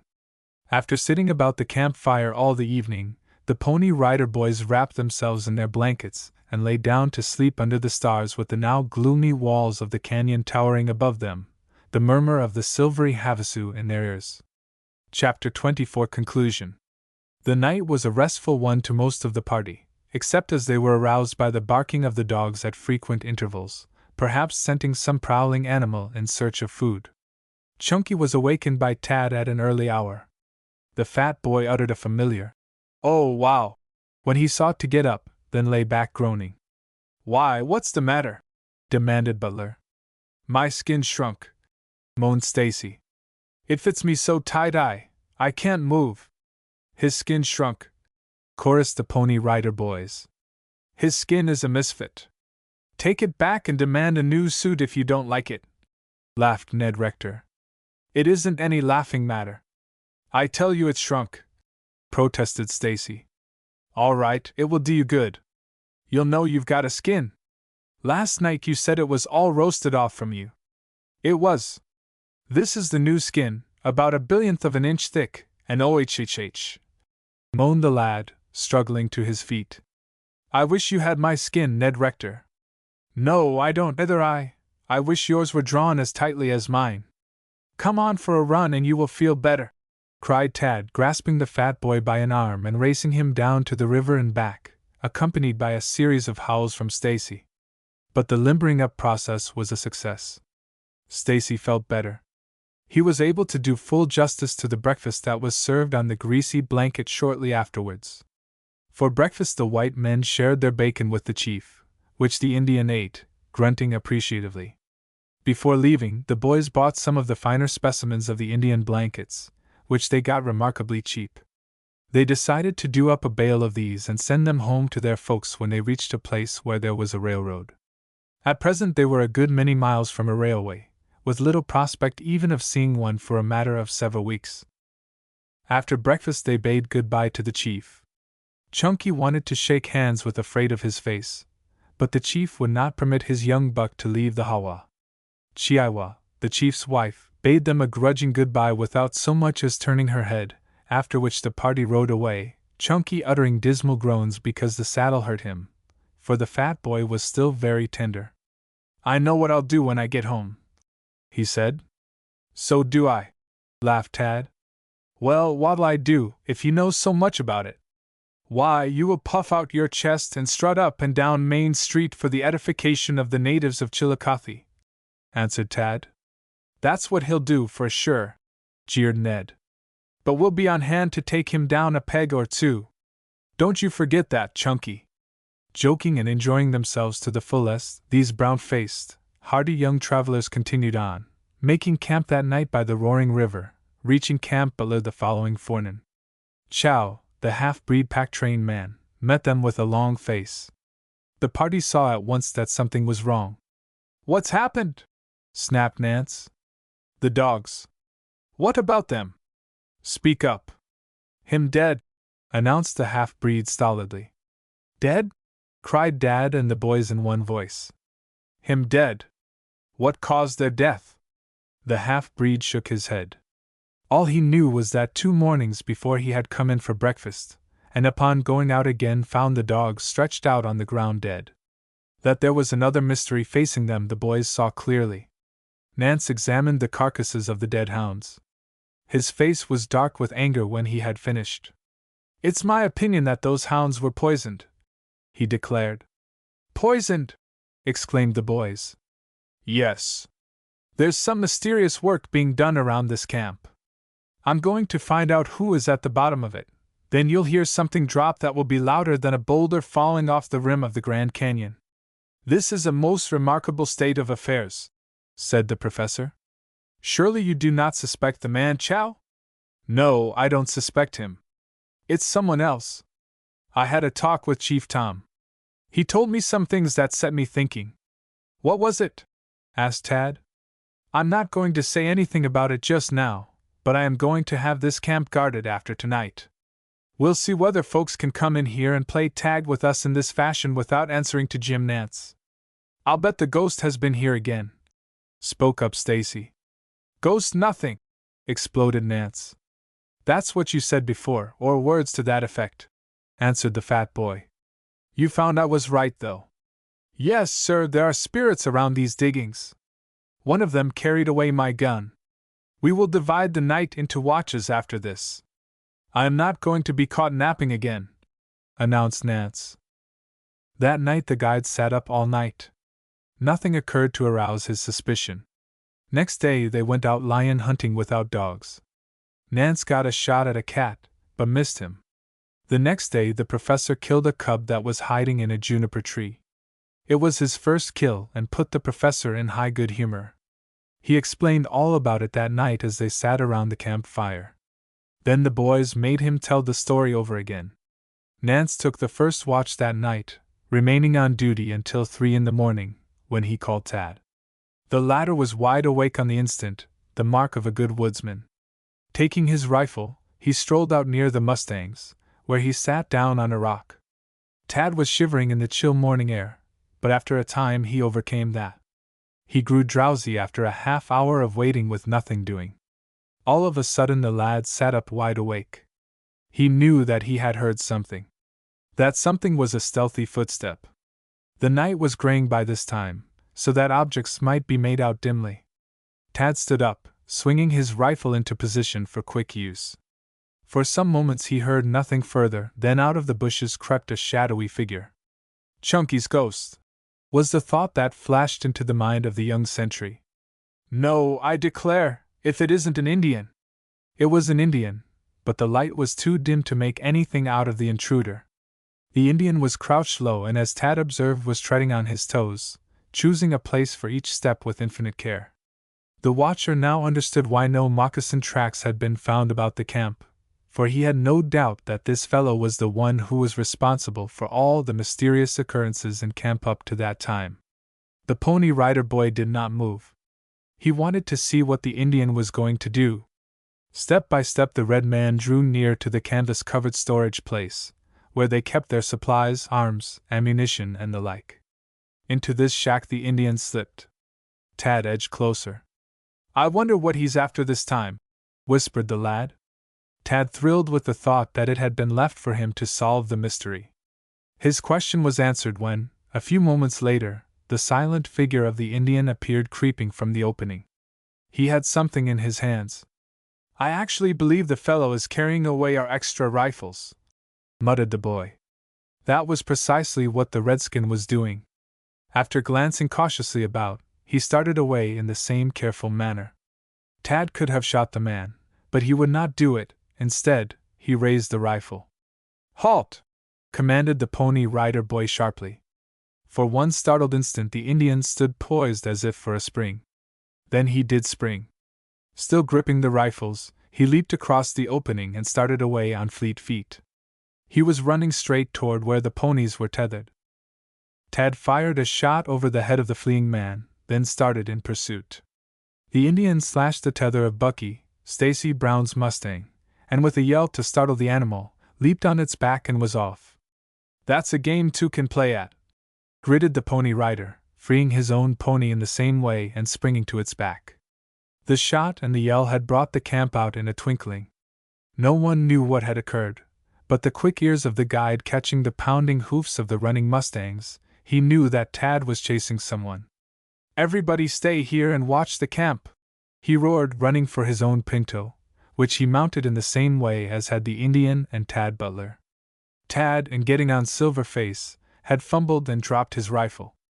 There was no time to stop to recover it if he expected to catch the fleeing Indian. Under ordinary circumstances, the boy knew that Silverface was considerably faster than Bucky. But pursuit was not so easy, though the Indian, for the present, could go in but one direction. The spirited mustang on which Tad Butler was mounted, appearing to understand what was expected of him, swept on with the speed of the wind. Small branches cut the face of the Pony Rider like knife blades as he split through a clump of junipers, then tore ahead, fairly sailing over logs, boulders, and other obstructions. The Pony Rider boy uttered a series of ear-splitting yells. His object was to guide Jim Nance, who, he felt sure, would be not far behind him. The yells brought the guide straight as an arrow. Tad could plainly hear the footbeats of Bucky as the two riders tore down the canyon, each at the imminent risk of his life. "If he has a loaded gun, I'm a goner," groaned the lad. "But the ones he stole are empty, thank goodness! There he goes!" The Indian had made a turn to the left into a smaller canyon. By this time the light was getting stronger. Tad was able to make out his man with more distinctness. The boy urged his pony forward with short, sharp yelps. The Indian was doing the same, but Tad was gaining on him every second.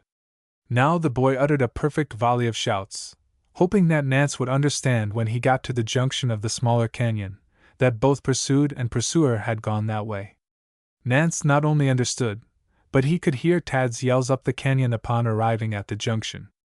"Stop or I'll shoot!" cried the boy. The Indian turned and looked back. Then he urged Bucky on faster. That one act convinced Tad that the redskin had no loaded rifle, else he would have used it at that moment. With a yell of triumph, the boy touched the pony with the rowels of his spurs. Silverface shot ahead like a projectile. He was a tough little pony, and besides, his mettle was up. Now Tad gained foot by foot. He was almost up to the Indian, yelling like an Indian himself. The redskin tried dodging tactics, hoping that Tad would shoot past him. Tad did nothing of the sort. The boy was watching his man with keen but glowing eyes. The call of the wild was strong in Tad Butler at that moment. Suddenly the boy drew alongside. Utterly regardless of the danger to himself, he did a most unexpected thing. Tad threw himself from his own racing pony, landing with crushing force on top of the Indian. Of course the two men tumbled to the ground like a flash. Then followed a battle, the most desperate in which Tad ever had been engaged. The boy howled lustily and fought like a cornered mountain lion. Of course his strength was as nothing compared with that of the Indian. All Tad could hope to do would be to keep the Indian engaged until help arrived. Help did arrive within 2 minutes, help in the shape of Jim Nance, who, with the thought of his slain hounds rankling in his mind, was little better than a savage for the time being. "Here!" shouted Tad. "Take him, hustle!" Then young Butler drew back, for Nance, seeing things red before his eyes, was hardly capable of knowing friend from foe. Whack! Bump! Buff! How those big fists descended! For 3 or 4 seconds only did the redskin make any defense. Then he cowered stolidly, taking a punishment that he could not prevent. "Don't kill the poor scoundrel, Dad!" yelled Tad, dancing about the pair. But still Nance continued to hammer the now unresisting Indian. "Stop it, Dad, stop it!" Tad called sternly. Then, as nothing else promised to avail, Tad rushed once more into the fray. Dad was weakening from his own enormous expenditure of strength. "Don't go any farther, Dad," Tad coaxed, catching one of Nance's arm and holding on. "I guess I have about given the fellow what he needed," admitted the guide, rising. As he stood above the Indian, Dad saw that the man did not move. "I hope you didn't kill him, Dad," Tad went on swiftly. "Why?" asked Jim Nance curiously. "I don't like killings," returned Tad briefly. He bent over the Indian, finding that the latter had been only knocked out. We'd better take the redskin back to camp, hadn't we? Queried Tad, and Jim silently helped.